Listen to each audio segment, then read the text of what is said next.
All right, we're about to go live now. Cool.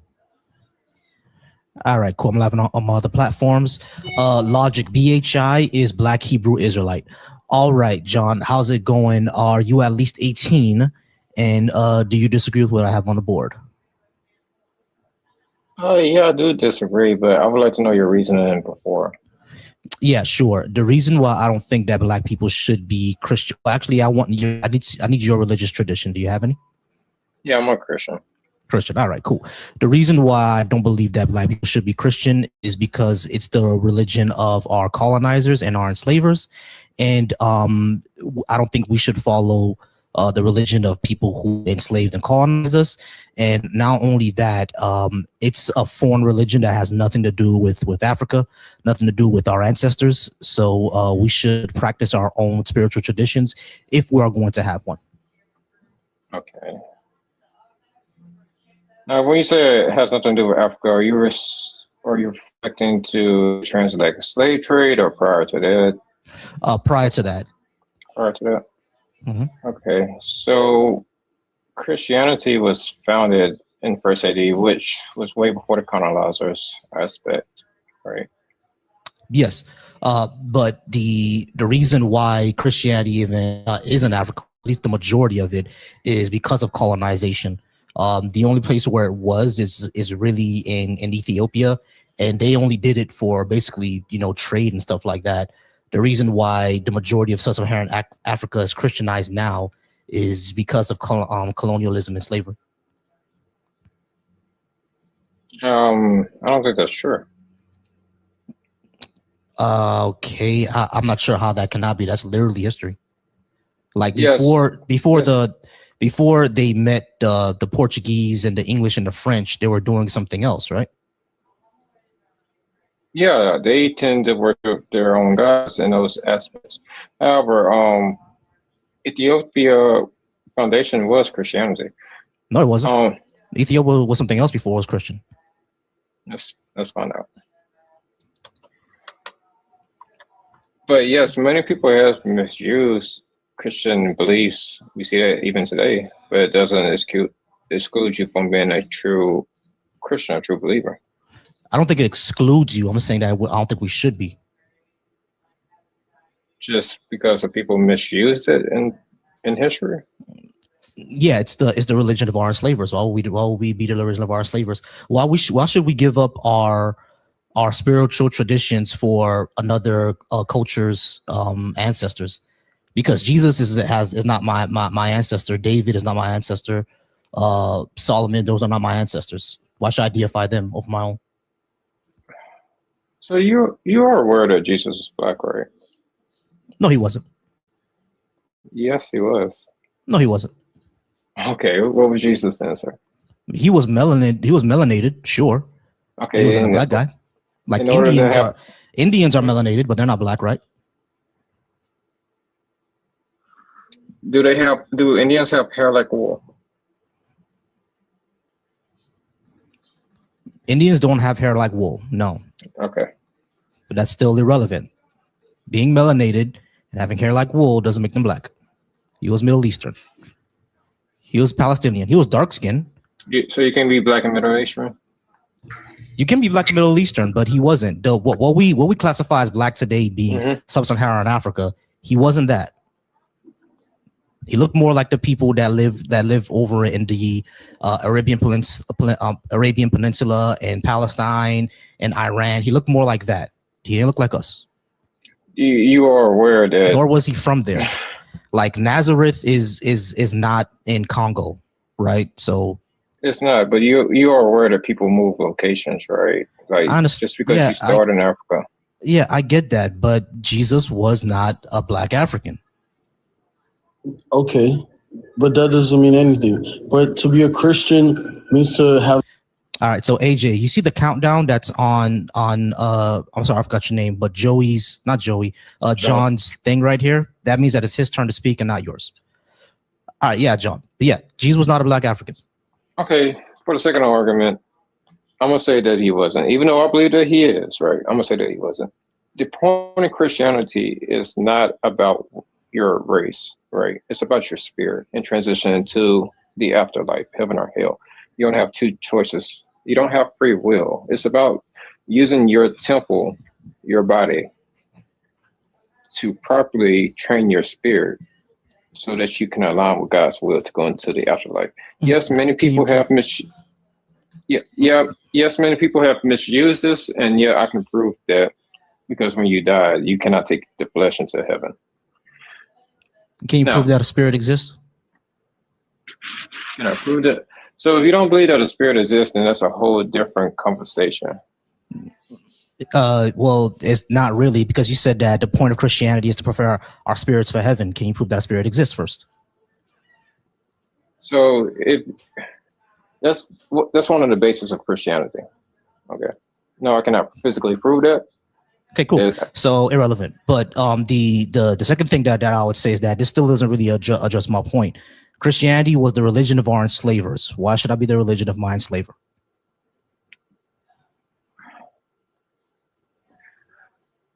Because of religion. Islam is here too, by the way. Muslim is here too.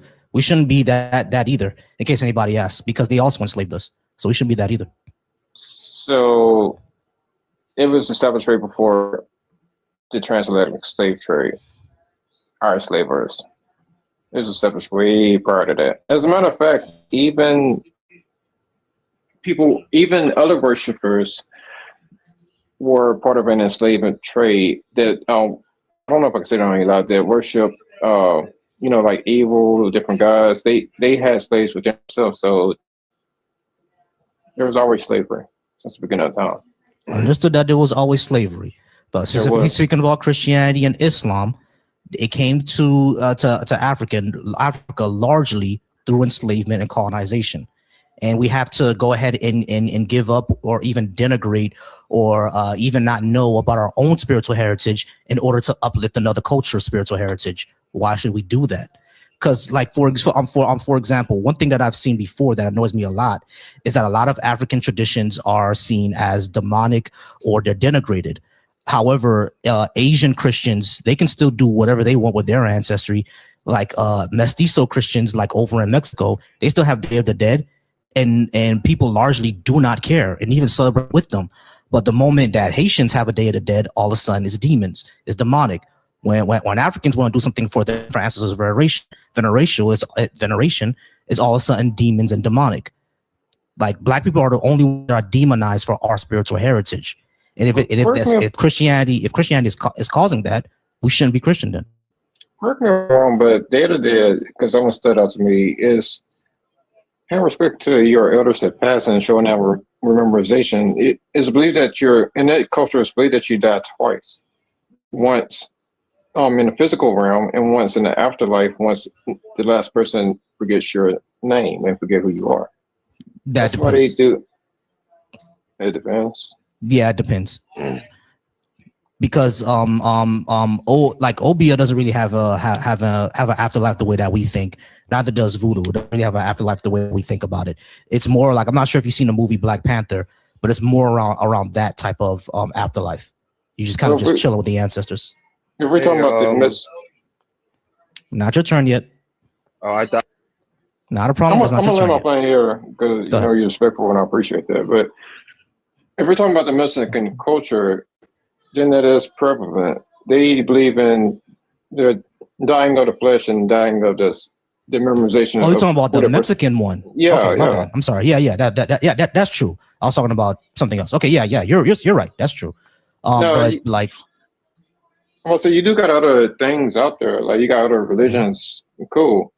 If you believe in that, that's solely up on you. I'm not going to sit here and judge you as a Christian for you believing in that. However, I know that my Lord and Savior is the way, truth, and life, and He is the creator of all creations. You do have demigods like Zeus, Achilles, Hercules. Yeah. Do you really think that there's a dude on Mount Olympus shooting down lightning to the ground? I think that's a spirit. I do. You really think that lightning is a spirit? You realize that we know that lightning is charged particles. So I believe at one point there was a physical Zeus, but now I believe that it's a spirit through the flood of Noah. Right. Even the Epic of Gilgamesh, we see it in Noah's lineage. That I get that, right? But John, Yeah. you really think that there was a guy on top of a mountain shooting down lightning bolts to the ground? That sounds plausible to you? yeah, it does. Okay. Why? That's ridiculously dumb. Because if you believe in one thing, you can't denounce or not believe in the rest of it. I believe. Oh, okay, so voodoo gods are real then. Yeah, I know it's voodoo. All right, Yeah. cool. So then it'll be fine if I worship the voodoo gods instead of the Christian one, since those are my ancestors. If you choose that, yes. If I choose that, all right, great. If But you you choose said that Christianity is the truth, and my question would then be, why is Christianity the truth and not voodoo? Because in my beliefs, I believe that our God Yahweh created all, and voodoo is just an extension of the Nephilims procreating with humans at the time. They gave these people special powers to grant these But voodoo priests. but that tradition existed before Abraham, so wouldn't that tradition be correct? Yeah, voodoo existed before Abraham. I think the Nephilim people were before Abraham also, if I'm not mistaken. Right. But the Nephilim, it implies like Noah's Ark is true, but Noah's Ark is not true. I believe it to be true. It's not. There's no evidence of it, and we can disprove it like 6 ways from Sunday. No evidence of anything, to be honest about it, religion-wise. Yeah, exactly. So why would we believe it? Would you believe me if I told you I have $10 billion in the Bahamas? I don't know. You probably could. You would believe me if I told you I had $10 billion in the Bahamas? I don't see a reason that you allow to me. Hey, Wow. John, you cannot live life. This is not even a religious topic anymore. This goes to your epistemology, your way that you live your life. There is no way. Hold on, wait. There's no way that you simply just believe something anybody tells you. You really live your life that way? Like, you're gonna get scammed. Who am I to go around questioning you? That has nothing to do with me.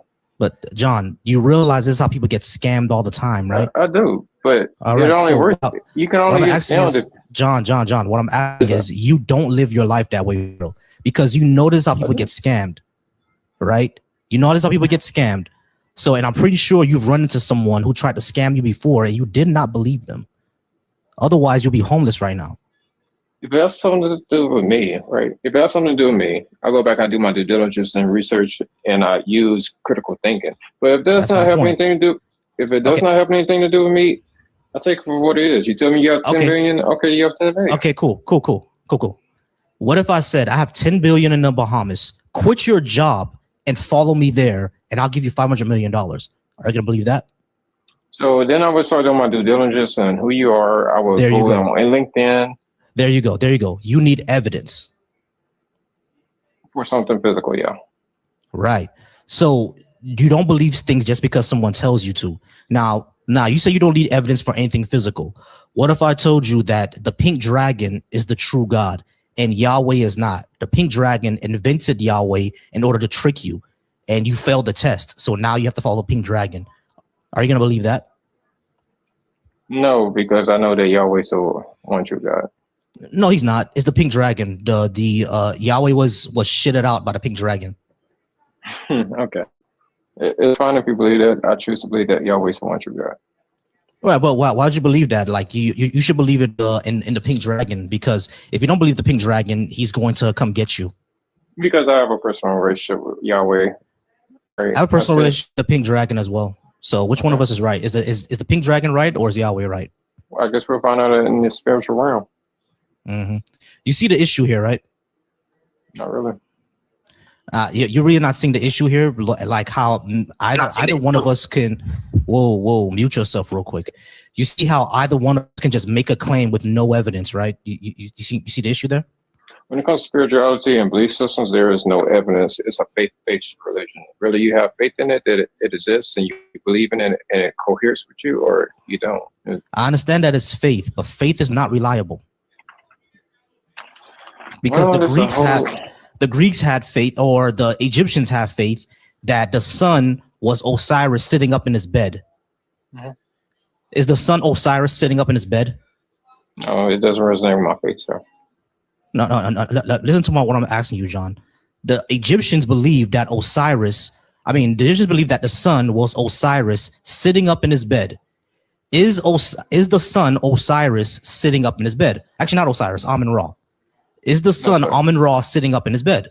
No, sir. Right. So faith can lead you to something that's absolutely bullshit. That's absolutely wrong.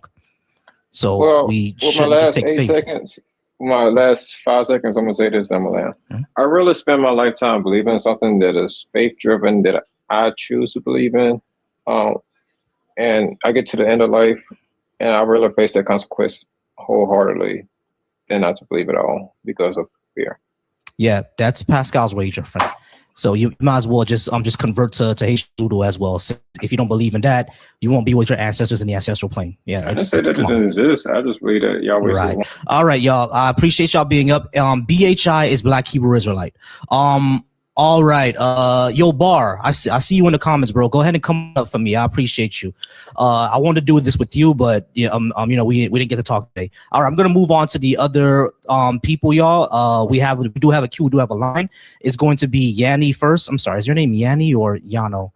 Yami. Okay, Yami, we're gonna talk to you first.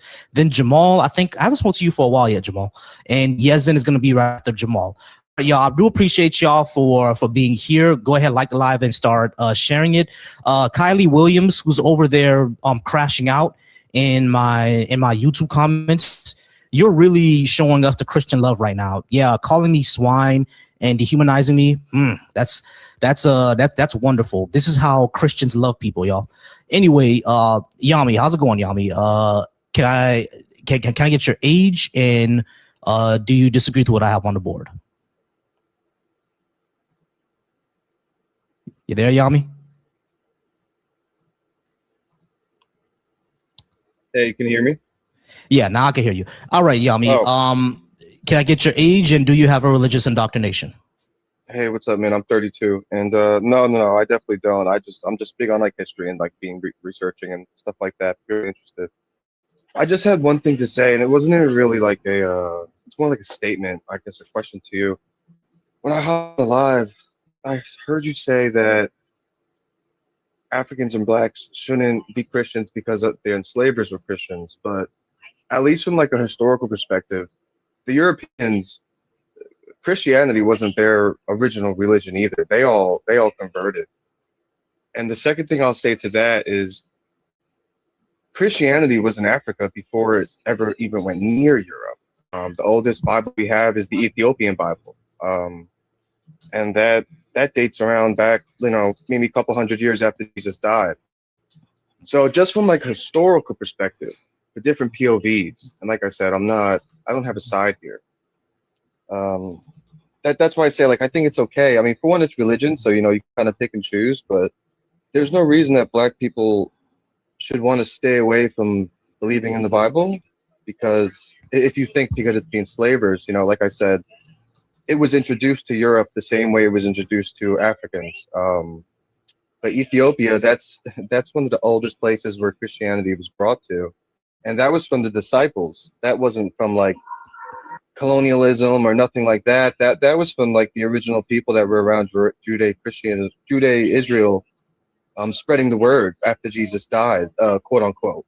So just that example right there with Ethiopia, I just wanted to hear your thoughts on it. Yeah, so hold on, give me a second. Give me 1 second. And you could look up things too, like regarding people in Ethiopia that practice Christianity. Yeah, hold on. Give me a second. All right, cool. Yeah. All right. So when it comes to so a few things. Number one, when it comes to the Bible, the oldest one. When it comes to the Bible, right? Ethiopian Bible is not the oldest one. Wait. The oldest one.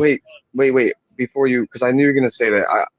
Like oral teachings. Like, so if you go and look up stuff about the people that live in Ethiopia, the people that practice Christianity, the churches there, they'll plainly say, it's been over 1,000 years that we've done this.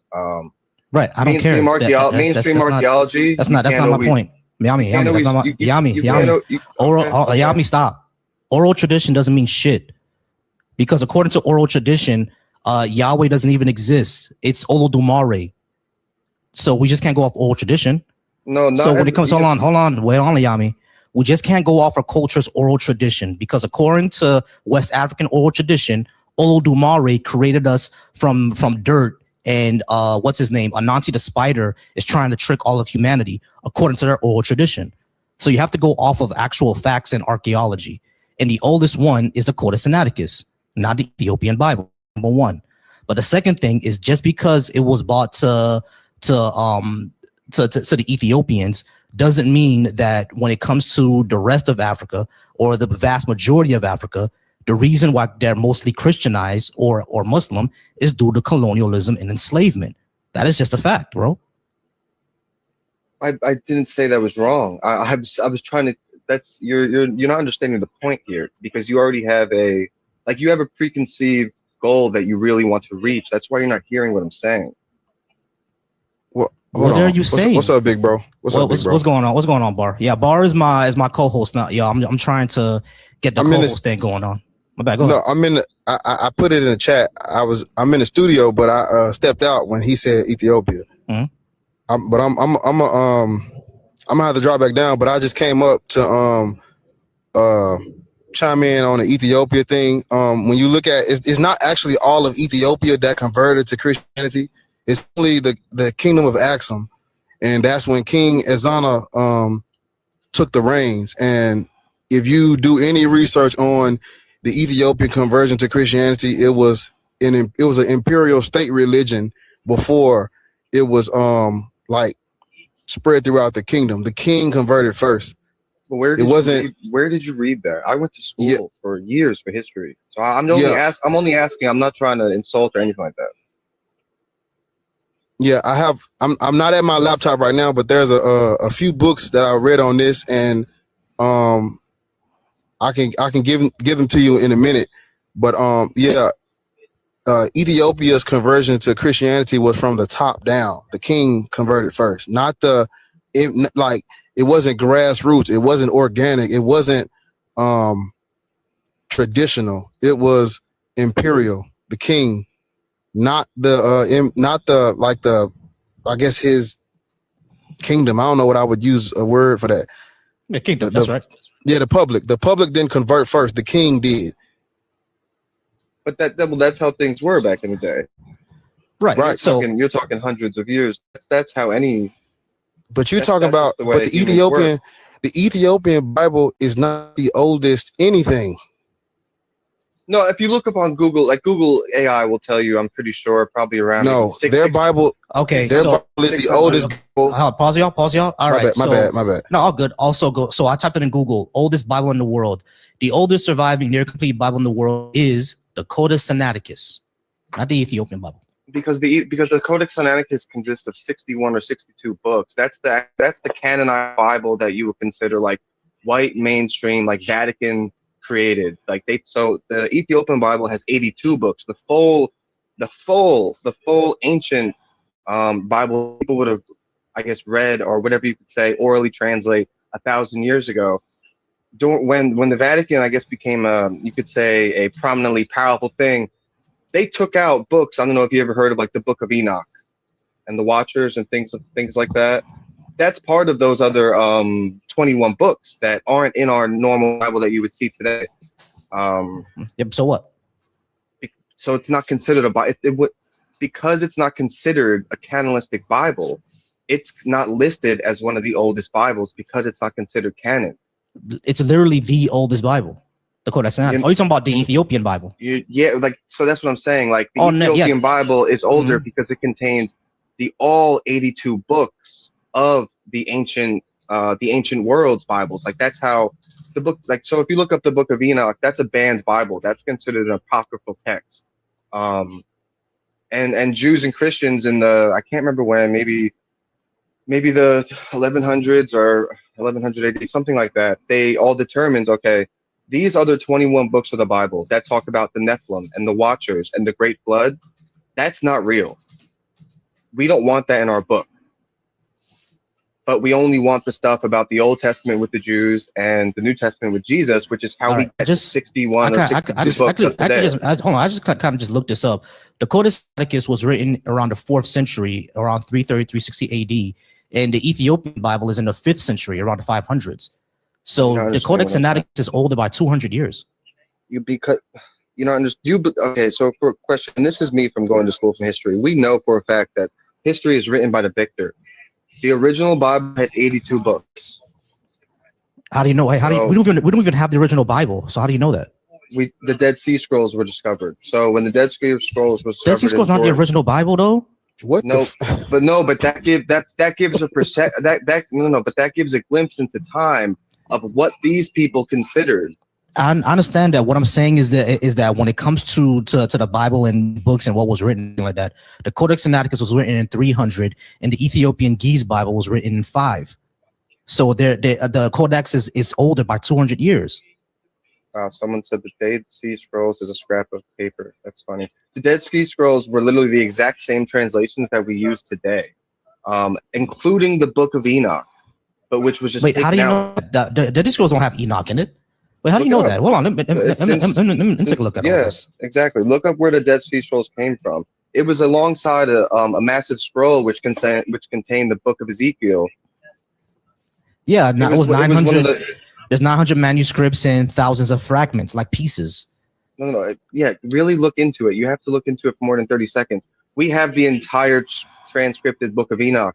Where do you think the stories of the Nephilim come from? Not from what I'm reading. So- it said the Book of Enoch was like there's only fragments in the Dead Sea Scrolls. It takes more than 30 seconds of reading. I'm sorry. I'm not trying to be All right, insulting, but it really does. I got you. But you said that we have the full book, and then when I looked it So up, for- it says so for example- it says that the Dead Sea Scrolls only have fragments of the Book of Enoch, not the entire book. That's So what do I look then? we have the entire you might not be able to type it in that way. If you want, you could just type in, do we have the Book of Enoch or something along such. Wait, But Yami, hold on, Yami. I don't think you understand what I'm trying to say here. I agree that we do have the entire Book of Enoch. I agree with that. What I was disagreeing with is when you said that we have it from the Dead Sea Scrolls, and the Dead Sea Scrolls only have fragments of the Book of Enoch, not the entire book. That's what I'm trying to say. We have the entire Book of Enoch. I agree with you there. I get what you're saying. I get what you're saying. Also, the Kingdom of Axum, they were polytheistic up until the 4th century. So their Bible, or whatever books you're trying to use to say that theirs is older, their Bible does not predate what Forsey is talking about, the Codex Sinaiticus. It doesn't predate that. The only reason I say this is because, so for one, I'm not a huge believer in that everything we read in our history books is true. There's just no possible way. So a lot of times with certain types of things in history, the best thing to do is go to the actual source people, and just take their word. The same way that certain people's history was destroyed by colonialism, and a lot of it was lost, and we'll never know the truth of it because of the way it's systematically destroyed certain cultures, entire history. It's the same concept. You just got to take my word for it with the Ethiopian connection between that and Christianity. These people claim they have the Ark of the Covenant. I got you. So all right, I got you. But oral tradition can only go so far, right? Because I understand that because of colonialism, a lot of history was destroyed. We have to listen to their oral history and try to write it down and reconstruct from what we can find. I get that part, right?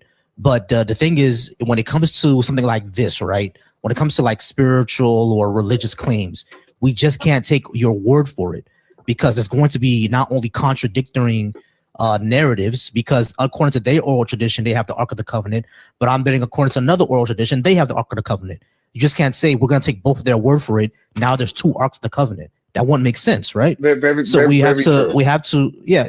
actually have to get to a certain factual basis here. Oral tradition can only go so far, and them claiming, oh, ours is older, when we can literally date one that's older than that, we just can't take your word for it, because like the facts just contradict you. No. Well, I wouldn't say they contradict.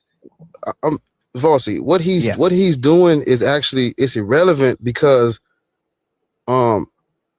you can't use Ethiopia as the get out of jail free card on why black people should be Christian, because they did not convert to Christianity until the 4th century. Their Bible cannot predate their conversion to Christianity. We already have we already have codices. Codex Sinaiticus, Codex Vaticanus, and Codex Alexandrinus predates the Ethiopian Bible. You can't come behind that and say, well, even though we have 3 Greek manuscripts that predate their Bible, we're going to say they're just the oldest because they are indoctrinated and they believe they have the Ark of the Covenant. No, sir.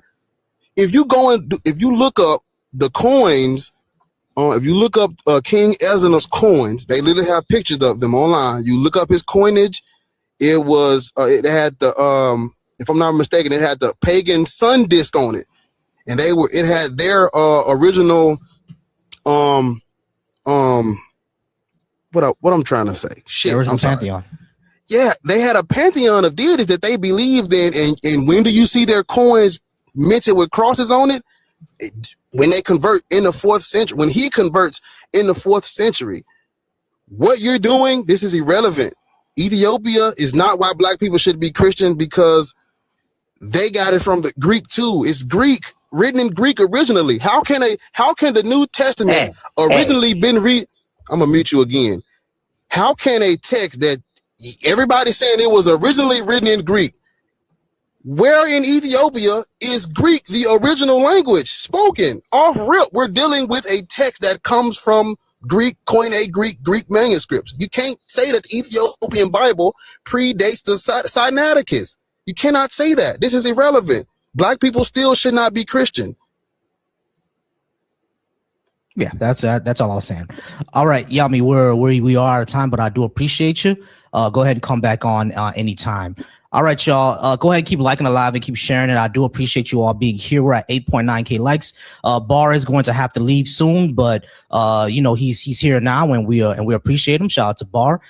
If you are a black atheist, agnostic, skeptic, or humanist, remember that the Black Atheist Skeptics and the Bash Cookout is going down in June in Central Florida. Bar will have the bars. All right. So Jamal, we're gonna go with you. It's been a while since I've spoken to you, Jamal for Jesus.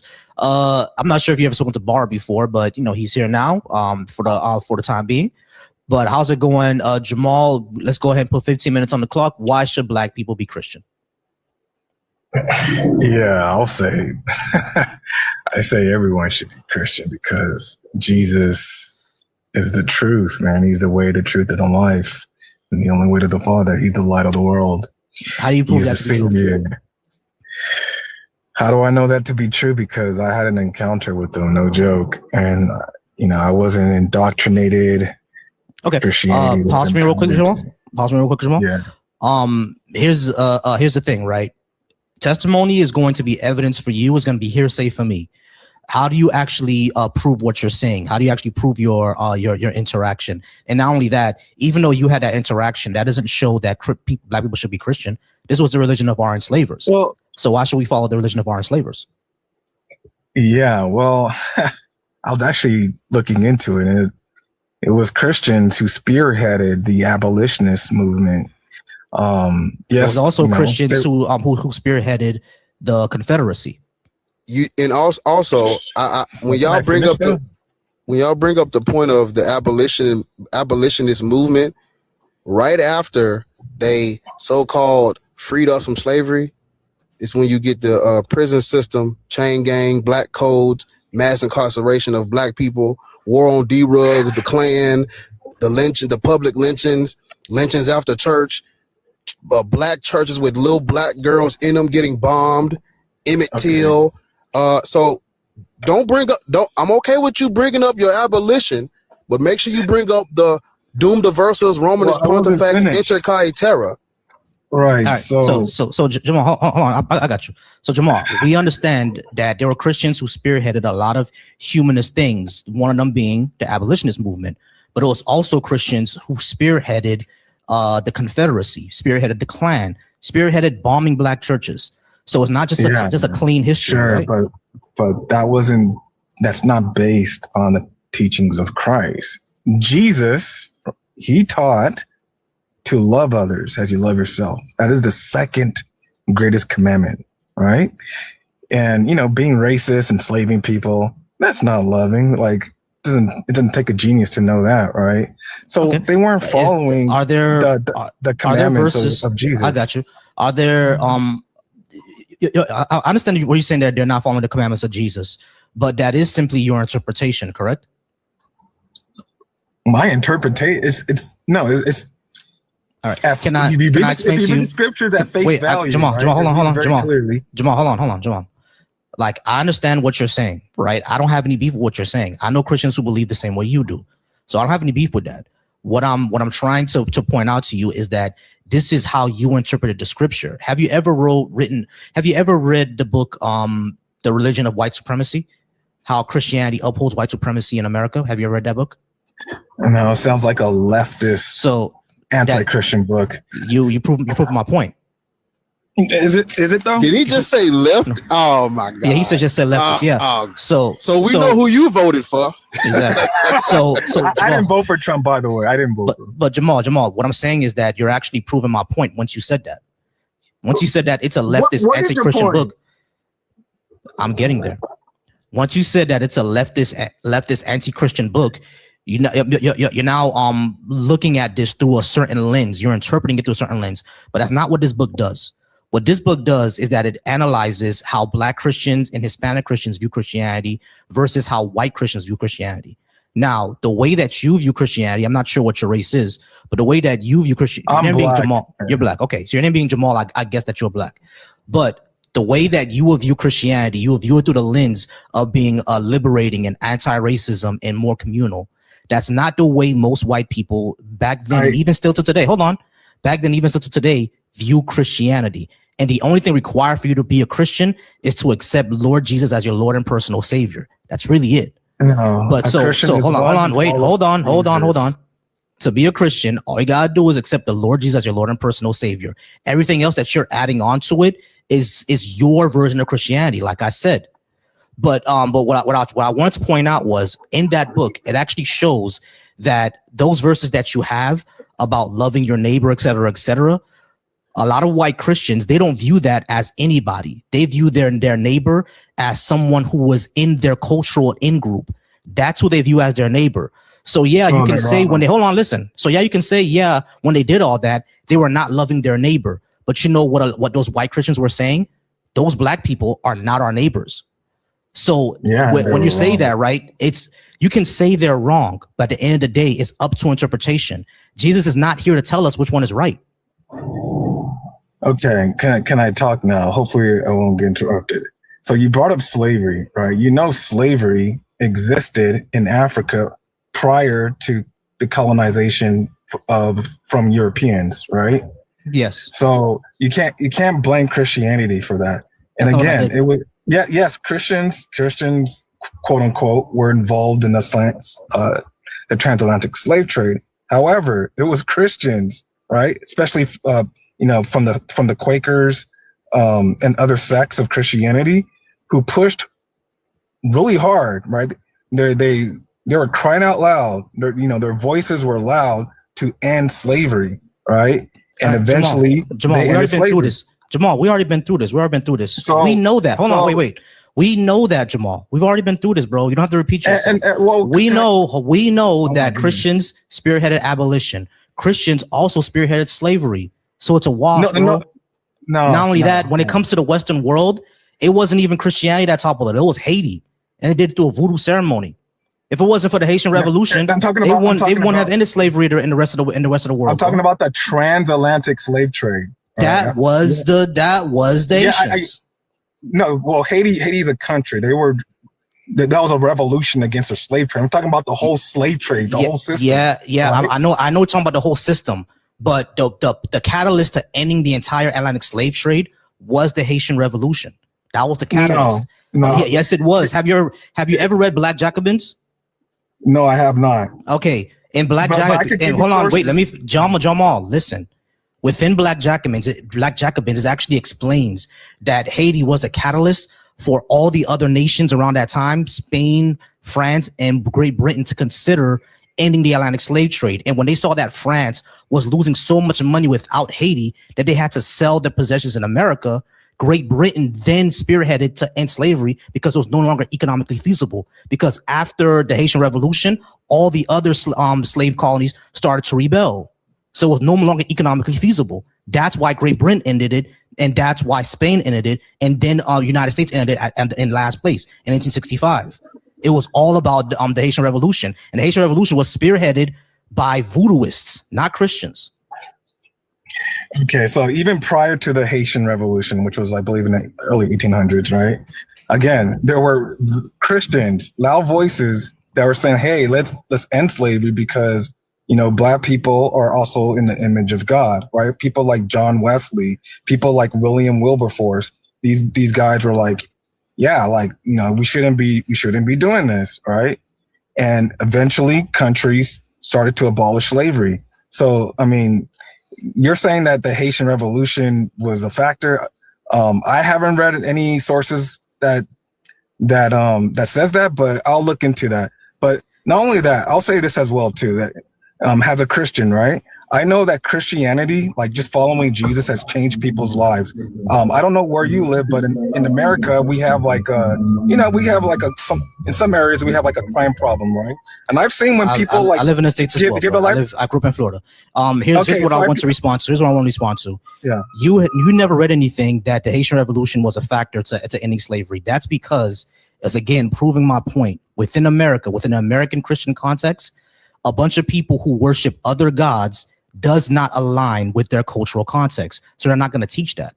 That's not that. That's number one. But the second thing that I would say is that yes, we understand that Christianity can change people's lives. So can Islam, because I know people who are out there shooting, killing people, went to jail, became Muslim, and their lives changed around. As a matter of fact, we have an example of one of the greatest heroes in American history that did that. Malcolm X. Malcolm X was a hustler and a street nigga. He went to jail, became Muslim, and became one of the prominent figures in civil rights. And his philosophy still lasts to this day. So it's not simply now MLK was also Christian, so we give you that one, right? We're not talking about Islam. I know we're not talking about Islam, but you're not really understanding my point. My point is that yes, we understand that Christianity can inspire people to change their lives around and do great things. So can any religion. Okay, so what's wrong with the Black person becoming Christian? You haven't even gave like a positive. I told you. I already told you it was the religion of our enslavers. The reason why the majority, the reason why the majority of sub-Saharan Africa is Christian right now is because of slavery and colonization. That's the reason. No, it's also the secondly, saying that Christianity was the religion of our liberators, it completely not denigrates, but it completely erases the fact that Black people freed themselves, not just with the Haitian Revolution, but also with civil rights here in America as well. It completely puts it on white Christians and not us liberating ourselves, bro. Jamal, were there slave rebellions in the United States? Yes. Okay. Were there black people in the Union Army against the Confederacy? Yes. Did the Haitian Revolution happen? Yes. Did Amistad happen? Yes. Black people freed ourselves, bro. It wasn't Christians. That's true. We freed ourselves. Well, not in America. No, it was the white people. It was the white people. It was those in power who abolished slavery. The white people. The white people. Well, they're ones in power, right? Yeah. This is my entire problem with Black people being Christian, because now y'all cooned out for Christ. What? Now I'm cooning out. What? You think that white people freed us, bro? You think that white people freed? It's not a fact that white people freed us. We freed ourselves, bro. All right. We freed ourselves, bro, not white people. We freed ourselves. Okay. And you're talking about the civil rights movement, right? Well, it was Christians, Black Christians. It was those who had roots in the historical Black church that spearheaded the civil rights movement too. So like, bro, like you're not making like compelling arguments for why a Christian or why a Black person should not be. Did Christians kill the 4 girls in that church bombing? A Black person becoming a Christian is an abomination. That wasn't a true Christian. Christianity is a decoy for slavery. Quote me on your Verver, hold on, Verver, hold on. I appreciate you. Just give me one moment with him, all right? But I do appreciate you. Just give me 1 second with him. All right. So yeah, Jamal, was it also white Christians in the South that was harassing and beating on MLK? I mean, if they claim to be Christian, they weren't following Jesus. That's not Jesus's example. It's a yes or no, bro. Well, I don't know. Yes, they were, because James Baldwin pointed this out. The most segregated time in America, still right now, is 12 in the afternoon on Sunday. That's the most segregated time in America. Okay. Well, not at my church. My church, we're pretty diverse. I get that. Yeah. So I'll say that, like, there's nothing inherently wrong with being a Christian and being black. Just because some Christians, quote unquote, enslaved our ancestors does not mean that Christianity itself is something that will misguide someone or lead someone to commit such atrocities, right? We have to go to the text, right? We have to go to the founder, right? When you go to the founder, Leviticus 25:44. Can I finish, please? Can I finish? No. No, shut the fuck up. You can't finish. And you guys want me to leave Christianity, huh? Go ahead. You was going while I was going. Go ahead. Yeah, so Jamal, we can go to the text, and I'm going to give you more time because I know Verva wants to get on this. And Ariel, what's going on? I'm going to get everybody's name and age in a second. How's it going, Ariel? Ariel, do you have the mod for me yet? I'm not sure if you have. Yeah, I do. You do. Okay, great. All right. So, Jamal, I'm going to give you more time. Yezin and I'm sorry, I forgot your name. Nature Boy. Y'all do give me a few more moments. All right, because I want to be fair to Jamal and give him a few more minutes because I was cutting him off a little bit. We'll be fair to you, Jamal. Let's go ahead and go to the. Yeah, no problem. Let's go ahead and go to the text. Leviticus 25:44 and Deuteronomy. And Deuteronomy. And Deuteronomy 20:10. Why did God? I'm familiar with those passages, but that's not applicable to Christians. Christians are not under the Mosaic law. Well, okay, so Christians are not under Mosaic law. That doesn't answer my question that I was going to ask. Is God all knowing? Yes. Why did He allow them to have slavery and even demand it? Yeah, I think he just permitted or regulated these things because that's just. Their hearts were just hardened, and he just permitted these things. But this was not for for Christians, right? This is just for the Hebrews back in those days for their time period, right? So it's just something that was temporary. Okay, so Hebrews can have slaves then. Back then, yeah. Okay, but they can't have slaves now. But not from their own group. Okay, so those who are outsiders. Yeah. Okay, so your God is okay with slavery. Not. I don't think he's okay with it. Something that's I believe it's inherently wrong. So why not just tell him to do it, not to do it, just like he did with stealing and murder? Yeah. So he made commandments to not steal and to not kill people. He could have made the commandment to not own the others as property.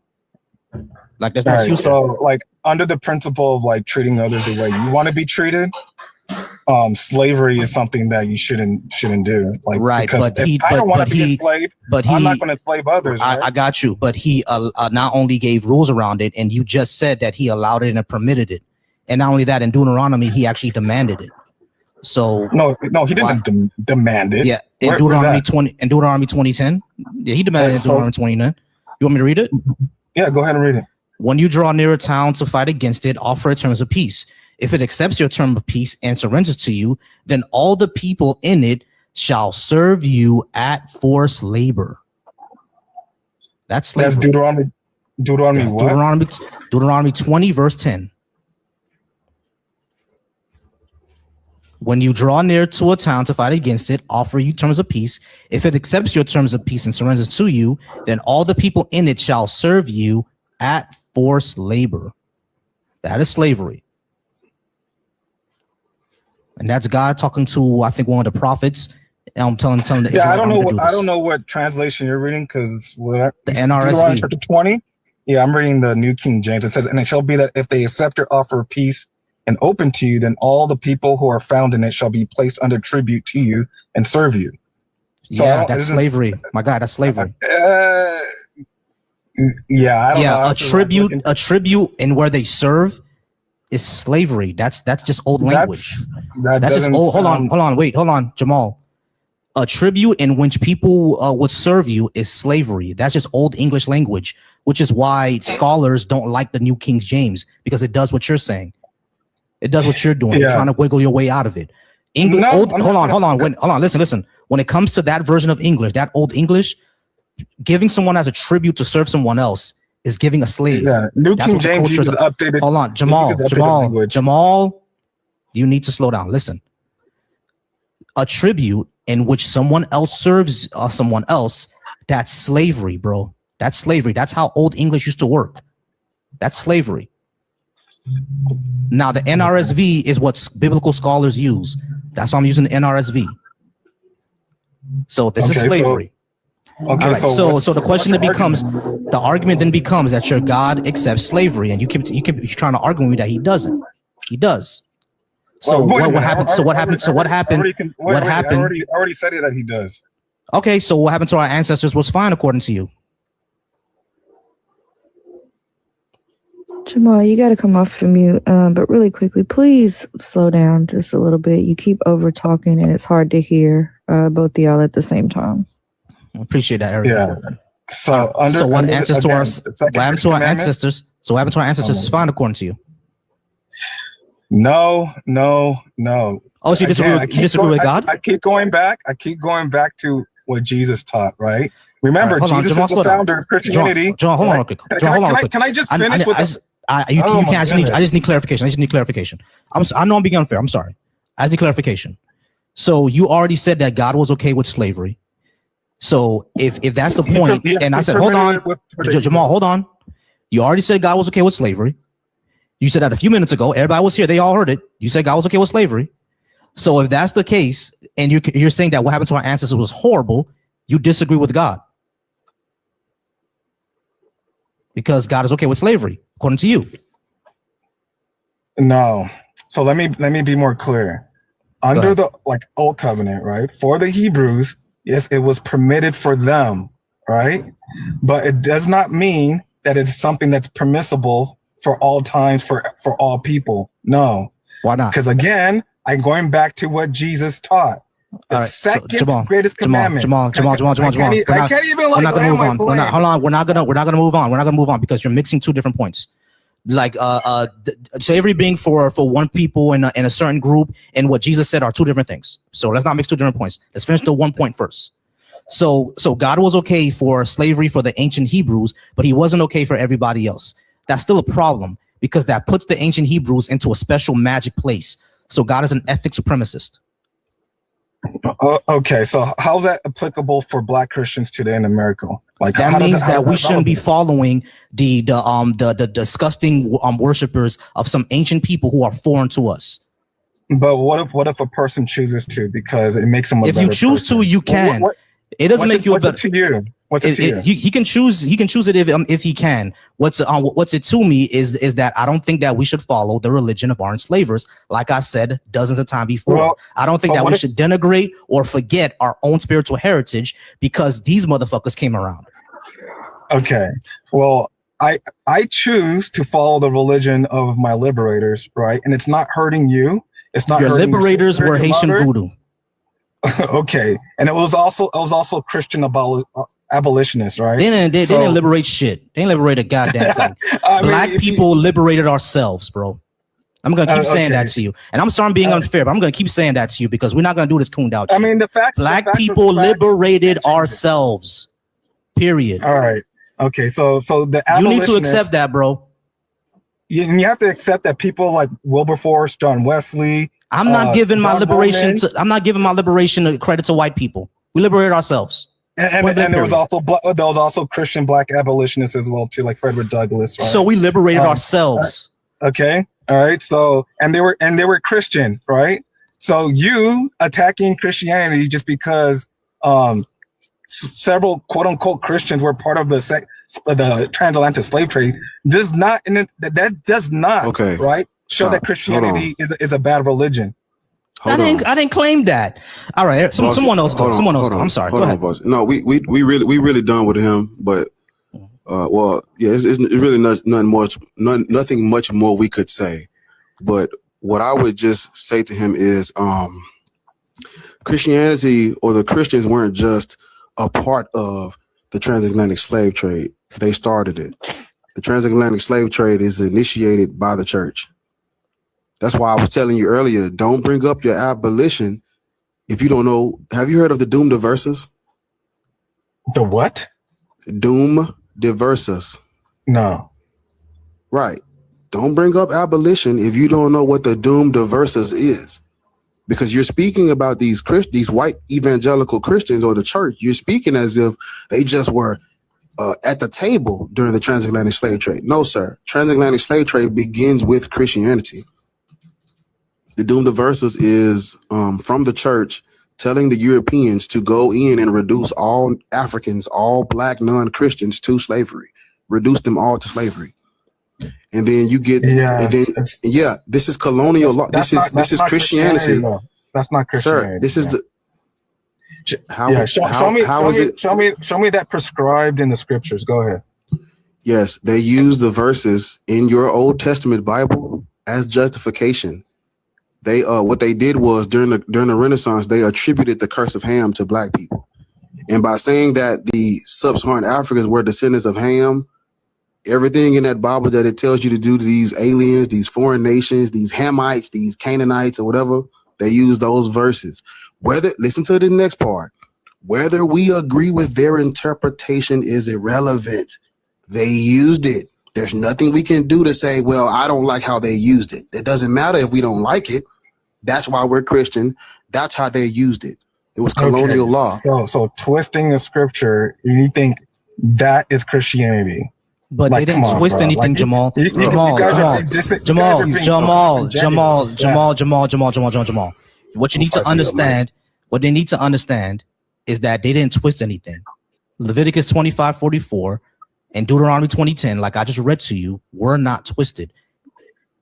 That's literally what they say to do. Leviticus says to go out and have slaves from the nation around you. Deuteronomy 20:10 says that if offer you terms of peace, they shall serve you at forced labor. That's what the verses say. They didn't twist anything, bro. Whether you like it or not, these were horrid, disgusting verses. For some reason from your God. We don't think it was from your God. We think that this is just humans doing what humans do in ancient brutal times. But according to your Bible, to the God that you believe, he was fine with this, which is what you said from the beginning. Yeah. So again, I'll just go back to like what Jesus taught, because you guys just keep like skipping over that, and you guys don't want to like accept what the core message, like the fundamental message of Christianity, according to the founder of Christianity, Jesus Christ, right? And just to treat others the way you want to be treated. Love others as you love yourself, aka the golden rule, right? Is that unique to Jesus? Under that principle, Jamal, is that unique to Jesus? Jamal, is that unique to Jesus? That's not my argument. But my claim is that's my question to you. I understand your claim. I get your claim. I get your claim. But my question is, this is the core teaching of Christianity, right? I understand your claim. I understand your claim. But can you concede your claim? No. But your claim. No, I'm not going to concede that. I'll give you a reason. Your claim is that the core message of Christianity, or the core principle of Christianity, is to love others as you love yourself. My claim is that the core message of Christianity is to worship Jesus. That's the core. That's the core of Christianity. Because you can love others as you love yourself. That doesn't make you Christian. Yeah. Well, Jesus himself said, like, "Why do you call me Lord and do not do what I say?" Right? And he says, like, of all the commandments that he said that the second greatest one is to love others. So Jamal, remember when you said, y'all take care. Jamal, hold on. Remember when you said that about the slavery and how they were not supposed to treat each other like that? That commandment that y'all love to bring up is not for everybody. It's the same way. That is between themselves. Love your neighbor. Who are your neighbors? Fellow Israelites, not everybody else. That does not apply to everybody. It's 100% true. Read your book. Jesus gives a story or a parable. Jamal, I already asked you to please stop interrupting. His time is up anyway. Is the context of that verse, the whole scriptures. It's about the Hebrews, including that. Those commandments are not for everybody. When he's telling them to love their neighbors, he's telling them to love each other. Them nations around you, he don't give a fuck. That's where So what you about get the your slaves. Samaritans? It all ties in together. I heard you, Bar. Varsity, Yeah. let me. I got to go ahead and send him to the burger. burger. Go on, send him to the I got you. Yeah, his time was up. I'm going to bring up Dreadful. I appreciate Dreadful for being up here as well. Dreadful, how's I'm not it hooked going, up to the thing, but if I did, I would clap. What's good, I got y'all? you. I got you. How's it going, Dreadful? Jamal, your time was up. What's good, bro? What's going on, Dreadful? All right, y'all. We're gonna move on to Yezin. I appreciate everybody being up here. Let's go ahead and get the likes up to about 25K within the next few minutes.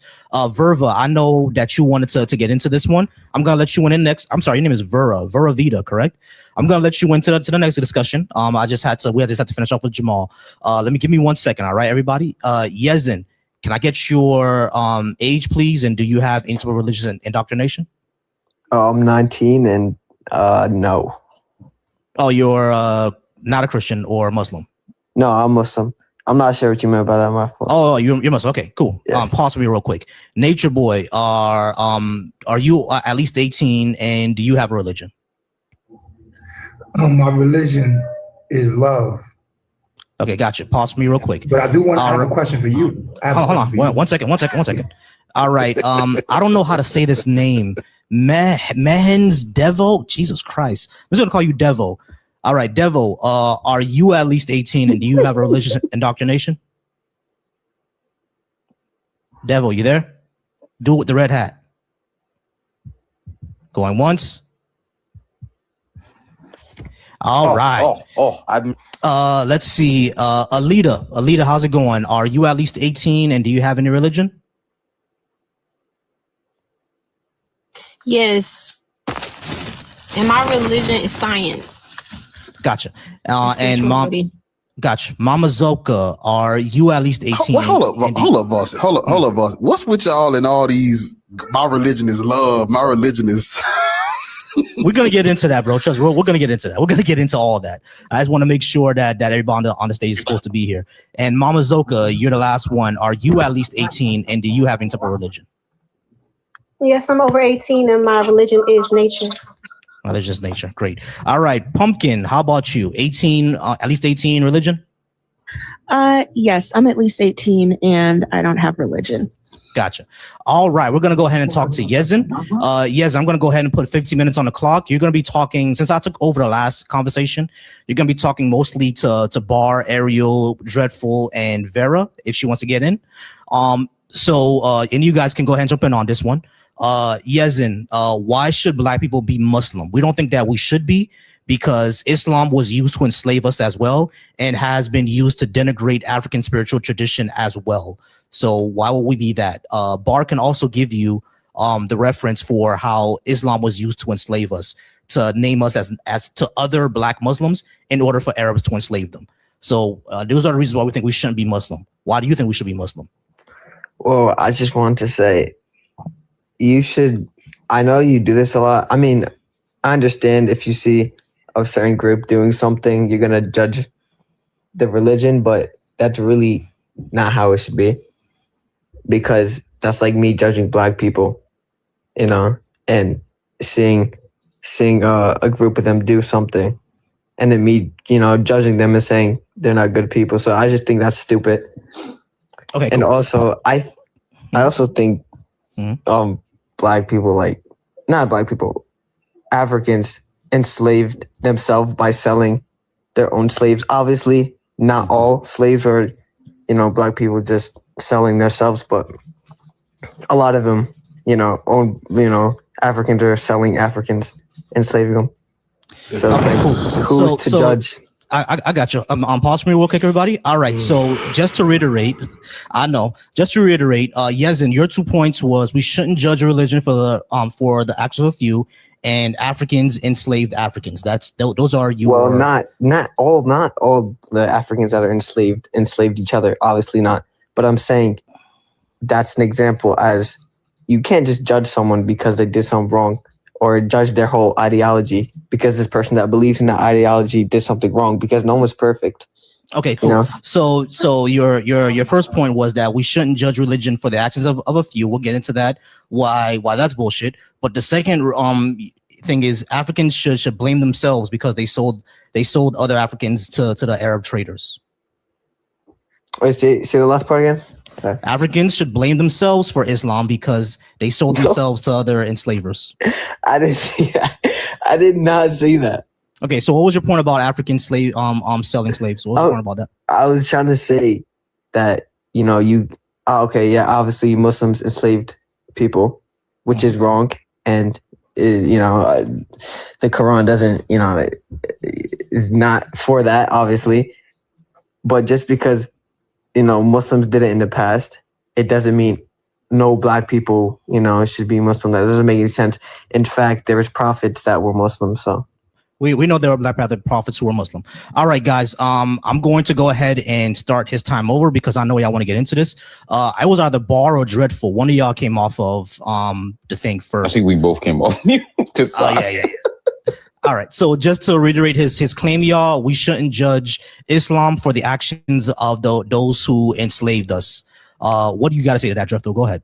I was just gonna say, you know, and I think Bar is really gonna dig into it more, but I would just argue that while your analogy about judging black people for the actions, based off the actions of a few black people, judging black people as a whole, I would argue that you have religious doctrine that says certain things are okay. And I think that's where our judgment comes from. It's not just we're judging you based off the actions of what you. Certain things? So when, for example, right, and I'm not as well versed in the Quran, which is why I said I'm going to let Bar take it.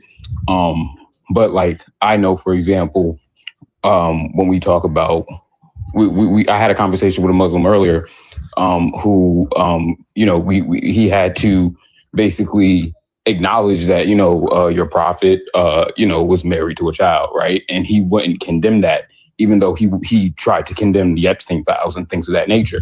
And I think when we look at certain religious texts, right, I'm not saying that just because you follow Islam, you are necessarily a P3DO, but I am saying you are okay with it, the concept of it, the idea of it. If you won't critique certain shit because it is in your religious text and you try to justify it, you are complicit. And so in the same way that I would say, you know, as we say, black people shouldn't be Christians because in that religious text, it justifies our enslavement. I would say that, you know what I'm saying, you are okay with these things. So it's not necessarily about the actions of a few. It's what's in that text that you guys justify and excuse. Does that make sense? Yeah. So I could get to that. So you saying I don't want to get into the P3D. It was just an example. So when we talk about the enslavement of Africans, explain to you real quick. It'll be quick. It's okay. I'm just showing you that, like, I mean, when we talk about the enslavement of Africans, I'm here to tell you why that's not true. What do you mean it's okay? Okay, it'll be quick. Listen. So one, getting married, for a woman to get married, they have to go through puberty. They have to be mentally ready, and this is in the Quran, by the way. They have to finish puberty, be mentally ready, right? And back then they died a lot earlier. You can believe this if you want, but they, you know, average lifespan was 30 years old. They died a lot earlier. It was not. Yes, it was. No, it wasn't. If you didn't die during childbirth, you had a lifespan about 50 to 60 years old. That's not true. But again, this is why I don't want to get into it, because it really is not a part of it's not a part of what we were talking about. So my point is that the same way that's in the Quran, there are verses that talk about, you know, capturing people and doing things, and that is my point. You guys will justify that. I can get to that one. So no, stop. You be quiet. I'm gonna mute you for a minute, because you ain't gonna let me talk. No, we're not. You're not even black, so I don't know you black. Please be quiet, because I'm not. This is actually not for you. This is for the people who are watching. You're irrelevant. You're just a pawn in the game. All right, yo, you want to? I'm gonna mute you again. Thank you. To the people who are watching. The reason why black people shouldn't be Muslim is the same reason why we shouldn't be Christian. The transatlantic slave trade didn't appear out of thin air. The Europeans that came in, they literally took over what the Arabs were doing. They just took it over. this trans-Saharan slave trade, it was first, it lasted longer, and way more Africans were enslaved by Arabs. We're not comparing out. We're not. This is not. I'm sorry. Yeah, this is not about the lesser of two evils or which trade was work. No, equally terrible. If you go and read the book Black Labor, stop fucking coming off mute. Thank you. If you go and read the book Black Labor, White Wealth, the author will tell you that the church, the Christian church, they're only second to the Arab when it comes to the exploitation of African people and Black people. Earlier, Jeffo had brought it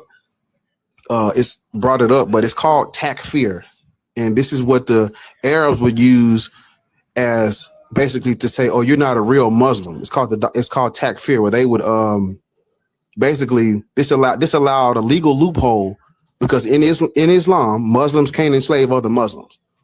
Africans would convert to Islam out of survival. Well, if they capture me or they kidnap me or they catch me and I'm Muslim, I'm good. Motherfucking Muslims started using the doctrine. It's called the doctrine of takfir. They would use this as a loophole to, "Oh, you're not a real Muslim because you're not an Arab." During the Arab slave trade, the Arabs would castrate the boys, and majority of their slaves were our young women. They did not. It's, everybody talks about white supremacy and Europeans, the white man. The Arab man did the exact same thing. We're not majority, or not majority. We're not Muslim out of revelation, spiritual, divine. No, we're Muslim out of survival. If you go and read, it's called The Walking Quran. And who is this author? It's called The Walking Quran. And basically, it talks about how African Muslims were calling other African Muslims not real Muslims. These motherfuckers done created a legal system because Africa's not a monolith, and there are people who did convert to Islam and did do business with the Arabs. They don't speak for all of us, which is where the conflict arises. But they were coming up with legal systems to say, "Oh, these African people are not real Muslims. They're Muslim. Them converting is not what's the word he used? But okay, that's irrelevant. But yeah, they literally had Africans fighting each other over who was a real Muslim or not. This is Arab culture deified. This comes from the Arabs. This is not grassroots. It's not organic. Nowhere on the continent of Africa is Islam grassroots or organic. It came from the Arabs. We would not have Islam without contact with Arabs. When the Arabs first came in and when they were taking that Byzantine territory, Muhammad had died. It wasn't no, hey, let me. No, they came in and they were taking Christian Byzantine territory, and we all know that the Byzantine Empire had control of those African places and regions. They're literally just coming in and replacing one colonizer with another. So no, we should not be Muslim. On top of that, justice for Aisha, because I know Zena ain't up here, but justice for Aisha. We don't fuck with that. There should no black man or black woman should practice a religion where the prophet is on top of a 9-year-old. You're sick. Yeah, you're sick. You're fucking sick. No. There go my plane. Gross. No 9/11. There go my plane. Police be upon him. But police be upon him. Pumpkin, give us a second, because there is a queue. I believe it was Nature Boy, then Alita, and then it's going to be Zoe, then you. So just go ahead and give us the boy. It is going to be your time to. I think you got a call, but really quickly. Yeah, there we go. Sorry about that. Okay, there you are. I was going to tell the chat really quickly. Y'all got like 9 more minutes. There's 200 people in here. We should be well above 50K. Y'all please tap the screen. And if we can get up to 50 shares, that would be great. But yeah, the likes, we gotta push those up. So 9 minutes, 50K, or the comments gonna go off for a little bit. Let's pump those likes up, y'all. 9 minutes 50K, and she will turn them off.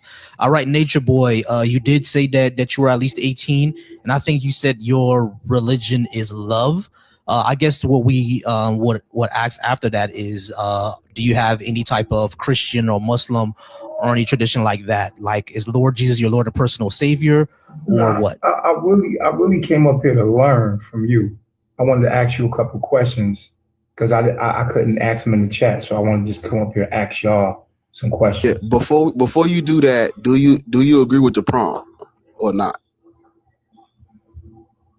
I have to first ask y'all to understand it fully. I have to ask y'all what should we do? Okay, go ahead and ask Vossi. Go ahead.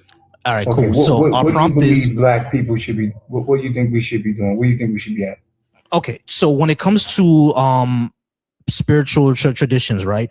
I would say BHI is Black Hebrew Israelite.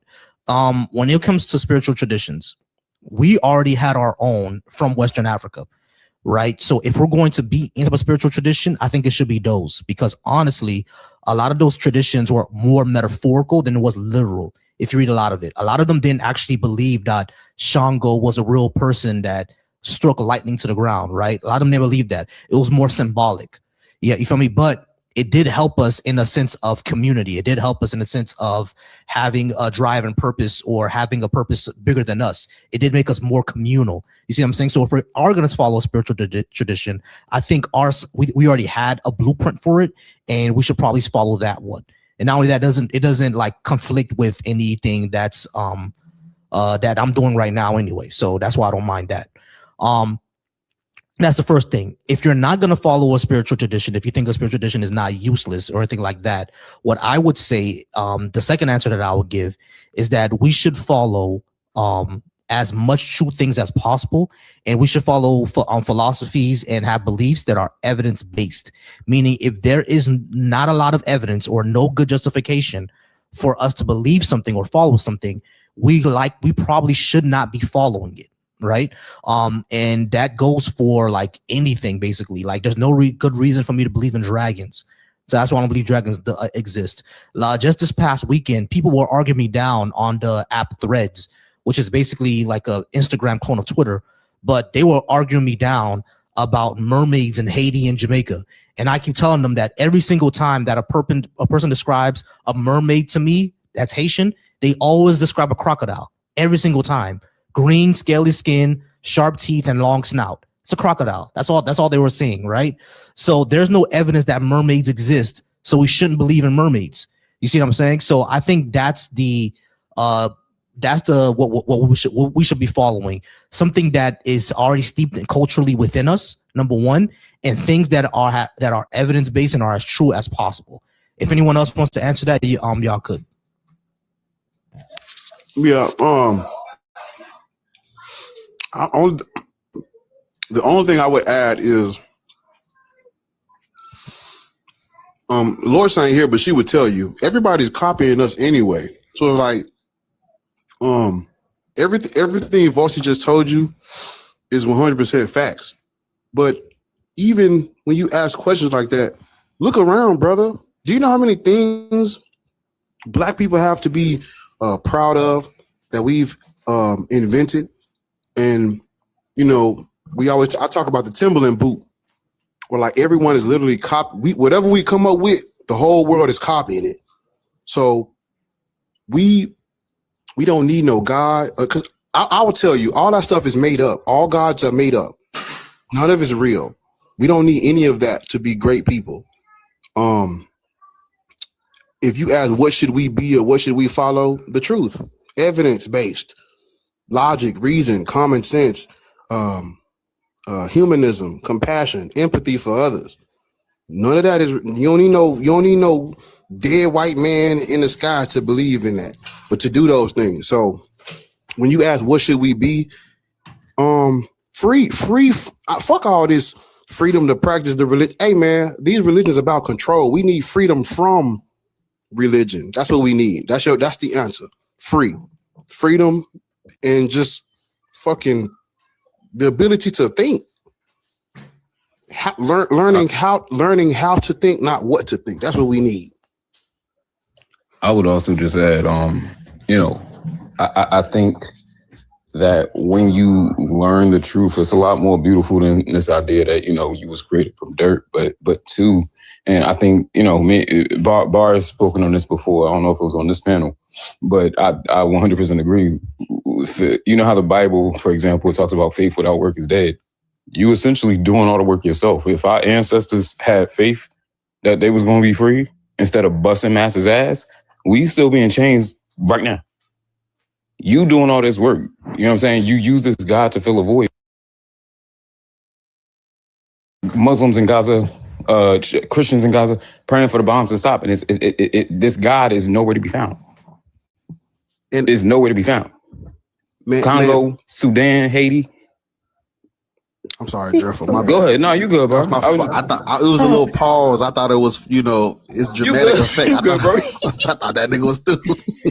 No, but that's my point. It's sorry, like my bad. they keep giving credit to this God, but it's like we have to do all the work. I say it all the time. If a Christian, a Muslim, and an atheist all go for a job, it's not like you pray and a job falls into your lap. We all got to go to school, be qualified, put in an application. It's not like the people who believe in, you know, a deity don't got to do what I got to do, and they magically get a job. So this idea of faith without works is dead. We do the work anyway.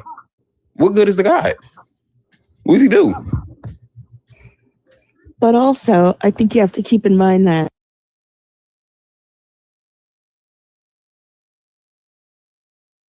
I didn't mute her. I don't know what's going on.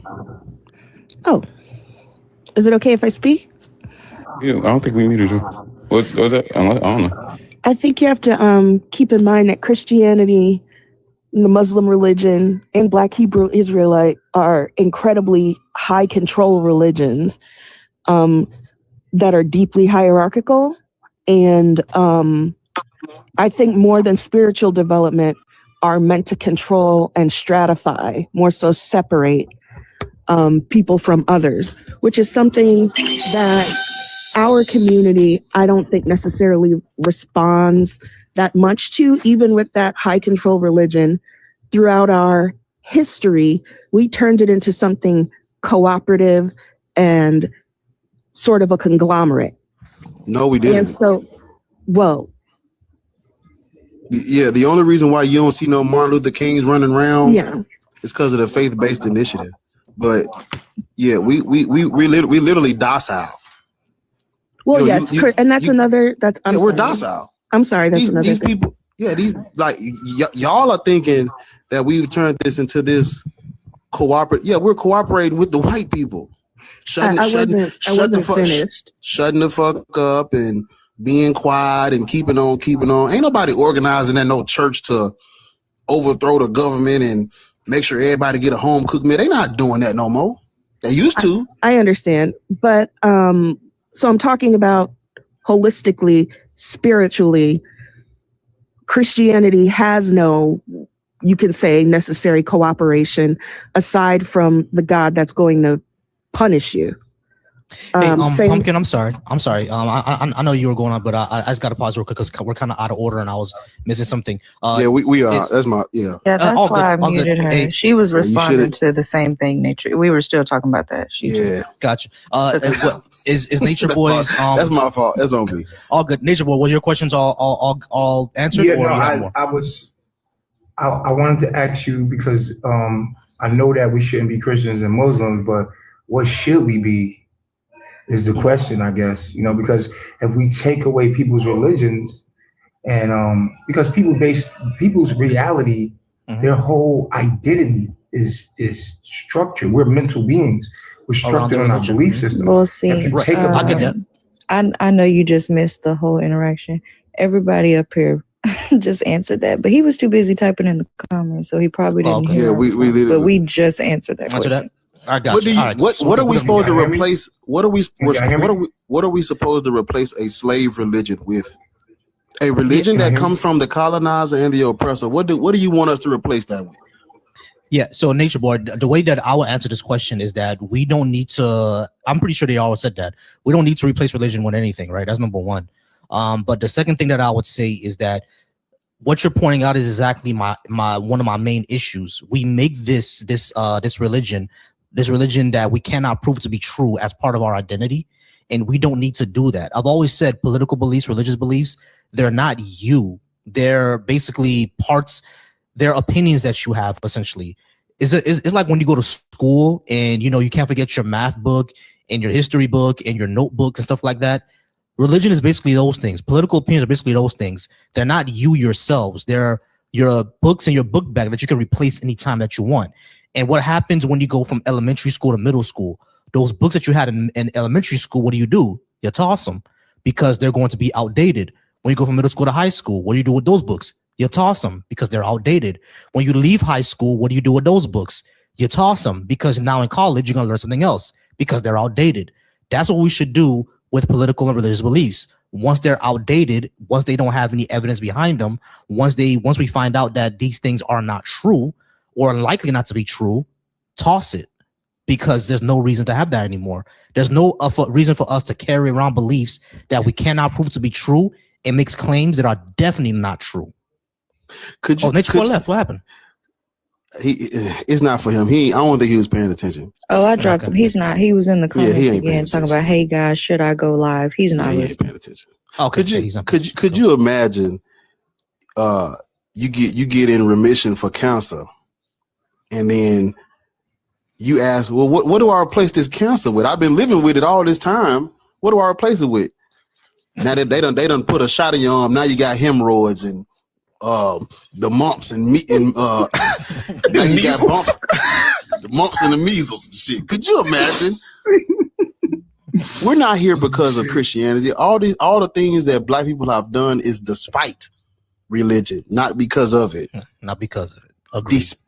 So when you ask, what do we replace it with? You're assuming that it's been the catalyst, it's been the driving force. Everything we've done is despite religion. Hemorrhoids is crazy, but I'm saying, like, I done got free from cancer. They done put a shot in my arm. Now I got hemorrhoids because I wanted to replace my cancer. I just had to replace it with something. Now your ass hurt. Cancer with something. now you can't shit right. You got to sit on the side of the. You sitting in the tub with the cold water running on you. Running all over your balls and everything. Yeah. Like, you don't need that because you want a replacement. I need a replacement disease. So give me that crack over there. I'm sorry, you can't say that. My bad. Instead of cancer, give me leprosy. You know what I mean? Let my bones waste away. Crazy. Like that's insane. I don't drink no more. Give me that B-rack over there. Yeah, Mary, that white stuff. Yeah, give me that Miley that Cyrus over there. Give me that Miley Cyrus on the counter. Give me that styrofoam cup with the purple drink inside there, you know? Yeah. All right, guys. Put something I can't spell or pronounce in my water, in my drinks, please. All right, guys. The comments are now off. They're only off because we're not at 50K likes yet. So tap that screen so we get to 50K likes. Key, I think you're a friendly of mine, but we're all gonna get you into the conversation. No worry about that, Key. Now Pumpkin, since the other two dropped off for some reason, I don't know why, but now it's your time to shine. I don't think you told us what your religious feelings were, but you did say you're at least 18. What was your religion? I'm an atheist. Oh, you're an atheist as well. Okay, cool. Mm-hmm. Let's talk to Black for a second. Black, how's it going, Black? Are you at least 18, and are you a believer? Black, you there, Black? No, I'm not a believer. Yeah, I'm an unbeliever. So, yeah, I spoke a couple of weeks ago. All right, what I wanted to introduce something to the panel for you to read. You have already letter by Willie Lynch. If you have a chance. But I think Black is a friendly of ours. Black is a friendly of ours. All right, but I know Lalo. I talked to Lalo. He's a Christian. Yeah, he's a Christian. I spoke to him yesterday. So if anyone else wants to go ahead and get at this, you guys can. Bar, Key, Ariel, any of y'all, or Pumpkin, any of y'all who want to speak with them. All right. So Black people should not be Christian. That's the discussion today, Lalo. Why do you think Black people should be Christian if you think we should be?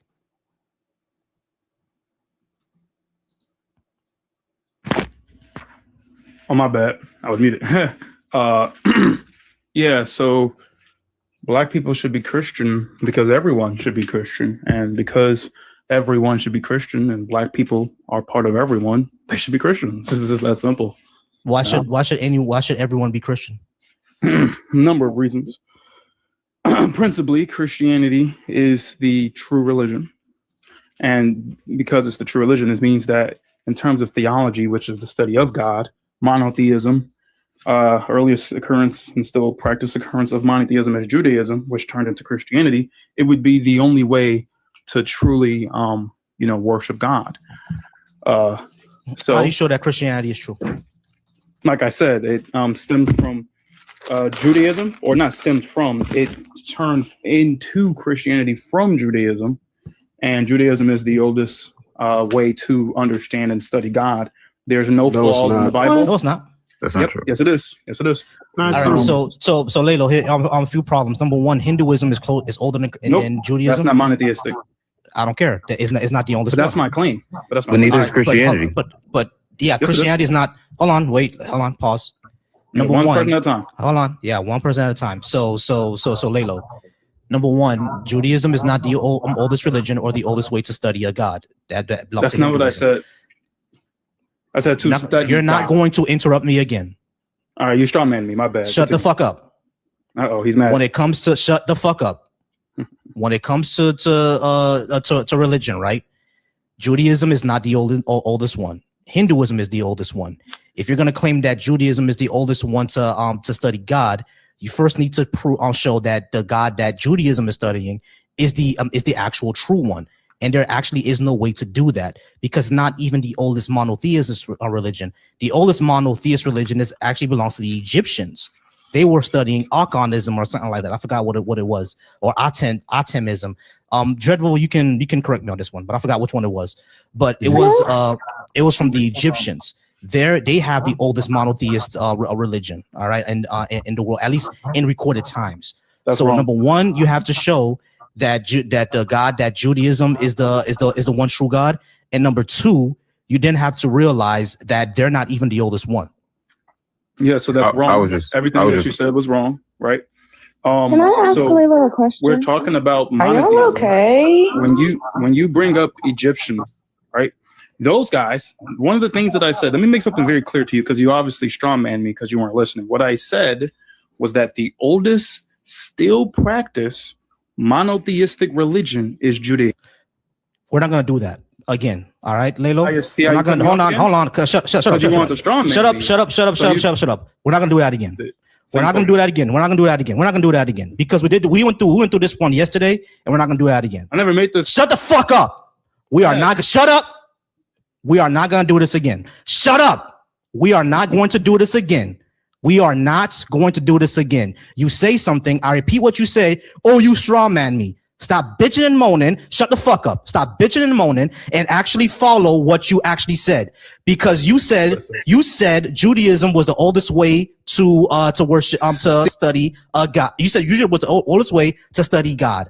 We said, number one, is not even the oldest religion. And number two, is not even the oldest monotheist religion. And number three, you have to show that the religion, that the God that Judaism studies is the actual right one. That's how I responded. I did not strawman you at all. Do not come off mute again. Do not come the fuck off mute again, because I am tired of this. Every single time you say some shit and I repeat what you said, respond to it, you claim that I'm strawmanning you. You did this all day yesterday, and we will not do it again. Track your own fucking words. You understand me, Lalo? Track your own words, because you're the one who said that Judaism is the oldest way to study God. That's what you said. It's still. You said Judaism is the oldest way. Shut the fuck up. You said shut the fuck up. You said Judaism. Shut the fuck up. You said shut the fuck up. Shut the fuck up. Shut the fuck up. Shut the fuck up. You said shut the fuck up. You said Judaism is the oldest way to study God. Is that not what you said, bitch ass nigga? Is that not what you said? Is that not what you said, pussy nigga? Is that not what you said, fuck boy? That's what he said, right? Ariel, is that what he said? Boyfriend? Ariel, is that what he said? Ariel, is that what he said? That's what you said. Ariel, is that what you said? You said. No, that's not what I said. That's not what I said. You said Judaism is the oldest way to study God. That's what you said, right? That's what you said, right? Mad. Your boyfriend is that what you said? Lalo, is that how you yes or pronounce no? your name, Lalo? Didn't text you back? Lalo, is that how I you have a pronounce wife, your name? pussy. I have a wife. I have a wife. Man. Hey, listen. I understand. I understand that you're looking for your man out there. You should go ahead and live your truth. But I have a wife. I'm not your type. It's okay, I know that I'm a handsome guy with a bald head, and it makes you horny. But I have a wife already. Whoa, you should look out for your own. You should look out for your own. Listen, we don't support. You should look out for your own. I don't support gay. You should look out for your own. You can be gay by yourself. Yeah, I support the gays. You should live your life. You should live your life the way you want, because I support you, bro. I support you living your truth. I support you living your truth, bro. I support you living your truth. You should live your truth. You should live your truth. You should live your truth. You should live your truth, because I'm tired of you lying. I'm tired of you lying. I'm tired of your bitch ass lying. I'm tired of your bitch ass lying. That's why I'm upset. I'm tired of your bitch ass lying. I am tired of your bitch ass lying. Don't talk about my daddy. Don't talk about my daddy. Do not talk about my father. Do not talk about my father. Do not talk about my father. Lalo, do not talk about my father. Talking to you, or do you want to keep? Do not talk about my father. Obviously, stop. I can Stop. hear you Stop. talking. Stop. Stop. Stop. But Stop. your butt Shut the is fuck up, Lalo. Do not talk about my father. Do not talk about my father. Do not talk about my father, because I didn't bring up nobody in your family. I didn't bring up nobody in your family, bitch ass nigga. Do not talk about my father like that. I did not talk about anybody. I didn't talk about your punk ass mama who sucked my dick last night, bitch ass nigga. Don't talk about my father.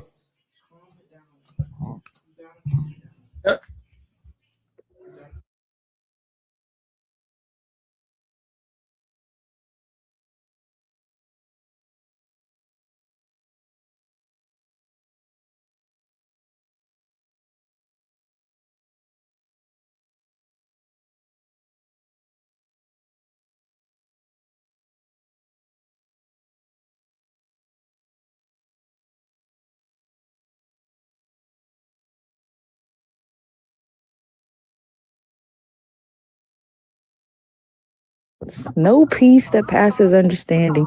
0 stars. 0 stars, honestly.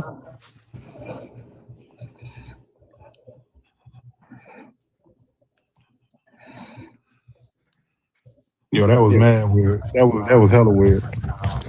I hate when they do the whole you're straw man in me. I'm like, brother, did you not just say Judaism is the oldest mono whatever he said? He lost me when he said it, but he definitely said that shit. And that'd be what weird. That's what's weird with people who like believe and don't study, or they don't study outside of what they believe. It's like it leads you to say all type of weird, unfactual, crazy shit. Then when somebody hits you with a fact check and you can't like intelligently bounce back, you gotta emotionally respond now. You know what I mean? So you just done lost the argument right there. I was just gonna tell him that Hey y'all. Hey y'all. I'm my sorry. fault. No, all good. I want to apologize to y'all. I lost my cool there. When people bring up my family, that's a very touchy thing for me. That's a very, very touchy thing for me. So I want to apologize to y'all. I want to apologize even to him. I want to apologize to all y'all for a quick crash out. All right. I do apologize for that. That was not professional, and that's not the way that I want to run these shows and run these lives. But bringing up my father, calling me a liar, those things are very, very sensitive to me, especially my family. Like, don't bring my family into anything, because I didn't bring up his family. I didn't bring up none of them. I didn't do that. That's not the type of person that I am. So I do apologize for y'all for derailing the show like that. But we'll go ahead and we'll go ahead and keep it moving and get better. What's up, Ty? Shout out to Ty. She's in the comments now, but I do apologize for that. All right, guys. Yeah. Well, you're a bigger man than he is, so. Nah, I get you, bro. I feel you. I lost my family, my mother and father last year too, bro. So I understand where you're passing from.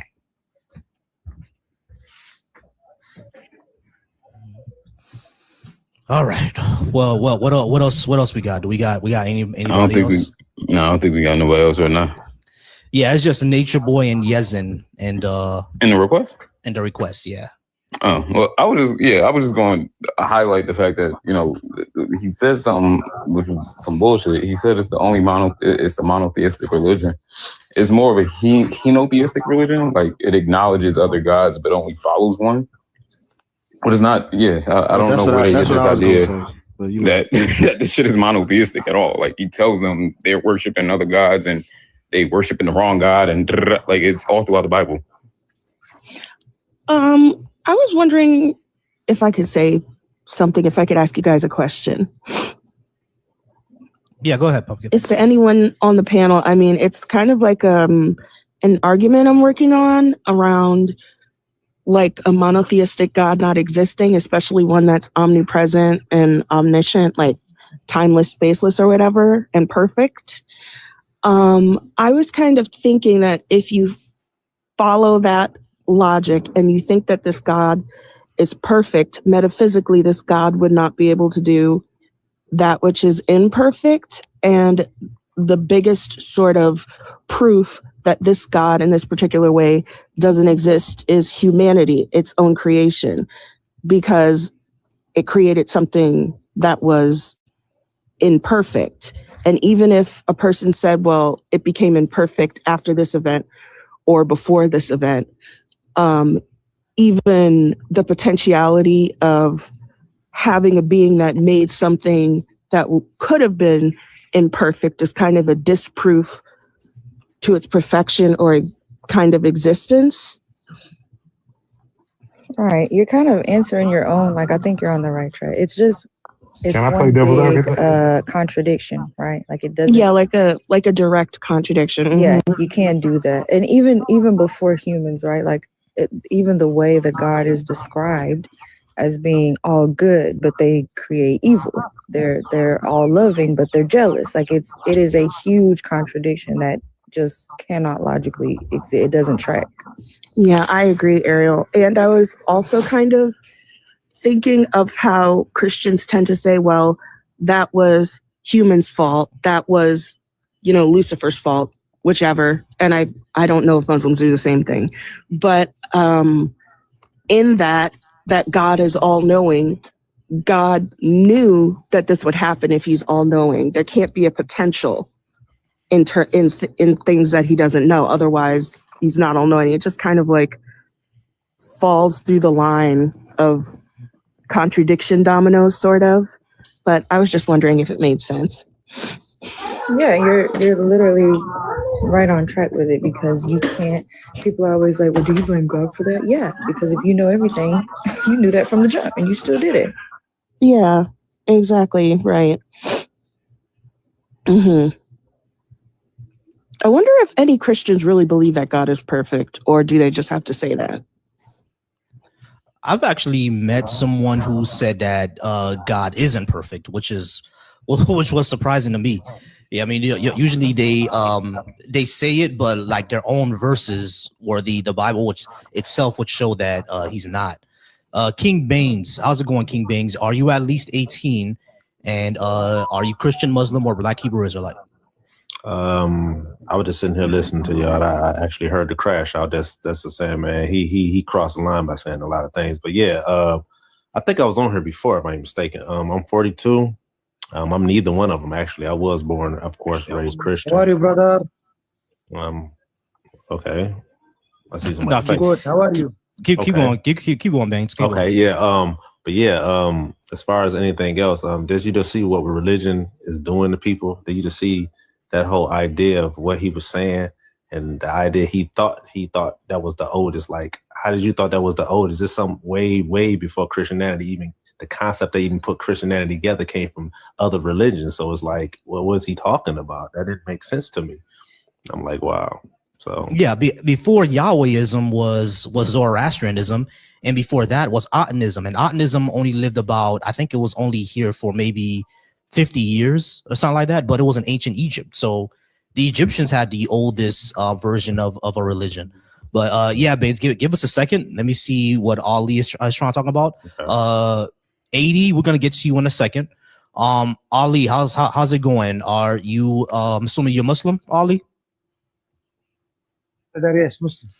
All right, cool. We don't think that black people should be Muslim because it's the religion of our enslavers. Why do you think we should be Muslim?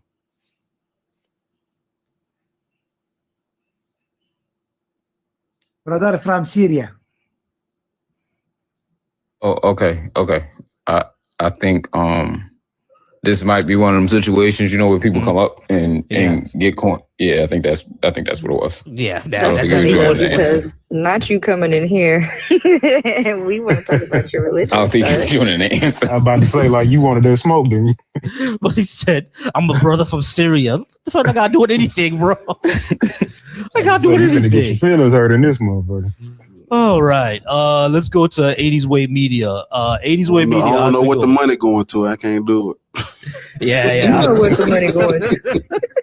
How everybody doing?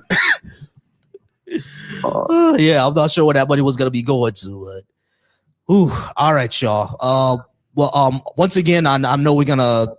It's hard to bring it back from the level that it was at, but I'm calming down. I'm okay now. I got some water. My wifey rubbed my back, told me to chill. Don't let it get to me. And yeah, that's the first time I let something like that get to me. So once again, apologies, and we're gonna go ahead and try to get it back. All right, I'm gonna try to get it back. All right, for sure. I just got a question. Now, what's BHI again? Black Hebrew Israelite. Oh, okay. All right. Well, I mean, I was born Christian, so, and I've read. I'm not gonna act like I'm fluent in the Bible. I've read the Bible. I do find it to be true. However, I don't agree. So I'm in that stage of life right now. And the reason why I feel like we should still pay attention to it is because it just runs too many industries for us to survive. But sorry, I'm trying to make sure. I don't agree with the actions that's in it. I don't agree with any of it, to be honest. But I do think the things that God did, or like, but you haven't read it. I've read bits and pieces. I'm sorry. Let's kind of streamline this. 80. Let's try to understand what you mean here. You think the Bible is true. You just don't agree with the actions inside of it. So when you're talking about like when we see in the Old Testament, genocide, slavery, things like that. But you think that all those things actually happened. You just don't agree with God doing it. Is that what you're trying to say? Yeah, Okay. Cool. And I actually only believe in the Old Testament. I don't believe in the New Testament. So, and that's where I'm at now. But do you still follow that God? No, but I feel like He is the right one. And I feel like the reason why we have to follow Him is because all of the industries are set up under that book. So they're going to tell you talking about culture. But you're giving like contradicting answers because you're saying but then you're like, we have to. It's a contradicting book, though. Right, that's but what I'm saying. talking about your answers. Bro, like you said, I asked you if you still follow Him, and you said no. But then you said, but I think we have to because all the industries today. So, like, do you still follow that God or no? Well, what I'm saying is, I feel like it's going to be difficult for people to break from it because of the industries. Like me personally, I may think it's true, but no, I'm not going to follow it. But I just feel like they're not going to be able to break from it because of the industries that it governs. So it seems like you're talking about a culture. You're talking about a cultural thing, then, as far as like. Yeah, where are they going to go? Basically, that's basically what I'm trying to get to. Where are they going to go if they don't go to one of these religions? Like what you're saying doesn't make sense. I'm sorry, no, I'm not about to play like I know what you're talking about. What you're saying don't make no sense. I understand, but the book don't. The book is a contradiction book, though. So does the book make sense to you? Okay, slow down. We need some more. We need some more background information because you said something. You said you only believe in the Old Testament, right? What does that? You don't agree with it. That's me personally, though. That's why I was saying. What does that mean? Like, so I only believe. I believed in the Old Testament God. I think He's still running shit. I don't think that when they changed over to Jesus and things got better, I don't really believe in that for so much. So I think that part is man-made, huh? Just to clarify, you believe that the God of the Old Testament exists. Do you support and follow the God of the Old Testament? I don't think it's something that I could choose. You see, that's where I'm at. I feel like it's either He gonna make you do it or you not, judging by His actions. Have you ever searched for anything outside of the Bible to give you a second reference about God? Because Godhood is bigger than what you're gonna find in the Bible. Many cultures have written about a relationship, an experience, or their own rendering of God consciousness before the Bible or the Old Testament was penned and scripted. So I'm asking you, have you been curious enough to see what older cultures have had to say about their experience with God, older than the Old Testament? Yeah, the Egyptian. I've been doing some Egyptian reading now. That's what I've been doing as of lately. Okay, I've so been looking into Thoth and why is it? Have you really been studying that? Because my next question is, why is it that your description of God is only limited to that of the Old Testament if you've been studying what other cultures had to say about God that are older than the Old Testament and completely different? because I don't live over there. I live in America, man, and the Old Testament looks like America. So if all the black people in America is going off of Christianity, I see why. If we lived in Egypt or Africa, I can see why that would be different. But it just follows the Bible here. So, and when you say why they shouldn't be this religion, they have to get out of this from underneath America. To me, that's what I'm saying. But that's me personally. I am trying to do things to get from underneath it. But yes, I do believe that that's who's in charge. That's all I was trying to get say. from underneath it if you think that is true. Like, do you think that he's either gonna make you follow it or you're gonna go to hell, or like? Yeah, I kind of do. Yeah, I think it's Right. one of So those you're things. still a So it's believer. fear-based. Yeah. If you want, because there's no other way. All right. So, 80s, I want you to think about it this way. Why would you fear something that you can't even show to exist? Like, it's like, when kids are afraid of the monster under the bed, and older you get, you realize that there's nothing there. You're just afraid of the dark. So it's looking like right now you're just afraid of the dark. Yeah, I mean, like there's nothing really there to be afraid of. There's no evidence that is true. You're not afraid of dragons when you go out into like a cave with other people, with white folks, right? So you're not afraid of a dragon is going to come out of the back of the cave, right? So it's like, why would we be afraid of this thing that we can't show to exist? Right. I mean, and that makes sense, but we were taught to fear God. That's why I said, like, I grew up Christian. So I don't think it's just that easy to kick it when you see the world around you is acting like the Old Testament to me. Like, you know what I'm saying? I'm from the hood. So it's like that looks like the Old Testament. People beating each other, doing stuff. Like, but conflict is old as creation itself, bro. Like, everybody everywhere that has ever existed has always had some type of conflict to one degree to another. So not only do it look like the Old Testament, it looked like old Egypt. It looked like old West Africa. It looked like the old Native Americans. You know what I mean? Like, I think I need to do more research. I understand what you're saying, because I've heard that, the Quran is just as bad, but I haven't read that. So most of us have read the Christian book. So, and when it shows in America, but it doesn't show overseas. I've been overseas. It doesn't show that way. And it's just like, now I see why we're going to be stuck. But it does. What do you mean it doesn't show? I'm gonna tell you what an old head told me. He told me about awareness. If you want to have a greater awareness, you have to expand your consciousness. Golf ball size consciousness will have a golf ball size awareness. If you want to expand your awareness, then you have to feed your consciousness more info than what you just surrounded by, bro. Understood. Thank y'all for that. Thank you. I just wanted to go ahead and just get it off my chest. Gotcha, not a problem. Ariel actually had a question for you. Go ahead, Ariel.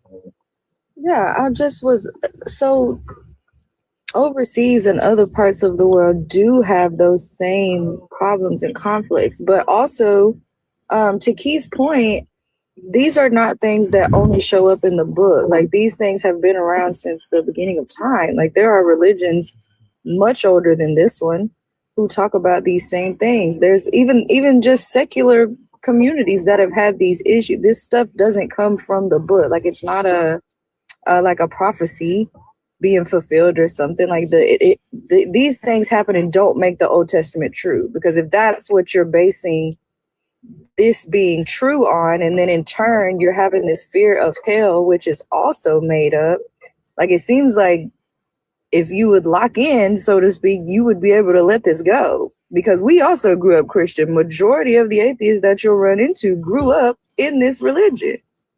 Right. Facts. Right.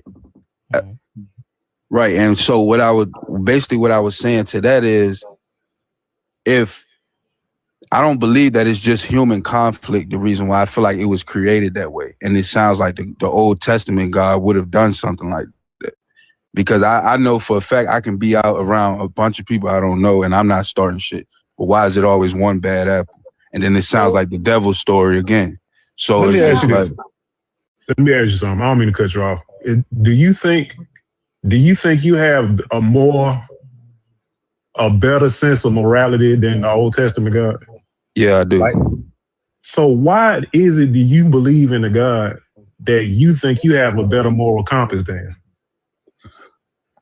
I mean, in a weird way, I feel like he made it like that on purpose. So some of us would cause conflict because I can get bullied by somebody who doesn't believe the same thing as me. Right, but I want you to stay.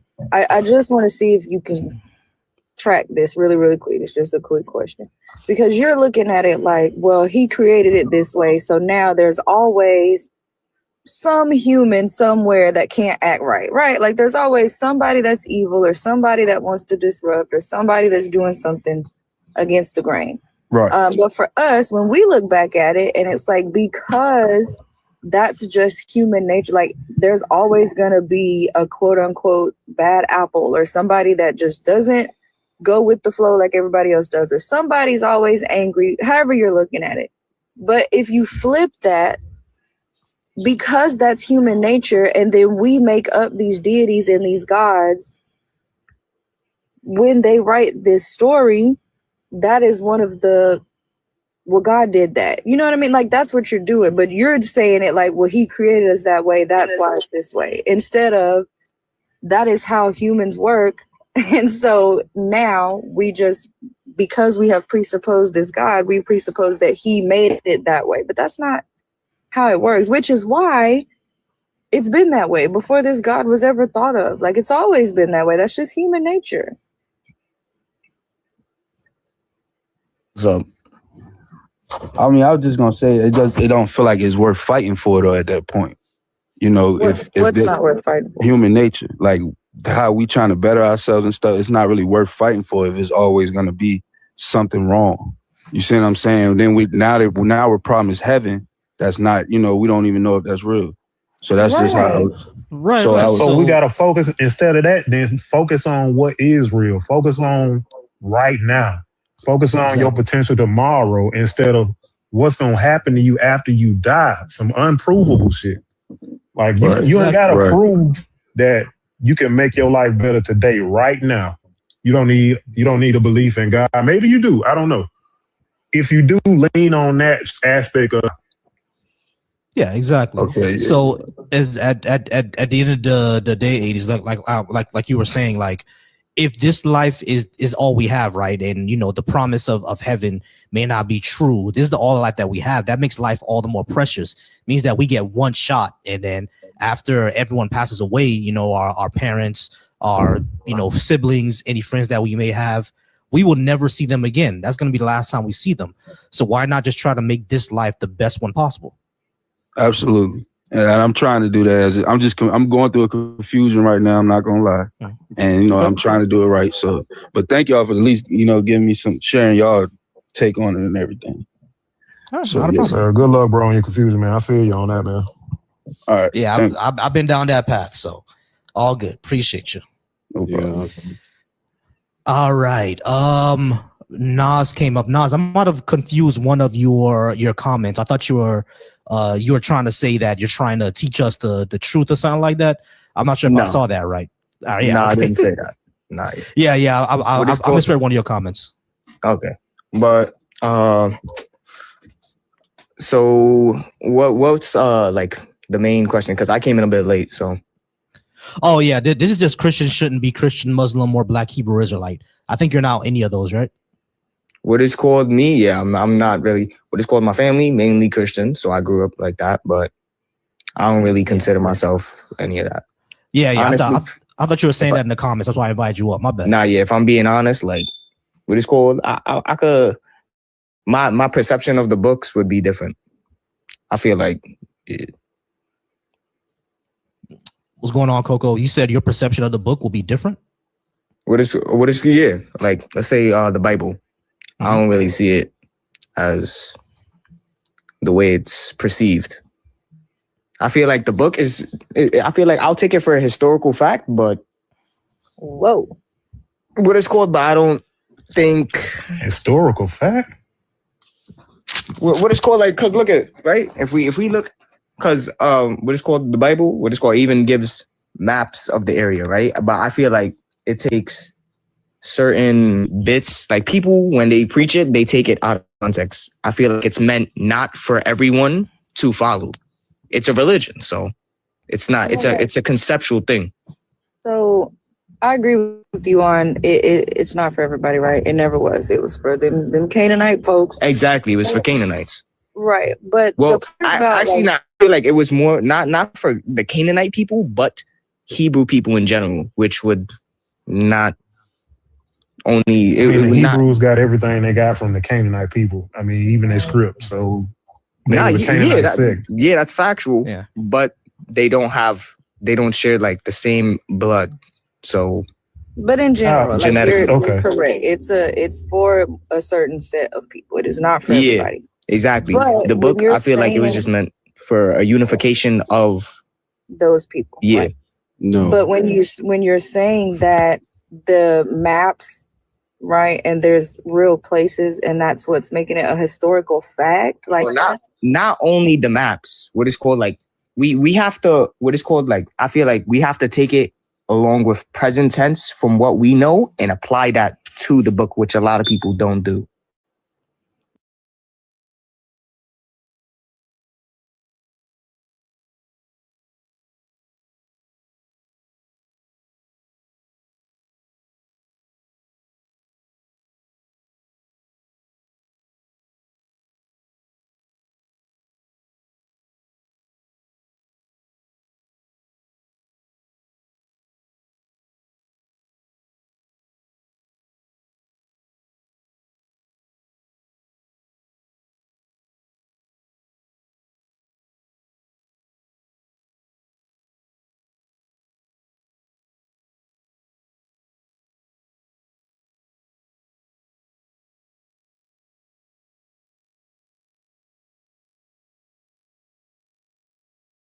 is real, or are you just talking about like historical things in the book that we can prove?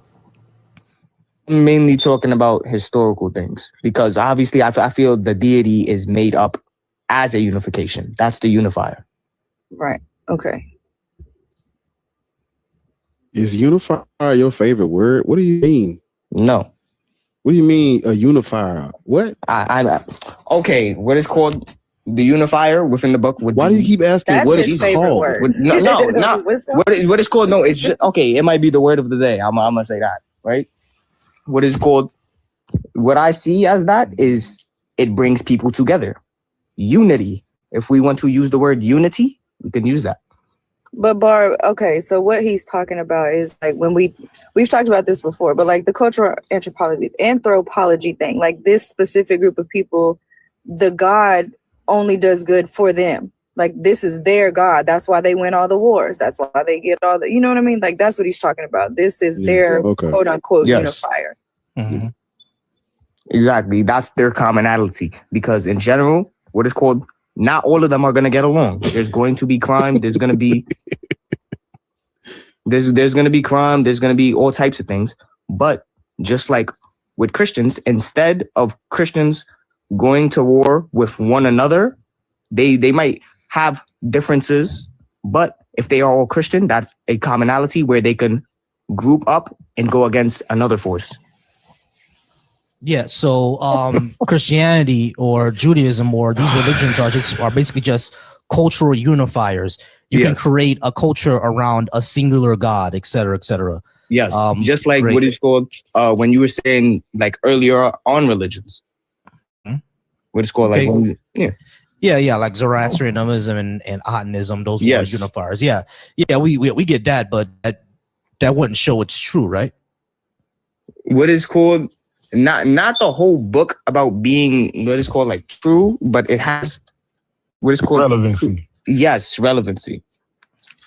So But it I has think true bits and pieces. Yes, right. What but you're it's very saying is real. like basically it's just something you people can be using to motivate themselves.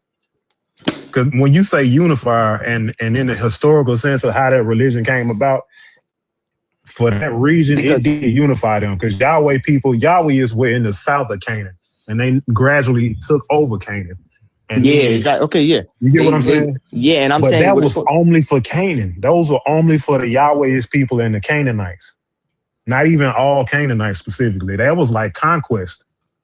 It wasn't like a revelation or an enlightenment type of thing. That was like, we finna come in and fuck y'all up, and when we kick y'all ass, y'all gonna worship our God.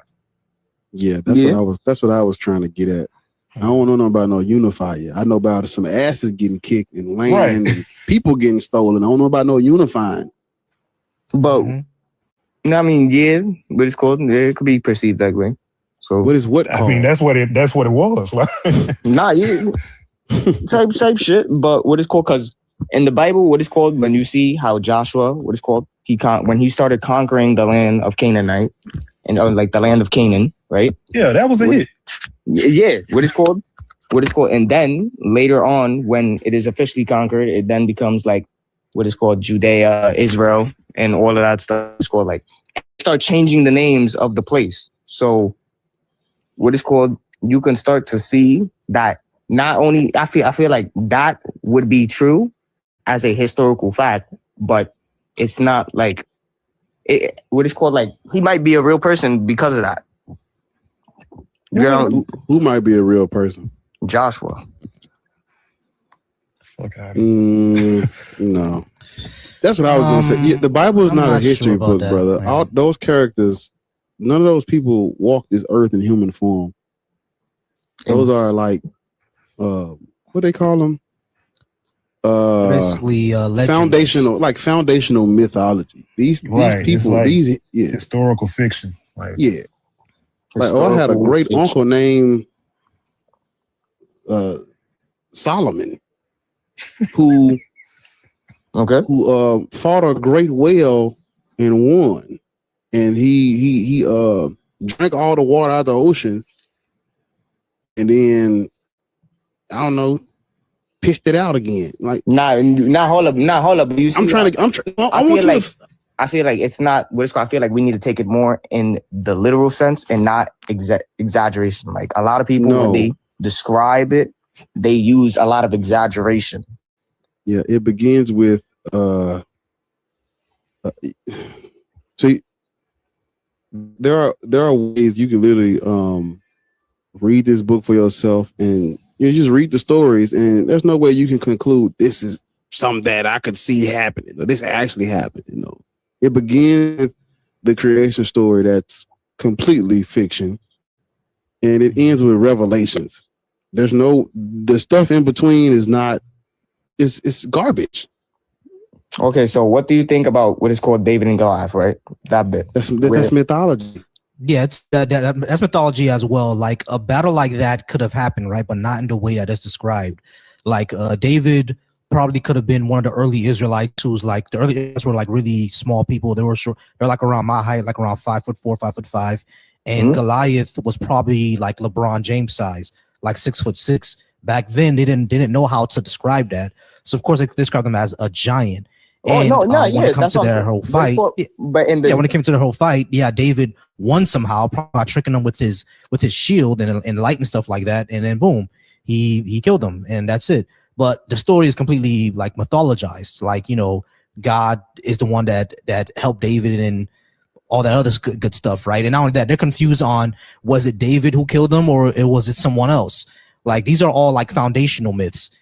Goliath probably wasn't even a real guy. It probably just could have been a symbol for something that David got over. You know what I mean? So, and then David became king because there's more evidence that, there's a little bit of evidence that King David was a real guy, but the biblical King David, the foundation myth around that's probably not what happened.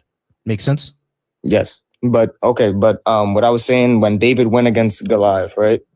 What is called I feel like we can take during that time, we know what is called Romans existed. It's even in there. They have a book called Romans. And what is called what is called, when you look at the map, it shows that names were changed because then the land, I feel, Israel got conquered. So at that point in time, they were conquered, and David is now in the arena with Goliath, which could be, obviously, I don't think his name is probably David because, okay, you proved that bit. Their names actually weren't their names. But how old are you? 20. What state do you live in? New York. Cool. Going down to the where they get the chopped cheeses from? What's that shop called?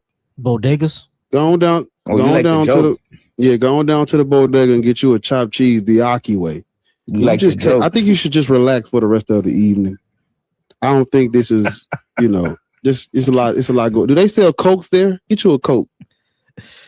Okay, got you. Yeah. Since you're going to be like that, right? Because I'm over here I'm trying to have a conversation because I want to get an understanding. David, you want to talk about David and Goliath? No, I actually want to get an understanding. What was David and Goliath? What was the what do you? What was the real name? You said that was their real name. What was their real name? What do you believe? That the Bible is fiction. I took what it's called. You see, I was learning from because what it's called. The Bible is fiction. You said, brother. No, I'm not talking about the Bible. I'm saying in general in life. What do you believe? What? About like how do you go about life? Do you just that's a very vague what does that question. mean? Yeah, that's very vague. What do you mean by that? What do you mean how do you go about life? That's kind of strange.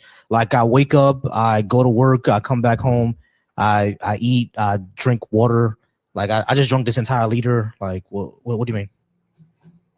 I mean, what is called, okay, after you wake up, what is called, how do you perceive things? Like, nature, when you look at nature, I believe you need to change them batteries in that goddamn smoke. Yeah, your smoke detector. Yeah, you got to I change the know that's batteries. real. God damn. There's never gonna be a fire, so there's no point. Hey man, going down to the bodega, man. Going down to the bodega. There's no point.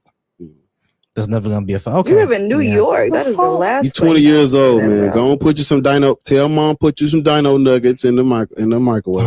Get you a little get you a high C fruit, the fruit box, the little fruit juice box. You just wait on, sit on the couch, watch the cartoon till the food get done. Yeah, but no, it's like seriously, go ahead and change. Go ahead and change those batteries. Nah, y'all like joke a lot for no reason. No, like for real. Go ahead and change those batteries because New York actually does have a lot of fires. That's factual. So go ahead and change those batteries, and then. But I'm saying specifically where I am under the conditions, there would not be. Oh, Jesus Christ! No, they are. They can be fires. Not change those my batteries household. out. Yeah, change those batteries out, and then after you do that, I think there's a marathon of Power Rangers going on right now over on YouTube. You can go ahead and turn that on, and then relax for the rest of the night. All right, bro. Okay. But what's your goal for today? Because apparently it's, I don't know. Hey man, I'm gonna tell your mama put some hot pockets in the oven for you, man. No, I'm not talking to you. I'm talking to. So say your name. My name is Volsi, but okay. Yeah. All right. My goal for today is to actually have this conversation, and it did get derailed a little bit, but we're gonna go ahead and have this conversation. But I'm sorry that we're kind of teasing you a bit. It just doesn't seem to be getting anywhere. That's what we do. That's what somebody said. Just like you asked for. Booking some crazy. It's fine for me. I don't take nothing personal. That's why I'm saying. Yeah, I'm just trying. Word to my mother, you heard. Word to mother. Hey, word to my dad, you heard.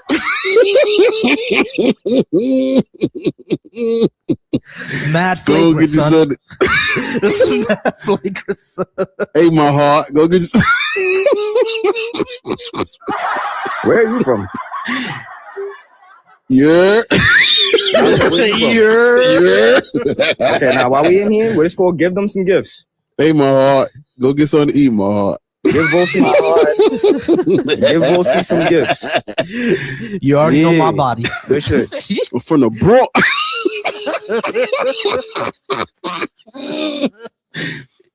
Oh, you already know my.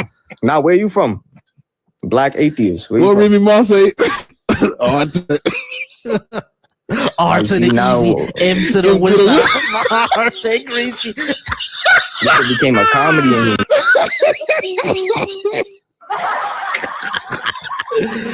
The New York rap is so awkward, bro. That shit was so awkward. Oh, man. No, like New York used to be the harder rap, but then when you listen to the old school rap, it's like, bro, what was they saying, bro? That shit's so awkward. Oh, bad. But yeah, so Nas, I grew up in Miami, Florida, and I think Bar is from Tennessee. I'm not sure if it's Nashville or Memphis. Okay, got you. See, that's Yeah, what I we need grew to up have. What we need to have is conversations. Feel what I'm saying? Get the gifts up, all that. We all in here for this. It's all entertainment purposes. Mm-hmm. Yeah, it's just all entertainment. Shit, that's the way I see it. Entertainment. That's what this app's for. Mm-hmm. All right, y'all. What is nigga? Nah, I was little. What is called serious about it. Yeah, But you serious? Nah, yeah, that's why I said it. I was serious about that. All right, so actually, I'm But it's still a gonna little be curious entertainment now. purposes. You could. Nas, I'm a little curious now. So you take the Bible more as historical fiction, kind of like how I do. Like these people could have been real people, but the stories around them were mythologized. Is that what you're trying to say? What is called? Nah, I feel like that. I feel like what is called the people. What is called obviously names. They can be changed around, all of that. But I feel like the historical context of the conquest and stuff like that, I feel like that can be factual. Okay, so like when it tells a story of David going to war against the Philistines and everything like that, that part could have been accurate, basically. But Yes. it's just in the Bible and a lot of it is mythologized. Like, you know, David being obsessed with foreskins. I don't know why the hell he wanted all these niggas foreskins, but yeah, he was obsessed with, you know, the skin piece on these dudes' peepees. The skin piece that part crazy. Yeah, man, that had to be that part of the Bible, right? He had to take like 1,000 of them shits to the other king to marry her daughter. You know what I mean? Yeah, So that had to be exactly. like some regional wild pause shit. Listen, man, this is what I always say. Like David and Jonathan, that's the first gay love story in the Bible. Because if you read this, bro, like these niggas was in love, bro. They really wanted each other. And then when Jonathan died, David was so distraught. It's crazy. Cold out here. I love you more than any woman. Ever. That shit was super suspect. Whoa. Yeah, Take bro. my jacket and it's cold outside. It's crazy. Them boys was flagrant with it, bro. Back then, I think what was going on is that Saul was homophobic. He didn't want, you know, his son to be in that part of that community, and he saw the relationship that him and David had, and he was upset at it. You know what I mean? He was not my son to be that, not my son. You know, that's what was going on. You know, that's what was happening. All right, we have one more guest, y'all. Moose. You are up next. Maybe my I'm gonna head up for me. I'm gonna go back down to the comments. To the bodega. The bodega, crazy. All right, Moose, how's it going? Are you at least 18? And are you Christian, Muslim, or Hebrew Israelite? I got grandkids, cuz. I have no idea what that means. You got grandkids and you say He old enough, man. He's saying he old enough. He got grandkids. Oh, okay. He old enough. All right, cool. Christian, Muslim, or Black Hebrew Israelite? I'm a Christian because of the evidence. Christian because of the evidence. All right. So, yeah, we're gonna get into the evidence part. But number one, I don't think that Black people should be Christian, or any of us think that Black people should be Christian because of, you know, it was the religion of our enslavers, and we shouldn't be the religion of the people who enslaved and oppressed us. Number two, it denigrates and erases a lot of our spiritual heritage. And number three, there's no evidence that it's actually true. So I'm pretty sure you want to hit all three, but you said because of the evidence. So let's start with that one first. What evidence do you think it has? You're not only going to be talking to me, you're going to be talking to the panel as well. Yeah. Dreadful will get into this, Ariel will get into this, and Key will get into this as well. So because of that, I'm going to give you a little bit more time than we give everybody else. We're going to talk to you for about 20 minutes. Let me know what evidence you have. I'll give you a minute and a half to explain. Go ahead. The evidence of the claim, which was made by the Bible, of a world being created perfect, where there was no evil, and the law given by the Creator, where if everyone was to follow, we would have that same perfect world like he gave us in the beginning. Okay, cool. So here's the problem, Moose. You just made a claim. There's no evidence that the world was ever perfect, that there was never any evil in any way that you would describe it. There's no evidence of that. What evidence do we have that the world was perfect before Adam and Eve ate a magic fruit? Like, what's the proof of that? The 10 Commandments. The 10 Commandments is not evidence that Adam and Eve existed, my friend. Here, in order for us to have evidence that Adam and Eve existed, we would have to look at the fossil record and see that thousands of years ago there were only 2 humans on the entire planet. The 10 Commandments doesn't give us proof of that. So because you don't have evidence of it means that it ain't true of just Adam and Eve. I'm not talking about the rest of it. I'm just talking about the 2 specific skeleton remains of those 2 human beings. It's likely not. If you don't have evidence for something, there's number 1, no reason to believe it, and number 2, that causes the claim to come into absolute suspect. Like, for example, before you got on this panel, you never knew me, right? You didn't know that I existed. Is that correct? You can say that. Right. So if I were to tell you that I have $10 billion in the Bahamas, quit your job and follow me there, are you going to believe that? Not without evidence. Yeah, not without evidence, exactly. But if your character was to say that you were a truth teller, then that would be enough evidence. Rossi is a Oh, that's even better. That's even better. We have 4 people right now who can witness how much we're. How many lies? 5 eyewitnesses. Those same 4 How many people, lies does it take for somebody? Out of those same 4 people, none of them could tell me that you never lie. He doesn't lie. But that's the thing. How many lies does it take for somebody? Black man to don't become a lie. liar? I didn't say black man. Any man. It doesn't matter the color. Oh, He man, don't lie. He ain't lie. Huh? Yeah. You have 4 eyewitnesses to this testimony that he got the 10 million in the Bahamas. Mm-hmm. No, so 4 eyewitnesses have. Hold on. Your You character isn't as trustworthy. We're gonna all write a gospel. Come on, Ariel. We're gonna Moose, chill, slow down. All right, but this right here demonstrates. Moose, hold on, bro. This entire thing right here, this thought experiment that I just gave you, it kind of illustrates my point, right? Even though 4 people told you that I do have $10 billion, they've seen it, and I always tell the truth. You wouldn't take that just because they said so, or just because I said so. You're not taking that, right? You need evidence that is the case. It's the same thing with the Bible. Why would we take that to be the case if we have no outside evidence? Because the Bible says that if the claim it makes that if everyone follows the 10 Commandments, that it would produce what it said it will produce. It's just that everyone don't want to follow it. All right. So here's the problem, Moose. In the 10 Commandments, it says nothing about rape.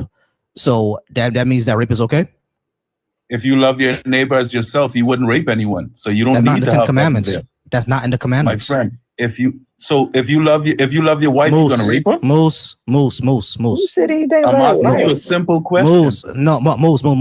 You're dodging my question. Moose, stop. Moose, stop, bro. You are dodging my question. You said the 10 Commandments. Loving your neighbor is not in the 10 Commandments, my friend. It is not. So that's completely irrelevant to what we're asking here. You need to actually keep track of your claims. Now, if you're going to talk about what Jesus said, Moose, be quiet.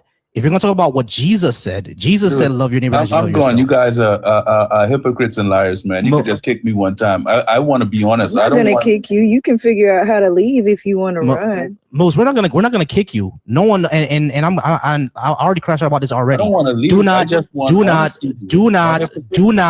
Do not accuse me of lying. Your argument was the 10 Commandments. Yes, that was your argument. Okay, so Moose, shut up. Loving your neighbor is not in the 10 Commandments. Shut up.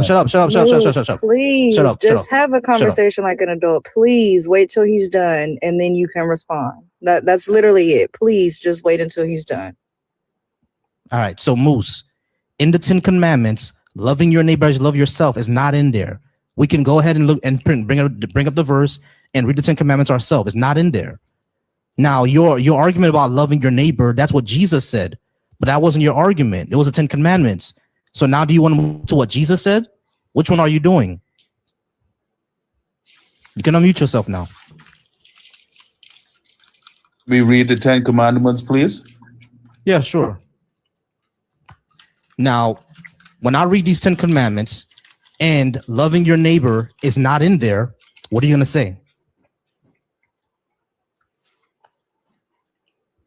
Say that I'm wrong. Can you read the 10 Commandments, please? Number 1, I am the Lord thy God. Thou shalt not have strange gods before me. Number 2, thou shalt not take the name of the Lord thy God in vain. Number 3, remember the day holy. Remember to keep the holy, the Lord's day. Number 4, honor thy mother and father. Number 5, thou shalt not kill. Number 6, thou shalt not commit adultery. Number 7, thou shalt not steal. Number 8, thou shalt not bear false witness against thy neighbor. Number 9, thou shalt not covet thy neighbor's wife. Number 10, thou shalt not covet thy neighbor's goods. None of these require me to love anyone or love my neighbor. It just says don't lust after my neighbor's wife. Don't be jealous of his goods. Don't lie on him. That's all it says. I don't have to love him. And not only that, it says thou shalt not commit adultery, right? I can still rape because I could be a single man and she could be a single woman. I could rape her. That's not adultery. So like that is what I'm saying. Like loving thy neighbor is not part of the 10 Commandments. That's what Jesus said. So that's what I'm trying to argue. That's what I'm trying to ask you. Are you talking about the 10 Commandments? Or are you talking about what Jesus said? I'm giving you a chance, bro. I'm giving you a chance. So which one are you talking about? I'm talking about both. Okay, cool. Loving thy neighbor is not in what in the 10 Commandments. It's what Jesus said. All right, cool. So Jesus said, "Love thy neighbor." Great. Is being do you have to be Christian? I understand. Do you have to be a Christian? Do you have to be a Christian in order to love your neighbor? Yes. How can that be the case if I'm not a Christian and I love my neighbor? Bar's not a Christian, he loves his neighbors. There are Muslims who aren't Christian and they love their neighbors. I would beg to say you guys like your neighbors. You don't love your neighbors because you can't. How do you know that? Because love is a person. If you don't know the person, therefore you cannot truly know what love is.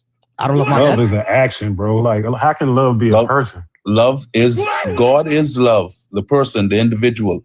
So and he's the one who shows you and gives the definition to what love is. Not a human being. Moose, listen to my question. I was a Christian until I was about 25, 26.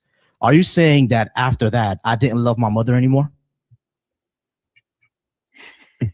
I'm saying to you is no. Answer that question. Answer that question. No, you don't love your mom. If you don't know Christ, you can't love your mom. No. Yeah. What? You see how so what did you see people how do before Jesus? What were people doing before Jesus was born? Before there was the first Abraham? What were people doing before all that? Folks always had the knowledge of God. No, but you said they had to be a Christian.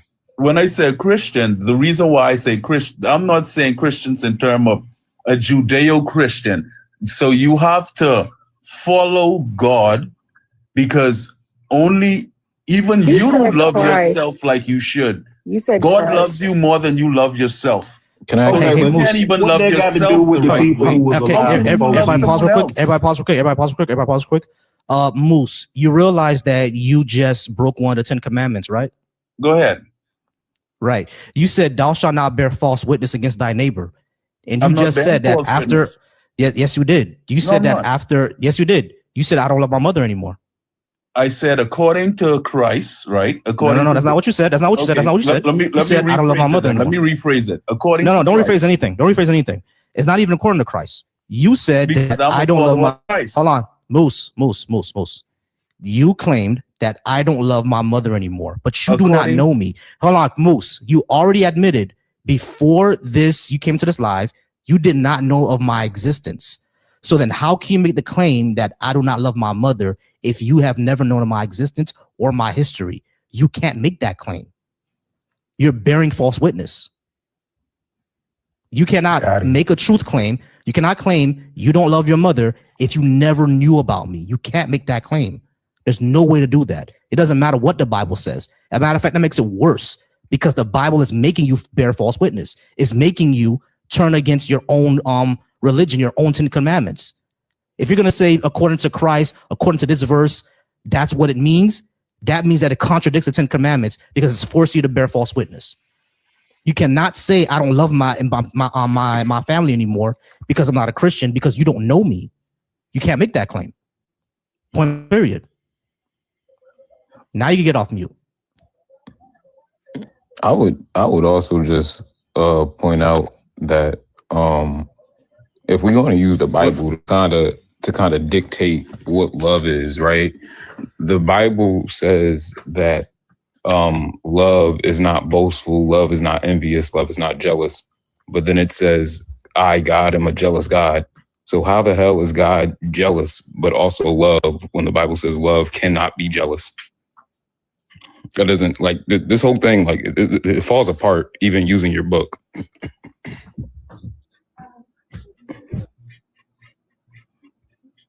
Do I get to speak whenever?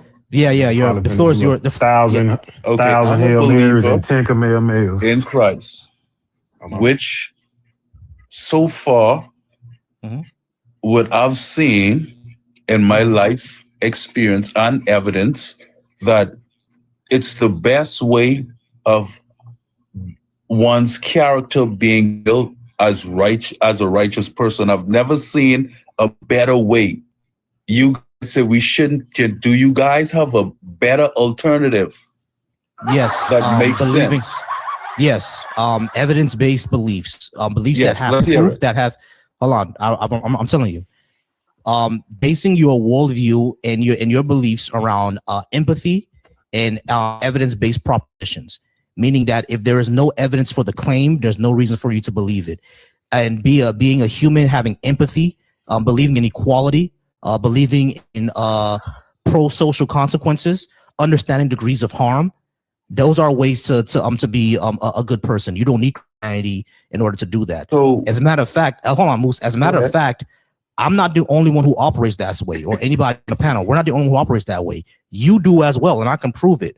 For example, if someone were to break into my house, tie up me and my wife, and rob us, and then we catch that person, should that person go to jail?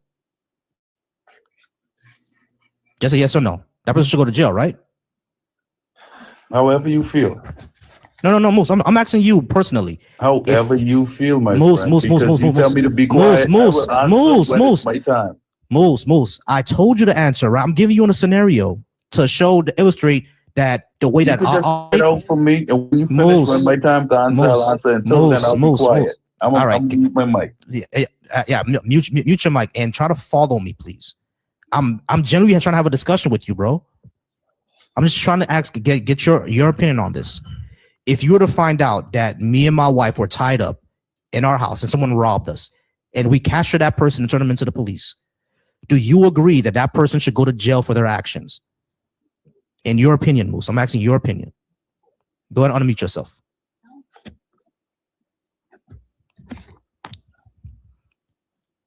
Moose, don't be childish, bro.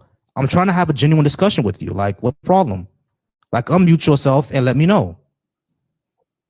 But I'm just listening to you. When you're ready, you all put me on mute, right? So I just want you guys to lay it out for me, and then when I can speak, I'd like to be able to speak. Yeah. This is a waste of time. I'm sorry, yo. I know y'all want to talk to Moose, but it was a complete waste of time. We don't. I have to drop Fred. I'm up at 6, so I gotta go. So I can get ready. All right, not a problem. Hey, I appreciate you being here, Ariel. Don't forget about the Bash Cookout, all right? They just sent me the confirmation. Bash Cookout, y'all. So they just sent me the confirmation yesterday because I sent them the insurance. So June 13th is going down, and I'll be sending you the RSVP probably tonight, all right? Appreciate you. All right, y'all. Thank y'all so much. We're going to go ahead and keep it on rolling. Dreadful, I'm going to send you the RSVP as well if you can make it. If you can't, you can just still order a t-shirt and everything like that. I'll get it sent out to you. Definitely. All right, y'all. Gotcha. All right, y'all. Nothing Danger, I think that's your name. Danger and Jury You guys are going to be next. Let me just get both your ages because I'm going to get off soon. I've been on for about 2.5 hours, so I'm going to go ahead and get off soon. So we're going to talk to both of you at the same time. Burger, yeah, I'm still here with you. I'm with you. And are you a Christian, Muslim, or Hebrew Israelite? Oh, he can't talk. No problem. All right, Jury, are you at least 18, and are you a Christian, Muslim, or Hebrew Israelite? Yeah, I'm a Christian. Christian. And All right. Yes, I'm over 30 even. 30 years old. All right. I do hear a bit of an accent. I'm sorry. I was just about to say that. I hear it. Yeah. I hear it. So I'm sorry to stereotype, but are you Eastern or Western African? Yeah.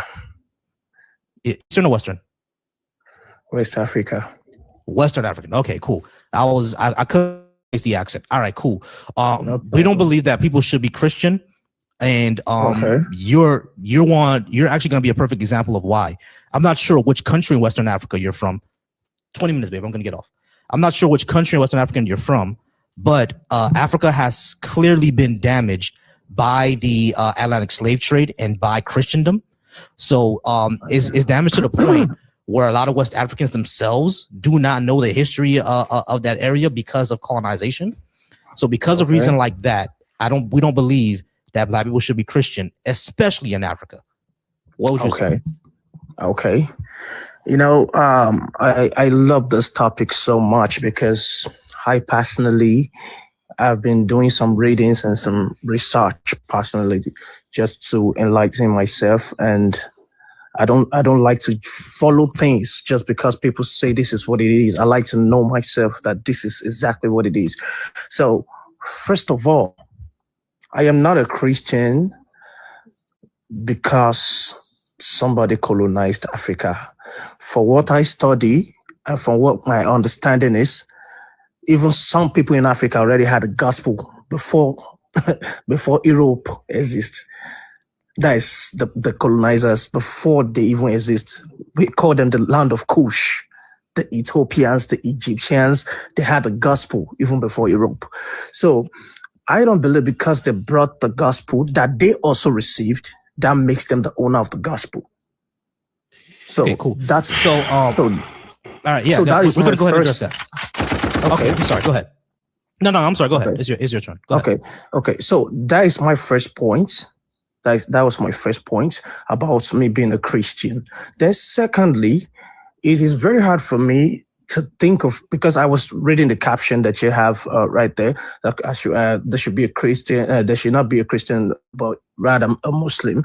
Did you know that Arabs actually enslaved more than the Europeans?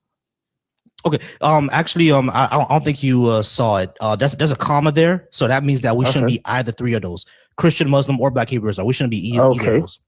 Okay. So very good, very good. You know why I'm going to embrace Did Christianity? you catch that, Bossy? Yeah. I got what he just said. So this is why I'm going to embrace Christianity over and over again. When the slave traders came, they didn't want us to be educated, but the missionaries brought education to Nigeria. Where I'm from, they brought the first education and hospital. We don't have any hospital. We don't have schools. They brought those things. And Islam even came before Christianity to Nigeria, and they came with none.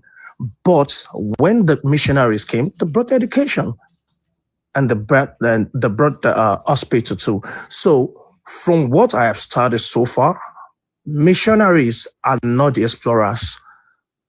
They are not the ones that came for the enslavement, and even the Europeans received the gospel, and it's even speaking loud, like so much volume right now, that when you go to Europe, you don't see how many people go to church because it never started from them.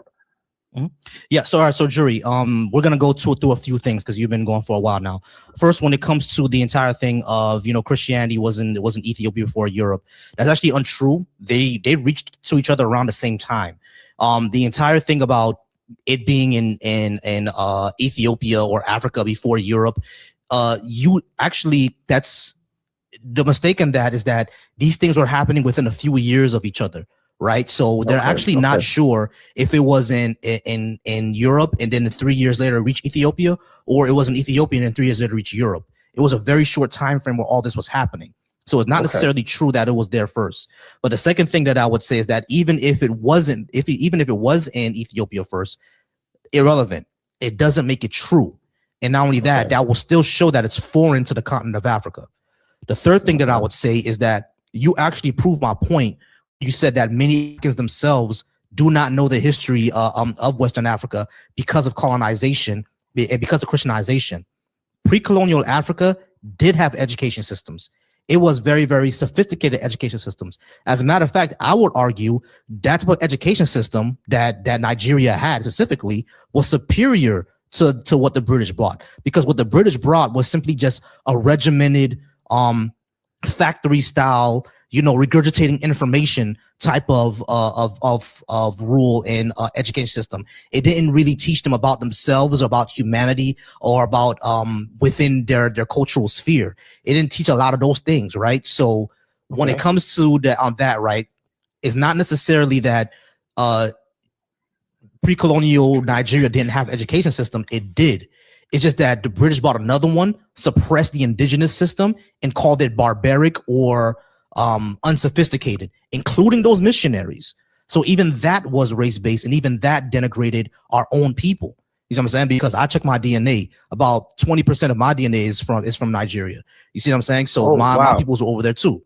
Yeah, most of it is from Benin, but 20% of it is from Nigeria. Another 15% is Ghana, I think. But yeah, I got you again. But yeah, so even my people was over there. We had that before that. We had a apprentice system. We had writing. We had schools. We had it. You know what I'm saying? It's just that when we fell under British rule, it just got deleted. It got denigrated. It got suppressed. You know what I'm saying? All that was there. So that's what I would say. We didn't need the British rule or Christianity for education. We had it already, and we had a unique one that we probably can never come back to because it was erased. Okay, so Also, I just want to. I love. Okay. I just Yeah, want it to was say Bar something. first. Yeah, it was Bar first. Jury, hold on for a go ahead. second. It's gonna be Bar, and then Mine's gonna be quick. When you look at those, because he brought up the missionaries bringing schools and hospitals and education and all that stuff. This is after colonialism by the Europeans was already taking place. Those missionaries that was coming between the 15th and the 16th century, it was very minor, but it was still after the kidnappings and the doom diversas and the doctrine of discovery. When you start to see that major influx of missionaries come in, this is during the time period of what's known as the Scramble for Africa, where all of the European countries got together with no Africans present, and they had a meeting to determine who was going to get what colonized region of Africa. And after that meeting is when they started sending the missionaries in first. The missionaries were not sent under the guise of Jesus wants us to help the world. No, this is hand in hand with colonialism. Destabilize, kidnap, create a slave trade, and only after we've destroyed and destabilized these places, now we're going to send missionaries in, and under the guise of civilizing, they say they were civilizing us. We're going to send missionaries in and put a school over here. We done turned Africa. This is after they turned Africa into an arms race, by the way. And then this is when they send in missionaries in and building schools. So that's a part of the colonialism too. That's all I would add. Can I add one thing? Yeah, and then I'm sorry. Just before that, Key, did you want to add something else, or he's on the call? Go ahead, Anna. I am Chelsea. Chelsea. I'm sorry, I'm seeing the name. Yeah, Chelsea, go ahead. Right now, for Black History Month, I am Annie Christmas. But yeah, what Bar is talking about is demoralization. When that can happen before or after colonialism. But the whole thing is to get people to believe that what they originally believed in, their ancestral practices was wrong, demonic, evil. Even the word demonic within itself is, comes from the church, the Roman Catholic Church, but it's to basically debase them and get them into perpetual racial and ethnic insecurity. So it can happen before, it can happen after. If it happened before, they were trying to prime you for sheer violence. If it happened after, you're already conquered. They're just trying to break the spirits of whatever they came after. But it talks about it in this book that Barr recommended to me. It's called Black AF History by Michael Hardiot. And it's really good. It pretty much talks about it. Exactly. Right. And I think Key wanted to add one last thing. Go ahead, Key. Yeah, I just wanted to address what he said about how the Ethiopians had the scripture before. Oh, Key got a call. Key got a call. Hey, Key, once you back from that call, go ahead and get back. Oh, there he is. Go ahead, Key. Yeah, no, I was saying, man, my bad. The oldest Bible in the world is actually Codex Sinai. It's a European production. Christianity is not an African production. Nothing about Christianity came from Ethiopia first. The way Ethiopia got introduced into Christianity was a dude named Frumentius.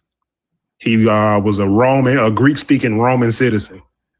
So if you look that up, it's 9 European popes that went into Ethiopia at the time called Axum and converted the king.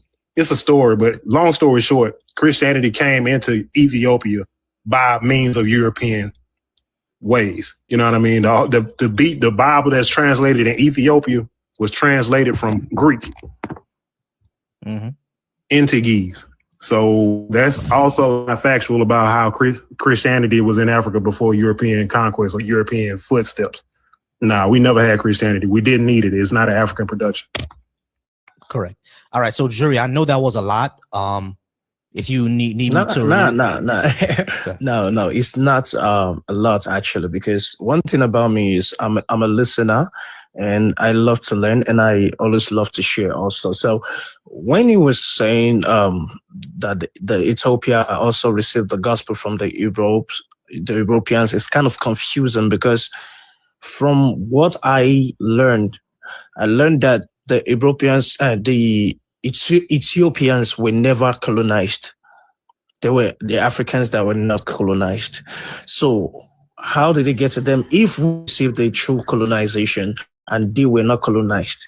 That was my first question. And the second one is, I know the history of some of the missionaries that were unalived in Nigeria.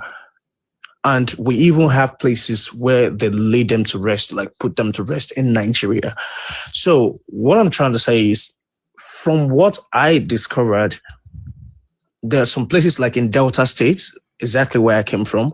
They say that when they come, they don't want the system they were coming with. It's not designed to educate us. They just want us to stay beneath them under their feet. But when the missionaries came, they came with something different, which is to enlighten the people. And right, so when you an say issue popped up, so they say the issue popped up that the missionaries understood exactly what the colonizers are trying to do, that this caused a lot of issue. So some of the missionaries were unalived. That was the reason why. And some of them even got sick from mosquito bites and everything. So I'm just kind of confused. All right, I'm just kind of confused. George, because I got you. Hold on. I got you. So I just need to quickly get some clarification. When it comes to it comes to my mind what you just said. When it comes to the missionaries, you said they came to enlighten the people. Enlighten them towards what? Because again, around that time in pre-colonial Africa, we had our own education system. We had our own societies. Like there were even homes with no. You right? Sorry, sir. What I was just saying is I didn't say you were wrong. I'm saying that was what they came to do. That was what that's what they claim. Yeah, that was why they came. So they came. Okay, I'm not saying there was no system. Yeah, I got you, Jerry. So yeah, I get that. That's what they claim, or they want to do, because the thing is, like, you have to understand, Jerry, that's still problematic, because they saw that if they don't have a European style system, therefore it must be inferior. Therefore, we have to enlighten them. Like that's basically like benevolent racism. Yeah, he's saying they're thinking that their system is better than ours. I do get that they had the missionaries, at least that you're talking about. I understand they had benevolent goals, but their goals were still based on racial superiority, even if they didn't realize it. Does that make sense? Sorry, I missed that. Okay. You What I'm say saying is that I understand that they have benevolent goals. They're going in here in order to help and save people, but we didn't need the help and we didn't need the saving. Like that was their yeah, idea, exactly. right? That was their idea, but their idea was still based on racial superiority. You see what I'm saying? Yeah, I get it. I get it. Right, right. Yeah, so we already had all that before them. So now for you personally, I understand that you in society, you're the one who turned to God yourself, et cetera, et cetera. Let me ask you, did you grow up with your parents being Christian or were they traditional? Okay. So I like this question also because yeah, my mom was a Christian and my dad was a Christian, but they were Catholics. But I left the Catholic doctrine, faith. I left because I realized that it's actually against what the scripture taught, like bowing to statues and other things. So yes, I was born into a Christian family, but I reaffirmed my faith because it worked for me. I don't know. I don't know if this is gonna make any sense to you, but in a way, it has worked for me many times. No, Worked for me many times. So no, I get that, right? For a lot of people, this is simply what works for them, you know, for hope, for pride, for et cetera, for finding community, especially, it works. Like, and that's something that I'll give to Christianity. If you want to find community, yeah, Christianity is going to give you one of the biggest ones, especially in the Western world, right? I don't deny that. What I'm saying is that it's still not necessary and still unneeded. I think the things that you could have found, or the things that it helped you with, you could have done it without it, because there definitely are people who do it without it, right? So I don't think it's necessary for you to have.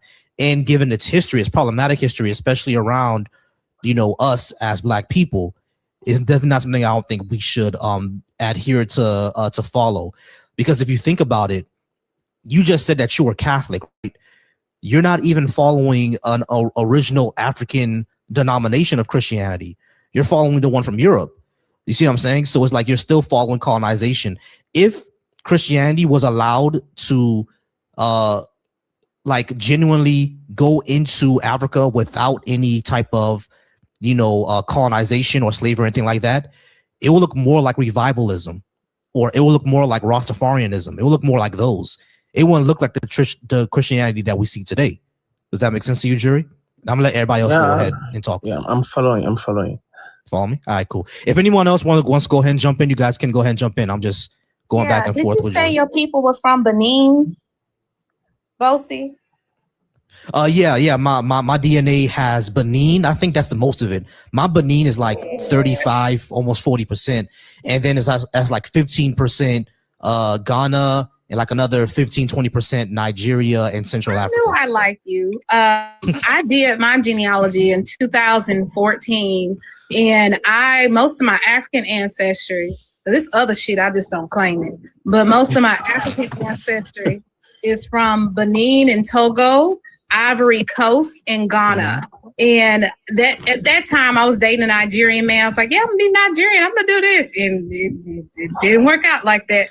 But I was like, damn. But then I did a lot more research on Benin. It's the birthplace of voodoo. It's like, it's an amazing place in theory. But yeah, I did a lot of research, some research on the Ivory Coast.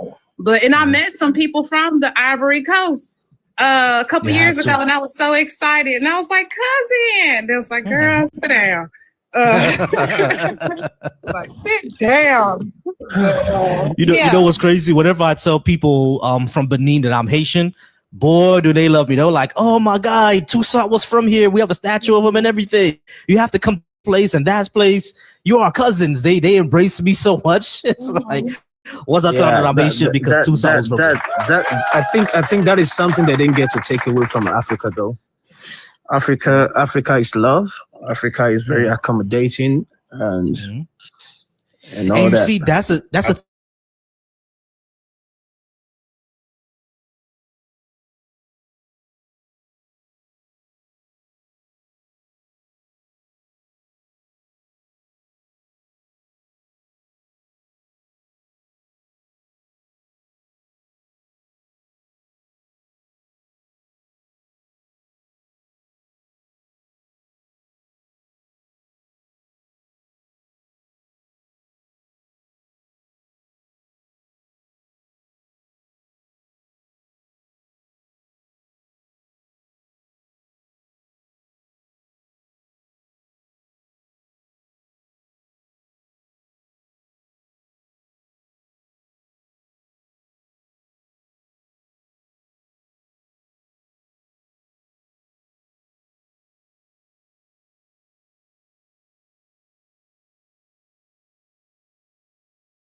switch innately, and you live alongside your oppressor. Your grandparents did, and you learn what is microaggressive, like how to steer clear of that. But it's just a thing when you're too accommodating, when you have too much empathy, and you don't.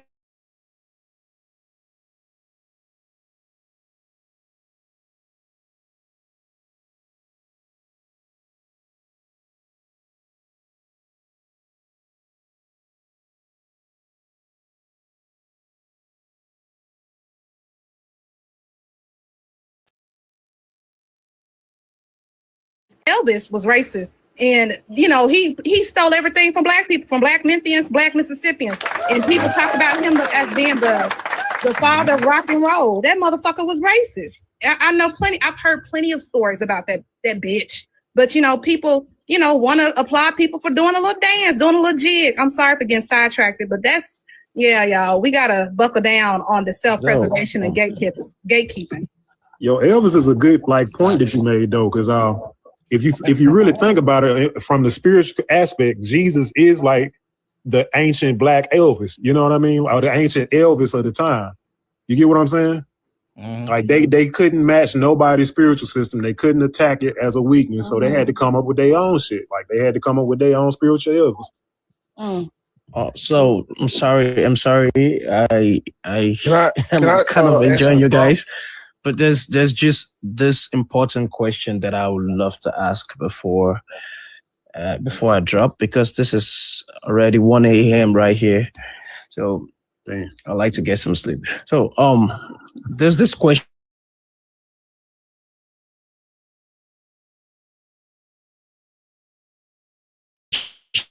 that I've always wanted to ask. It's not even real, and we're not supposed to be a Christian, but it's supposed to be a Muslim. Nobody's supposed to be anything but African and this and that. But the real question I wanted to ask is, how did everything get to be?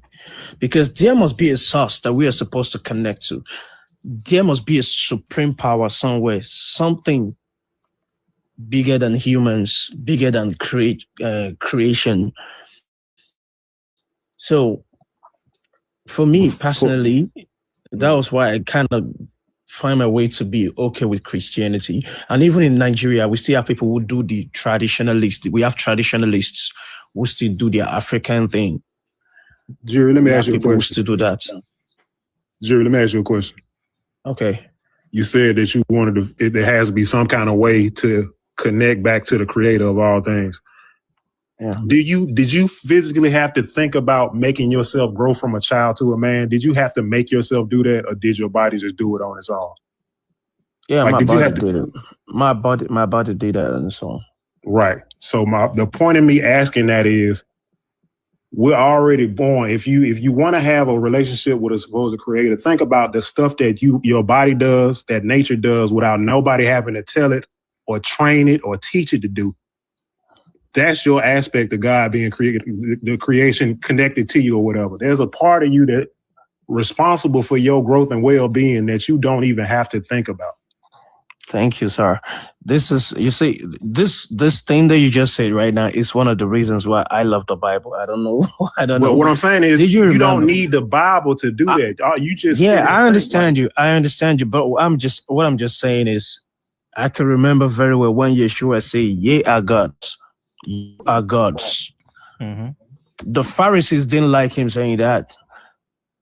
He even exposed, because I don't believe Christianity is a religion. It's not, the Bible is not a book for a religion. That is what I believe. It's not a book of religion. It does not belong to some set of people, but anybody that wants to connect in some kind of way. That's what I believe the Bible is. I don't go to church. I don't go to church, and I will tell you my reason. So many people laugh and say, "How can you be a Christian and you don't go to church?" I say, "Show me where Jesus said I must go to church for my prayer to be answered." It say you are God's, and the Father can hear you anywhere you are. So there's so many reasons why I just feel like, okay, I'm okay where I am. You understand? So when you say that, it's just confirming what you also say, that ye are God's. So I don't need to look for God, for He's in me. Right, but that brings up the question is of what do you even think religion is? Religion is a practice, mm-hmm. but for me, Christianity, yeah, it is given the name. It was given the name, but I can't remember from everything that I've read from the Torah to the Injil and every other books. I can't remember where Jesus was talking about religion. He didn't introduce religion. He was just talking about humanity, love, kindness. Right. So we can do all that without believing in any God or accepting that Jesus died on the cross for our sins. Like we can already do all, love, humanity, connection, all of that. Like there's no God belief necessary for any of that. Okay. So no problem. I don't actually want to go further than that, because for me, I just be like, okay, if this is just life to live, exist, you don't have a source that you're connecting to, then you just one day you rest and that was the end of it. Maybe we there's die no and that's it. afterlife. We Maybe rot. there's no afterlife. There's no nothing. How We're do you just living pronounce your name? we are just living to die. Yeah, No, correct. I don't. How do you pronounce your name? Because you said a scripture that I'm a PK. My father's been deceased for over a decade, but there was a scripture that he would always tell me whenever I would go through some issues because, life. That scripture is Psalms 82. That you said, "Yea, are gods, children of the Most High God." Yes. That's what you were referring to. The God wasn't talking to humans, adults, other humans. He was addressing other gods. No. Sorry, my sister, you got it wrong. That was this one. The one I was quoting is from John 10. When the Jews Okay, but gathered the around one him, the when the one Jews they are asked him. gods, children of the Most High God is Psalms 82:6. Okay, so this one I'm talking about is actually in John 10:24. When the Jews gathered around him and asked him, "Are you the Messiah?" And he said, "I told you, but you do not believe." Then he said, and then when he say, "I am a father at one," they say, "You a man call yourself a God?" And he said, "Don't you know that ye are gods?" Jesus is quoting that was the what- psalm so- that she mentioned, brother. Sir, what did you say, sir? I said Jesus is quoting the psalm that this young lady is mentioning. So her point still stands. I mean, I want y'all to read it. That's why I'm just giving you a reference. It's Psalms 82:6. Read the whole chapter. Read the full chapter. Don't just take that verse, because the full chapter is really essential. And if you have read it, it's talking about other gods. Yea, are gods, and all of you are children of the Most High God. Well, I understand what you're saying, but he was actually talking to the Hold on, Jews. God standeth in the congregation of the mighty, judges among the gods. How long Yes. will ye judge unjustly and accept the persons of the wicked? Selah. Selah, we use hoodoo too.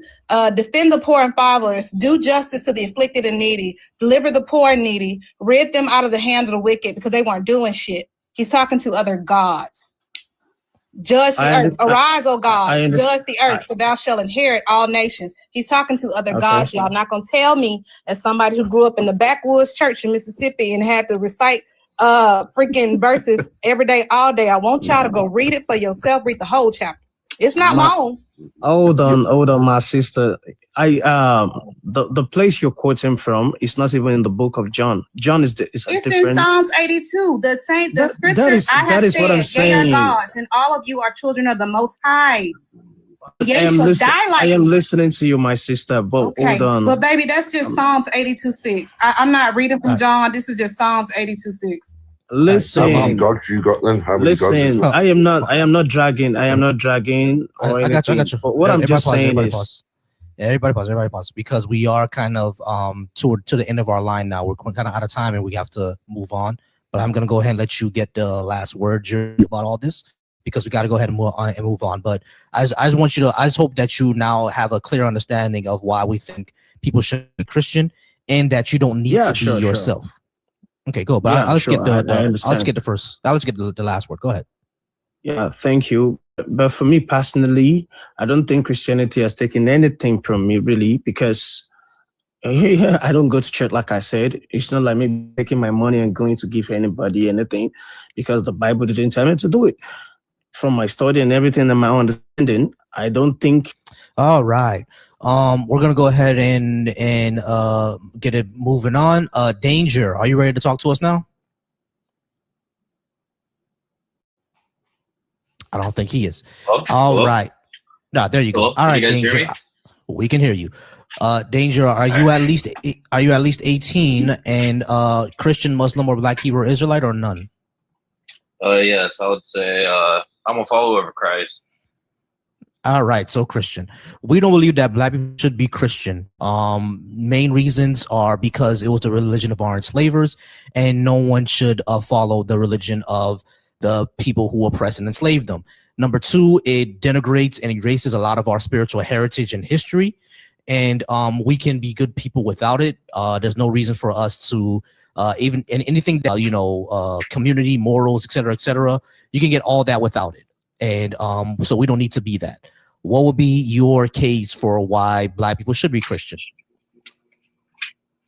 Let's see.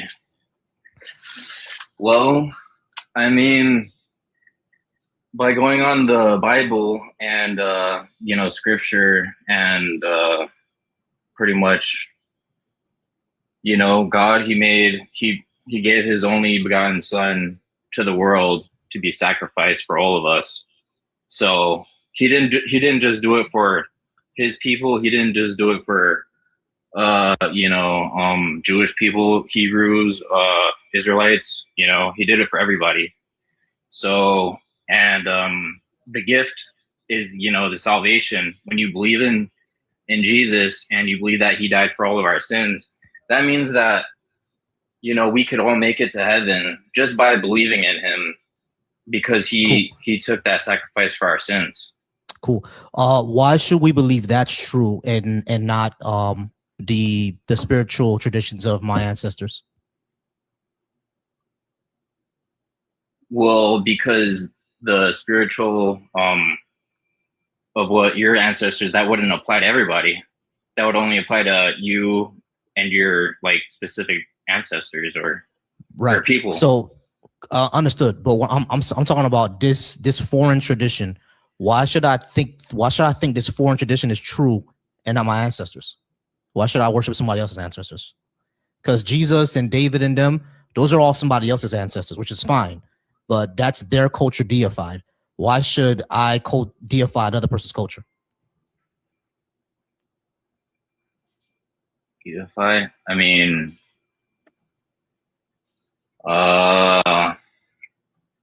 deify someone else's. Right, because Jesus is an ancestor for the Levantine Palestinian people. That's their ancestor. David, that's their ancestor. Solomon, even before him, Abraham. All that is their ancestors, right? All that is all good and well. I don't have a problem with that. But that is their spiritual tradition. Why should I erase my spiritual tradition for theirs? Why should I uplift another culture? That's really the question. What is your spiritual tradition? My people were from Benin, so our spiritual tradition was Vodou. I'm sorry, could you repeat that? My people were from Benin and Nigeria, so our spiritual tradition is Vodou and Yoruba religion, like the Orisha worship and ancestral veneration. That's our tradition. And so go ahead. And so what would you say is the difference between the two religions? Between the two, it focuses on the indigenous traditions, and not only that, the spirits of that religion actually look like me. If you walk into any church right now, what does Jesus look like? Yeah. So like those spirits. Answer the question. What was funny? He laughed because he knows the answer. He's laughing. No, he comes from the Middle East. I wouldn't say he's white. I think I know that's you wouldn't a say nervous white. laugh, but he's Yeah, he's laughing because he's learning. He's learning. Yeah. That's what. I thought that was a great he question, by the way, Vossi. I thought that was a great question. Yeah, he comes from the Middle East. That's not what Vossi asked you. I'm not Vossi asked you. That's not what he asked you. Vossi Bro, asked he's you. not even disagreeing with him. Just let him carry on teaching him. No, you can go ahead and Vossi. ask. What? Yeah. So Danger. My question, because you asked me what would be the difference, and the main difference is that these spiritual traditions actually align with what our material conditions were.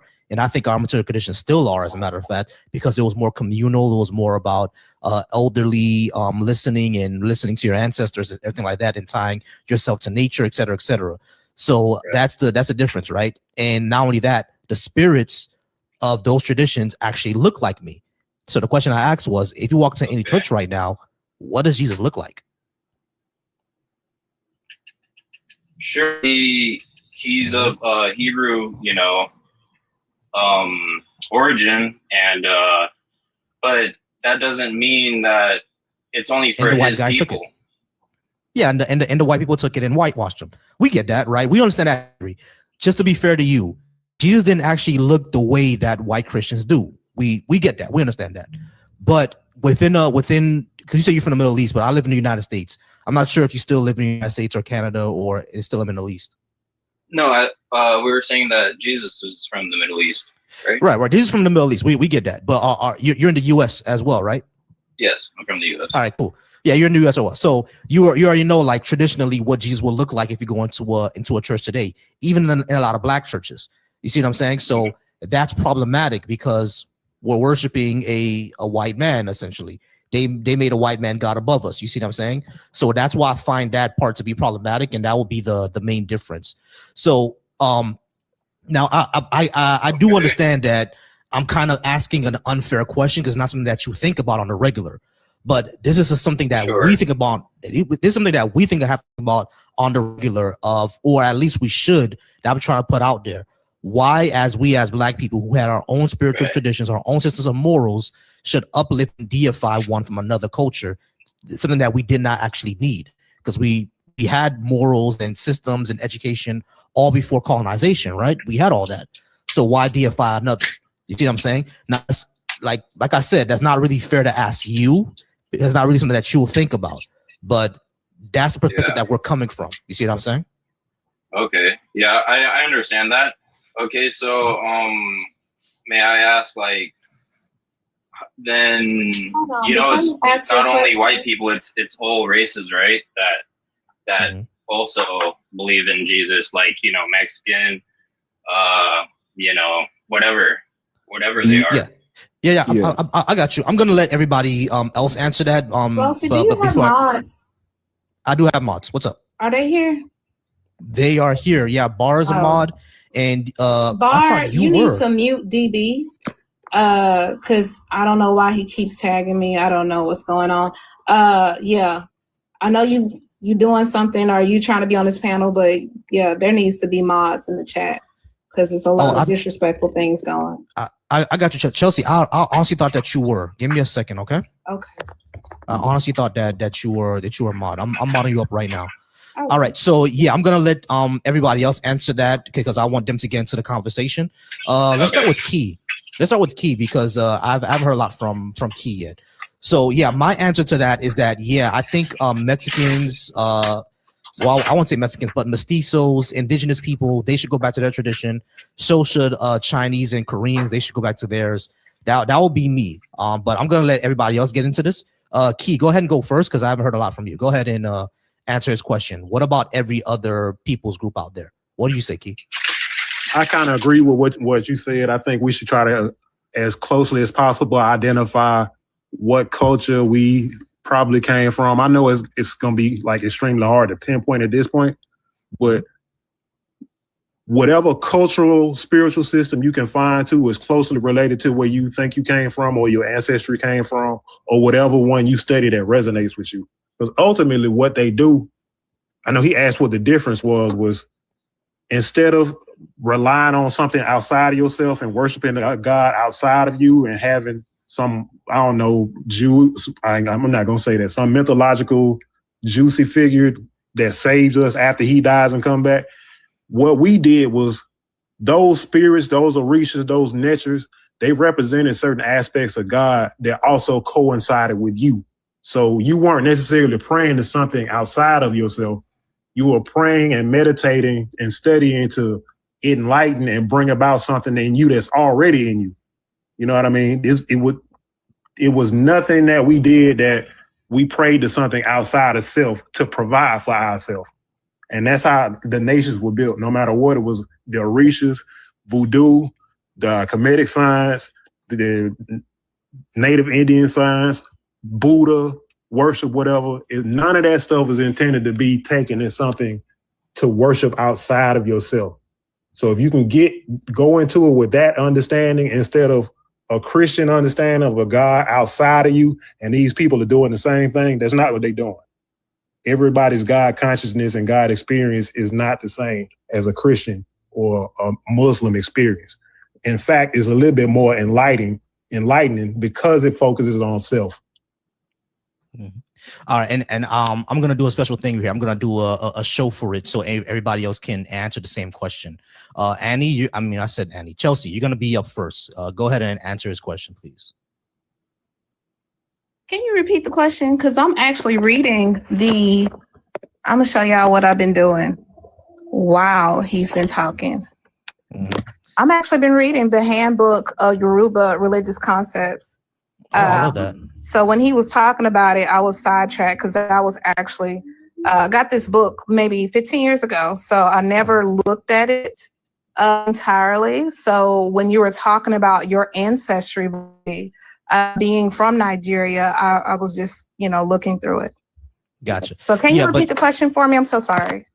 No, not a problem. He's gonna be on mute until I end the show. But his question was basically, what about all other people group? Because we're talking about black people. Mm-hmm. So like, what about all other people group? And Key also said that every other people group should go back to whatever their culture. They should go back to whatever culture, if they choose to, whatever cultural and spiritual practices that they choose to believe in before colonization, because with colonization, you understand that this Jesus and God concept, this monotheism, was forced on them. It was forced globally. And the only reason why it had to be forced, because this church, the Roman Catholic Church, Pope Calixtus, Pope, I think his name, I don't want to mess up his name, of Portugal, he's the 5th Pope, and this was around the 1600s, not even the early 1400s. They needed a working class. They needed to create capital.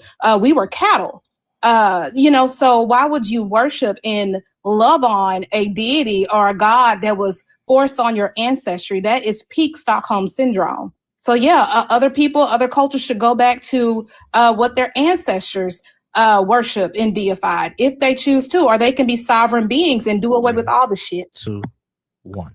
All right, Bars, your turn. Yo, mic check. Can y'all hear me? Yeah. Go ahead. What was the question? His question was basically, since we're talking about black people, he asked, should every other cultural group go back to what they worshiped before? And me, Chelsea, and Key said the same thing. Yeah, they should. Instead of being Christian, instead of being colonized, go back to what you were doing before that. What you say, Bar? Yeah, my answer to that would be, so we have to understand that all deities are cultural or tribal. It's either or. There is no universal God. There is no transcendent deity. All deities come from a culture or a tribe. So if you are worshiping a deity that is not of your people, that is not yours, that does not come from your tribal culture, you are literally deifying someone else's tribe or culture.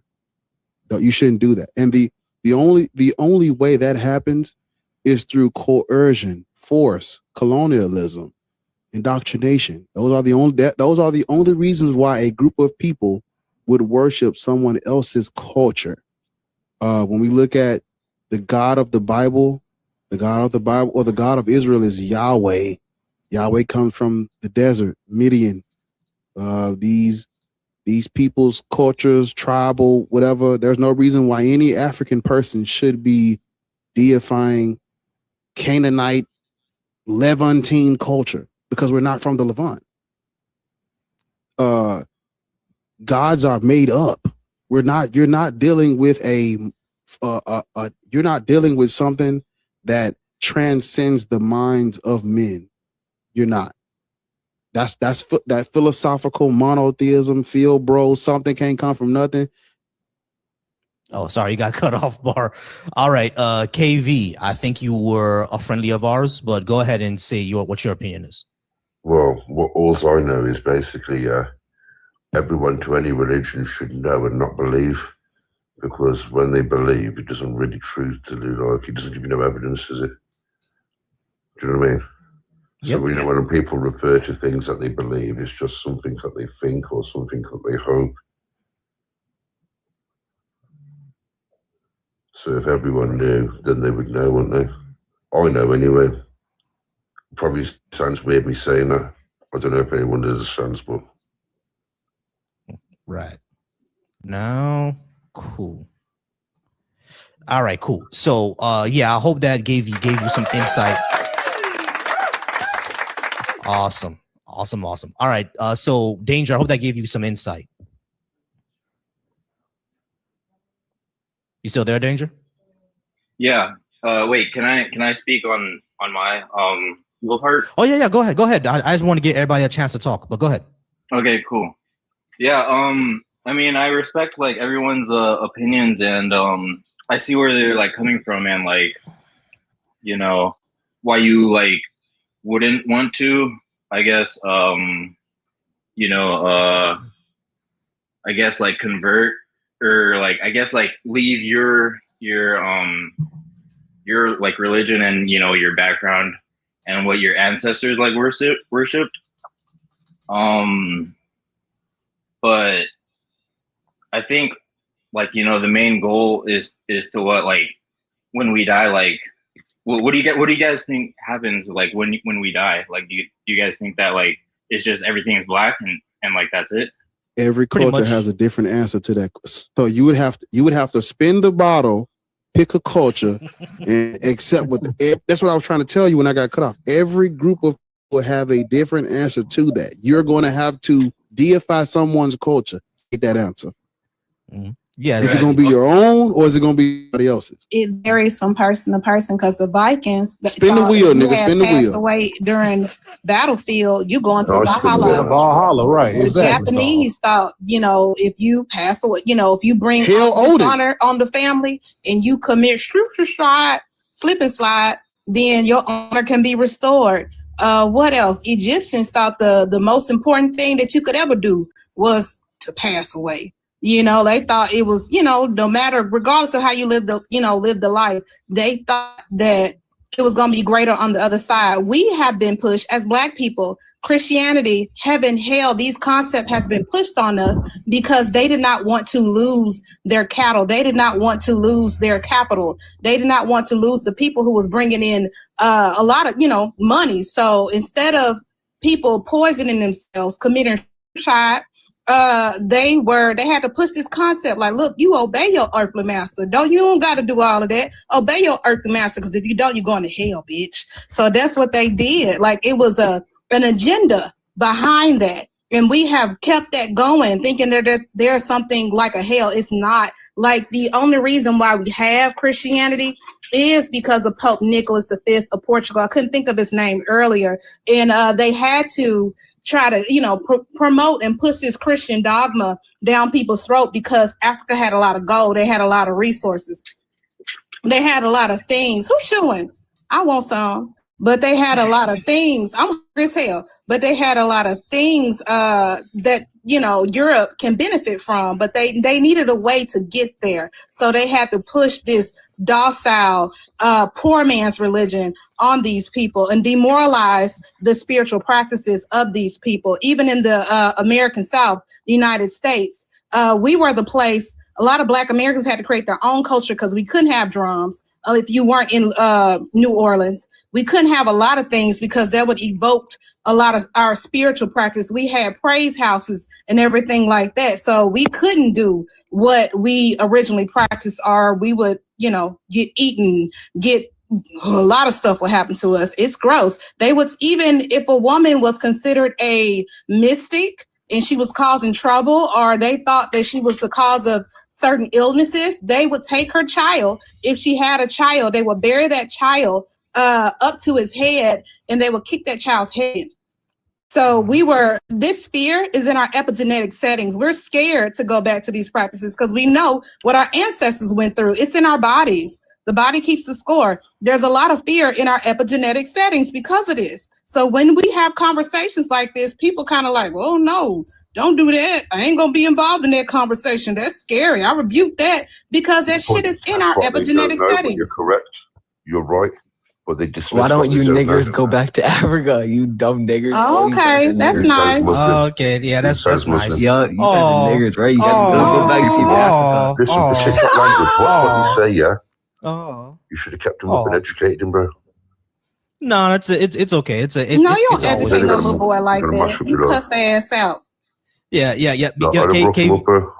Yeah, KV, over here in the States, bro, we're used to that. Like, that happens all the time. That's normal. Yeah, that's normal. I'd have just educated him and burnt him up. Baby, Yeah, I'm from the deep south. Well, if I had something to say, I'll get this whole live shut down. Yeah, So but I'm there's learning saying there's to do, isn't not there? say nothing at all. You know what I know? Yeah. I've got to keep it tolerated, yeah, and not say nothing to him. Because if I see him face to face, I would poke his eye out and bite his nose off. And I know it's on TikTok. Everyone's behind a little barrier, so everyone gets a little boost from time to time. Let him have his little day of glory thinking he's a bad man. If he's seen us in the streets, he's going to look to the floor. That's all we know. If he's seen him as a star, he's not going to grow. He's a waste man. I got you, KV. All right, so Danger, we're almost just about out of time. I'm gonna bring Big Beige up next, but I'll let you go ahead and have. Listen, let me just ask a question. Wait, can I say something before we move on? Okay, go ahead. So the one of the biggest things I think that would be a good thing for Christianity is that salvation, right? Like, what is one thing that all these other religions don't have? Like, let's say like Buddhism, for example. Like, in Buddhism, we can't be, or they don't believe that, like, just believing in Jesus, you could be saved and go to heaven. Like, or for another like religion, like let's say like Muslim people, they in their religion, they believe that, in order to go to heaven, you have to do good deeds while you're here on earth, right? But and so in all of those other religions, they don't have this one big salvation that will save them all. Right. So the question there, Danger, is that what we need salvation? Like, why is that? Why would we take that as a core necessary component for any religion to be true, for it to have a salvation component? Like, what we need salvation from? I think it's actually more humanist and more human centered to not need salvation, to need a system of correcting and becoming more moral person than a reward you get at the end. Like, if you had no salvation, people would just be sheeps. They would just follow what they think and not what they know. There would be no breakthrough in any kind of technology or in any kind of like intelligence. You're saying if we didn't have salvation? Yeah, if everyone just thought what was right was the same thing, we wouldn't even be intelligent. Then why would we have any religion in order for someone to be a wolf and not a sheep, they have to think out of the box. And that's how we get intelligence. We evolve.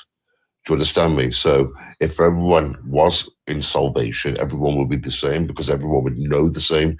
In order for no one to know the same, someone's got to be different to make a difference.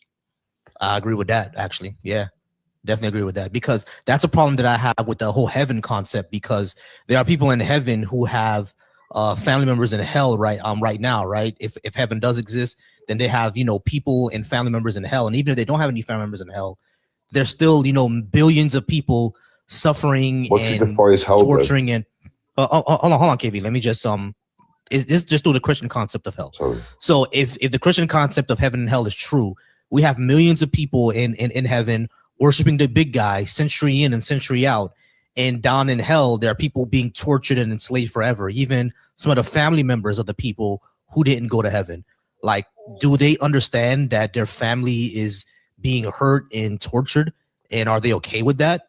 And if they're not, then that means that you can be sad and have depression in heaven. And if they cannot, then that means they're being mind controlled. There's a problem there, right? Yeah. My thing with Can I answer your heaven, question, bro? it sounds like a chemical lobotomy. And if I said this on Easy's, no, I'm for real. Don't laugh. I said this on Easy's live, I think yesterday, a couple days ago. I said, if I get to heaven, I know I won't be there long because I'm like, God got to run me a fade. I'm going to whoop God. Somebody braid my hair back. I'm about to whoop God's ass on these streets of gold because I got questions, real live questions. There's people who prayed and fasted and did so much in your name and you ignored them like you a bitch. I don't want to be down up Do you here know with why? you. Do you know Fuck why? you. Do We're you the know why? 2/3 of the Can I angels answer that your you kicked question? out. Them my homeboys. Cause you know bitch ass motherfucker. I'll answer your You know question. what's funny about that Chelsea I've been is where like I've been what you're saying. I've been that guy that's asked and asked and asked for things, yeah. And when I was actually just thankful when I prayed and I was thankful for the day I was given, that's when I was rewarded what I really wanted the next day.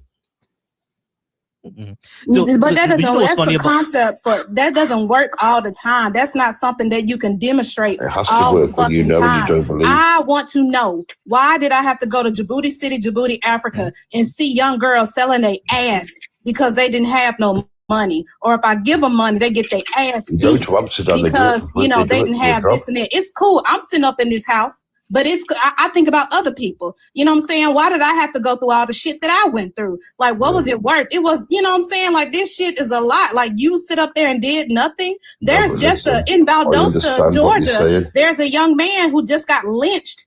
Where's the justice for You his know family? everything that Where's you've the been through fucking that's bad, justice? yeah? I got questions, God. You a bitch, motherfucker. Yeah, I but don't you want know to be up here you're with strong. you. I'm not about to worship you. You're Fuck you. strong. The way you're built, though, yeah. Listen, I all don't the give a fuck things that have about being happened to you, strong. I didn't have to go through it. yeah, you've got to, because you've got to show others that you can carry on. No, man. I don't have to go through So it. listen, I if I did went through not. something bad in my life that you had experienced also, you would. Yeah, we're not gonna keep going through that. All right, but yeah, Danger does. I want to say something. So Chelsea, you know what's funny about that is because I've always said there are several difference of heaven that I've heard before, right? One version of heaven is just a big choir where we're just singing our praises to God for all eternity. That sounds like torture, number one, because after 1,000,000 years, my voice gonna hurt, bro. Like just, and then I heard the version that you said, right? The city of gold. But you know what's also funny about that? City It of says gold that streets, and I told you this before, Bossy. I'm lactose intolerant. I got low iron. How the fuck I'm gonna drink some honey in milk? I ain't gonna never. I'm gonna be looking crazy, emaciated, sick. Like, what the fuck? That's not heaven for me. Milk and honey. That shit was sold to enslave people to keep us sitting there because we were malnourished and we didn't have nothing.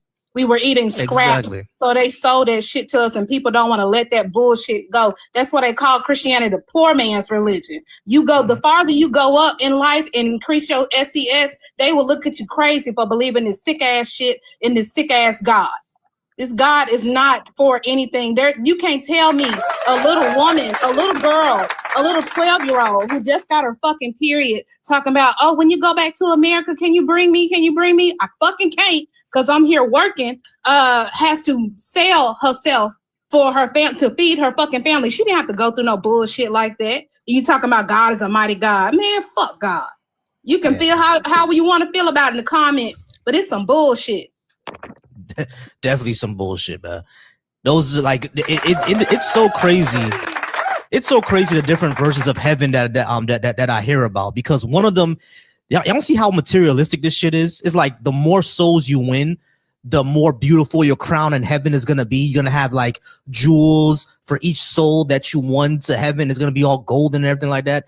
It's extremely materialistic, and which shows me that this entire religion is just based on materialism, at least in the Western fashion, just based on materialism. And just like what Chelsea said, if he has all that gold up there, go ahead and save the people down in Djibouti. Go ahead and save that little girl.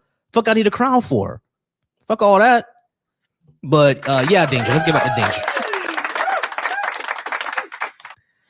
All right. Actually, give me 1 second. Hey, Smurfy, go ahead and come up, please.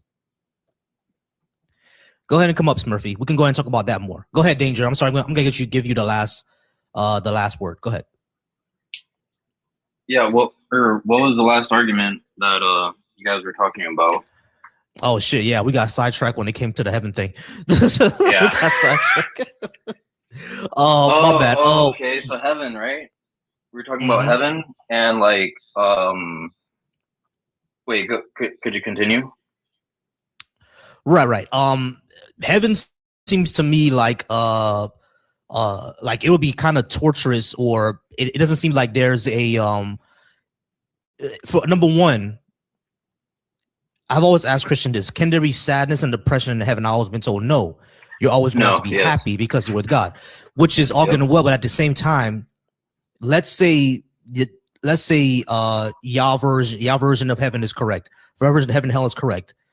Apparently, I'm going to be in hell being tortured forever, but my parents are going to be in heaven. Are my parents going to be happy while I'm being tortured? Well, I mean, they're not going to be happy that you're going to be tortured. No, but what it does say in the Bible. Okay, so when we get to heaven, there are no feelings of sadness. There are no low vibration feelings in heaven. It's only like love. It's only down here on earth that we have these low vibration feelings, right? Mm-hmm. Yeah, and so what hell is it's not this like place that like we think that like, you know, there's like fire all around and like you're being tortured by all these demons, right? It's pretty much the separation from God because you don't want to be with God.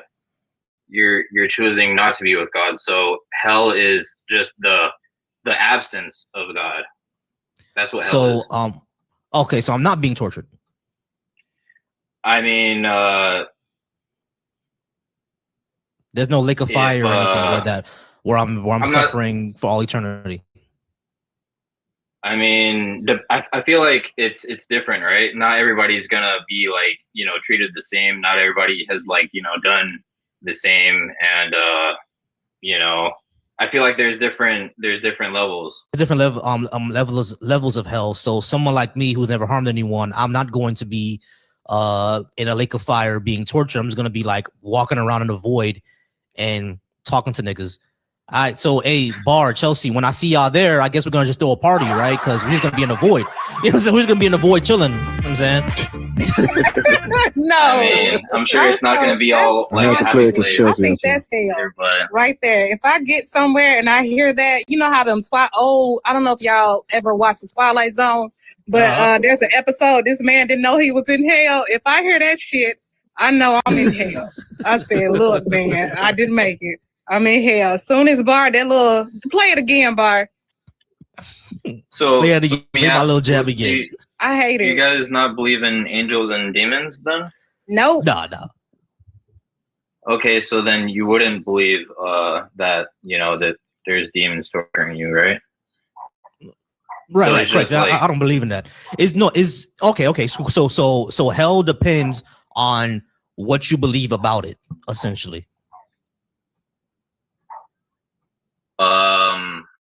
Well, it goes on what you're basing it off of. Are you basing it off of Christianity, the Holy Bible, or?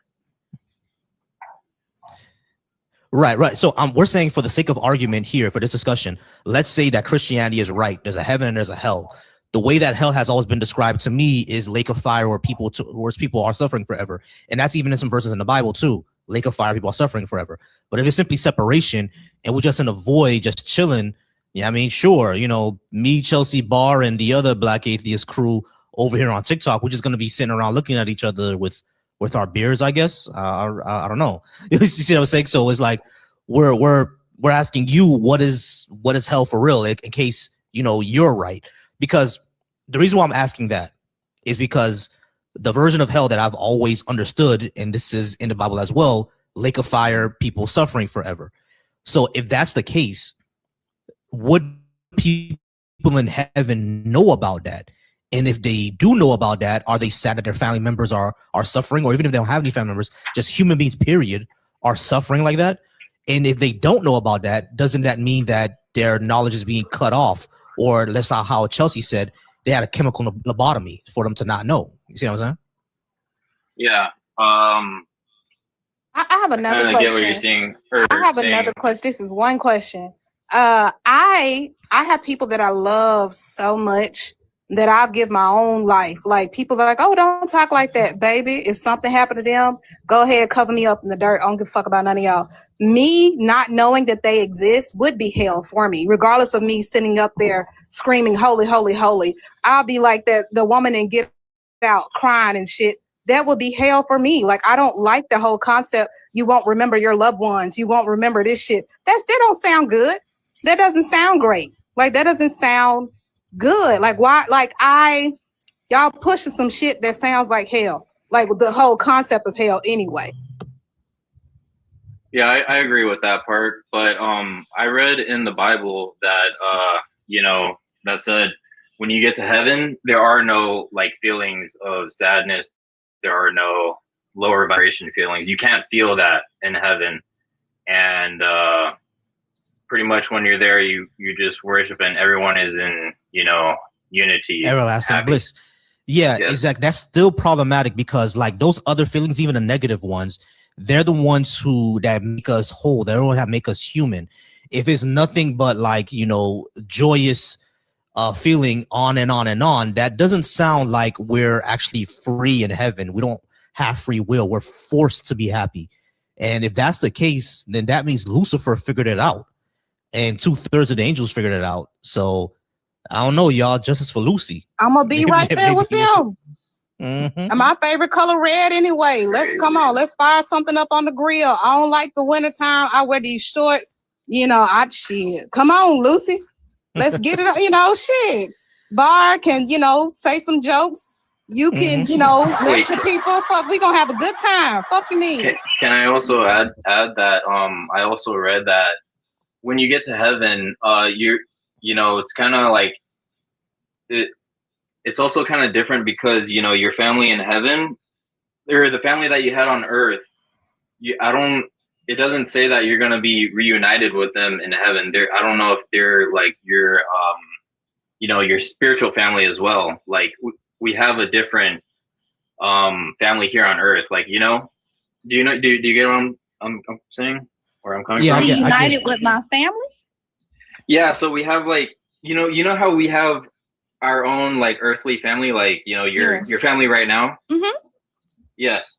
So that's not necessarily the same thing that like when you get to heaven. So when I get to heaven, I'll never see my earthly family again? While not entirely true, it doesn't say that you're going to be reunited with your earthly family. Oh well, fuck that. Heaven. Y'all can have it. I'm straight. Wait, hold on. So when I get to heaven, I ain't gonna see my mom. I ain't gonna see my wife. The kids that we gonna have, I ain't gonna see none of them.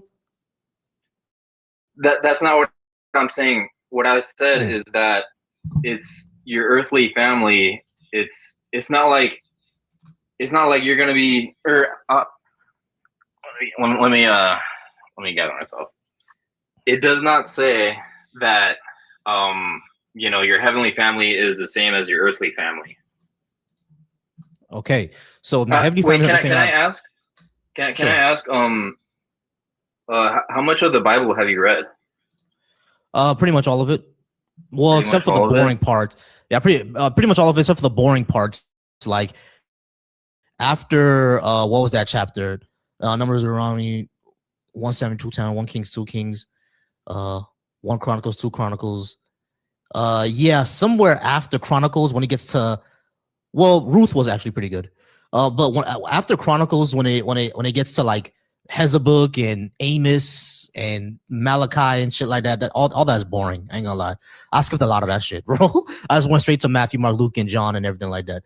But yeah, I pretty much read about all of it. I would say about 80-90% of it.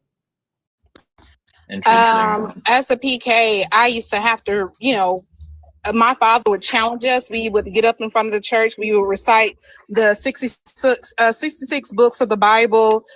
We used to have to read sections of it. As I got older, I went through something very traumatic, and I saw, the Bible, Christianity, God, Jesus Christ, because I'm indoctrinated. And after I read it, with a fully functional frontal lobe, cross-examined that, made up. But I have read it. Yeah, it's not a great book. I liken it to a grimoire, but it's not. No thanks. It's not for me. And I want to remember my loved ones. Like it's just I don't know. It's not a good selling point to non-believers, but it's not. I just want to add, like, I, as a Christian, I also have questions too. I don't have all my questions answered. Just like one question that I have is that, like, will we be reunited with our pets, right? Mm-hmm. And it doesn't really say that we'll be reunited from what I know.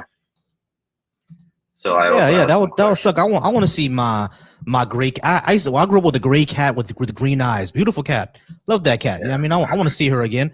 I want to see my dog Pepper. Yeah. I mean, I had a what was his name? It was a poodle terrier. Yeah, he was a poodle terrier. Yeah, I mean, named Pepper. Yeah, I want to see Pepper again. That would suck if I could never see my family or any kids that I have, anything like that. I can never see them again. That would suck. But yeah, Danger, we got to go ahead and move on. I think that's gonna be the end of the live. But I do appreciate you coming up. Come back anytime. All right. All right. Yeah. Good conversation. God bless you all.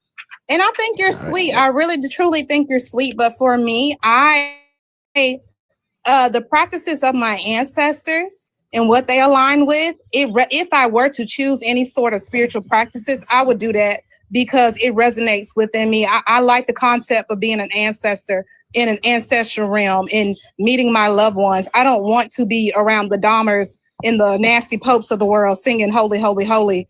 No, thank you. I'm straight. No, thanks. Yeah, exactly. All right, y'all. We are gonna go ahead and get out of here. This was a long live, about 3 hours. Yeah, but we did get through it, and I do appreciate it. I do appreciate it. Of course, once again, always appreciate Bar for being here.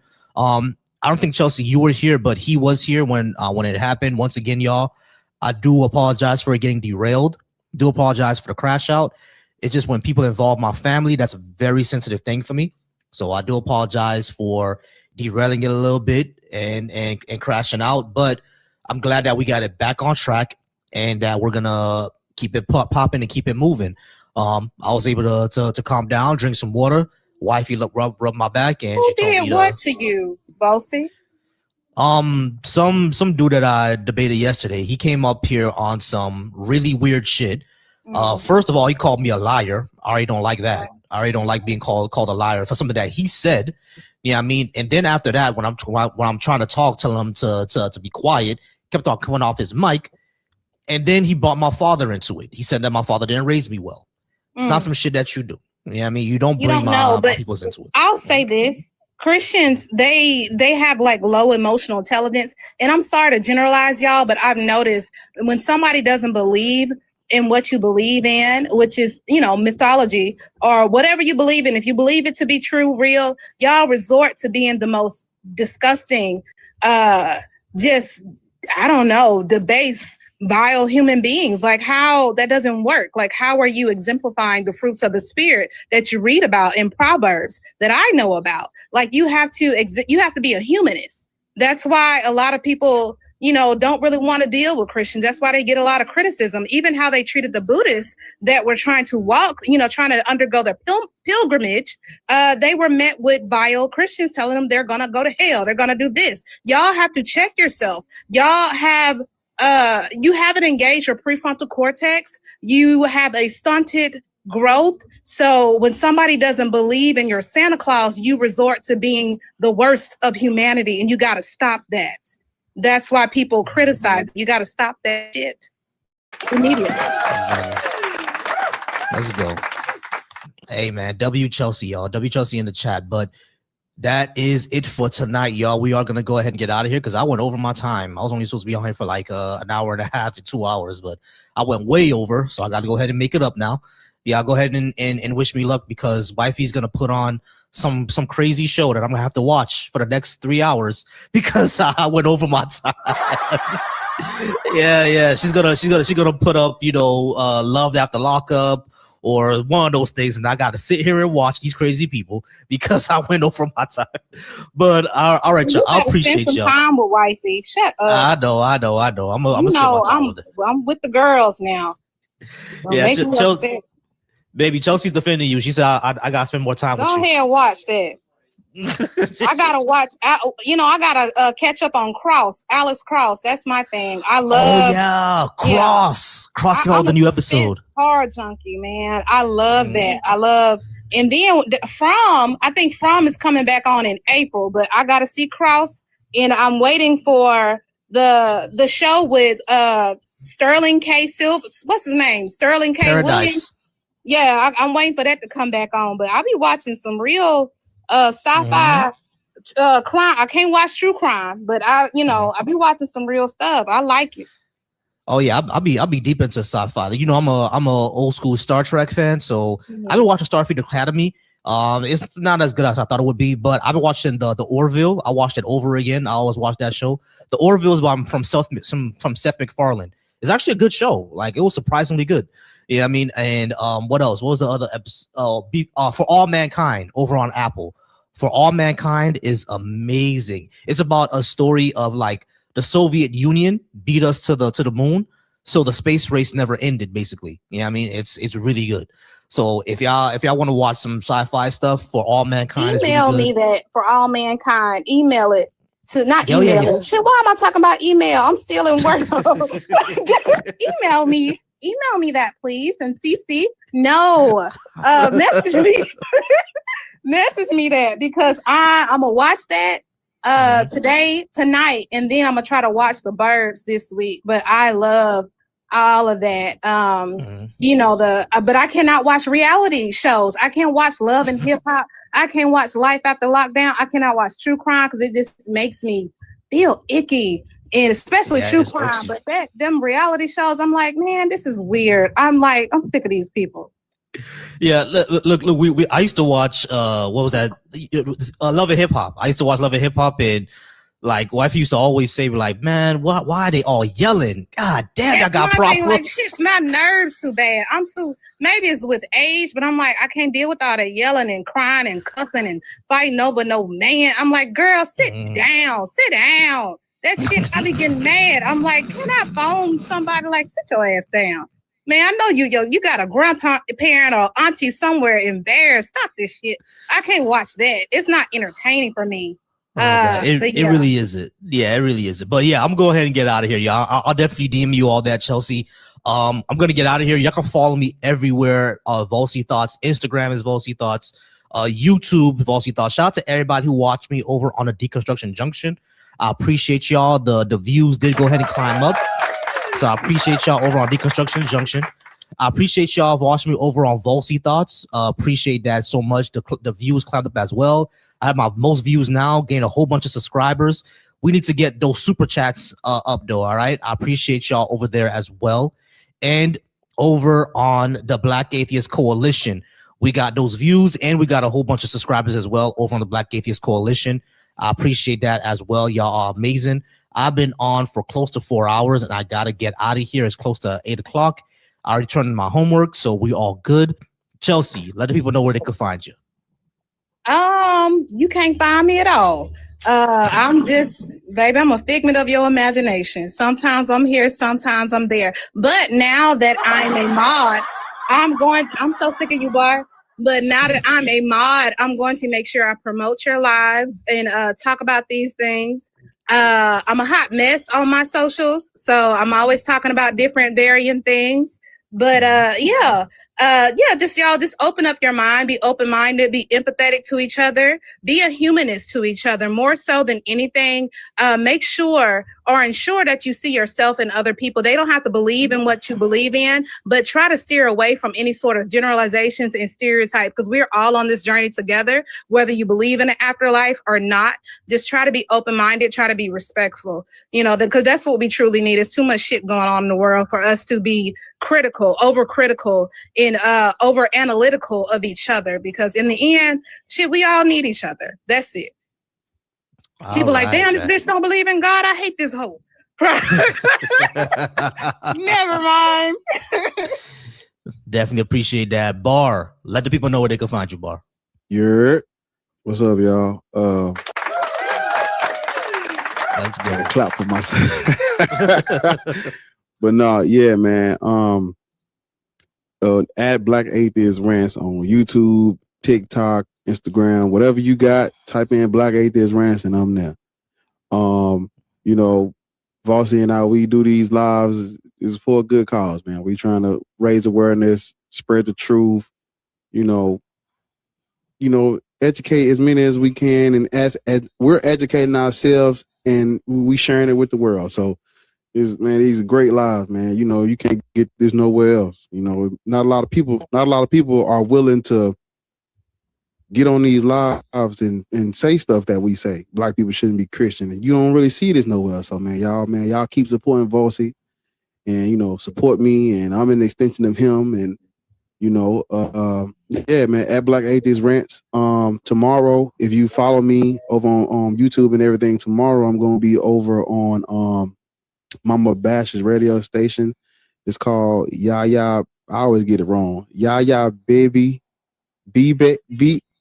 Yaya Baby, baby. I took a screenshot of it a couple days ago. I got the screenshots. I'm gonna post it on my story. I'm gonna try to do a promotional for you as well.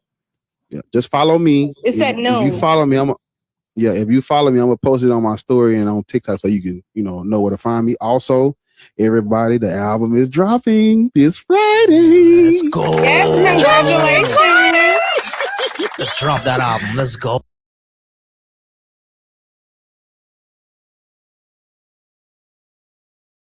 Because I'll pull up. I appreciate you, Vossi. He paused the live. Did he mention end the live? No, I did not. I'm sorry. Don't get out of here, Vossi, man. We appreciate you. Go ahead and watch Life After Lockup. Love After Lockup. Go ahead. We gotta watch. Popcorn ready. Look, Bar. You didn't have to do all that. I can't stand it. We gotta watch Cross first, but yeah, y'all. So again, I appreciate everybody being here. Just like how Bar said, the reason why, and Chelsea said, the reason why we do these lives is to normalize ourselves, normalize our positions, because you'll be surprised how many people think that the default position of a black person is to be Christian or Muslim, and if you're not any of those things, you have something wrong with you up top of your head. There are a lot of people who actually do believe that. So we want to normalize these positions. We want to put out there that there's information that we need to have. And if you still choose to be Christian or Muslim, that's all good and well. We just want you to think critically about your beliefs. That's all we're asking for. Think critically about it and get the information that we're trying to absorb and then make a decision from there. Don't just follow it because you think this is the default position that you're supposed to be. You can follow me at Vossi Thoughts everywhere, on Instagram, on YouTube as well, and on Threads as well, because I'm mostly on there. I'm not mostly on Twitter. I'm mostly on Threads. But I do appreciate y'all. As I always end this live, this message go out for the fellas, for the men. I always say every man should be soft. And what that means is to be secure. Give me 1 second. I'm sorry, y'all. Give me 1 second. Give me 1 second. I got a good message. All right. Yeah. So as I always in these lives, I always say the same thing. Every man should be soft. That means every man should be secure, affectionate, wise, flexible, and thoughtful. All right. SAWFT. Be soft. I appreciate y'all.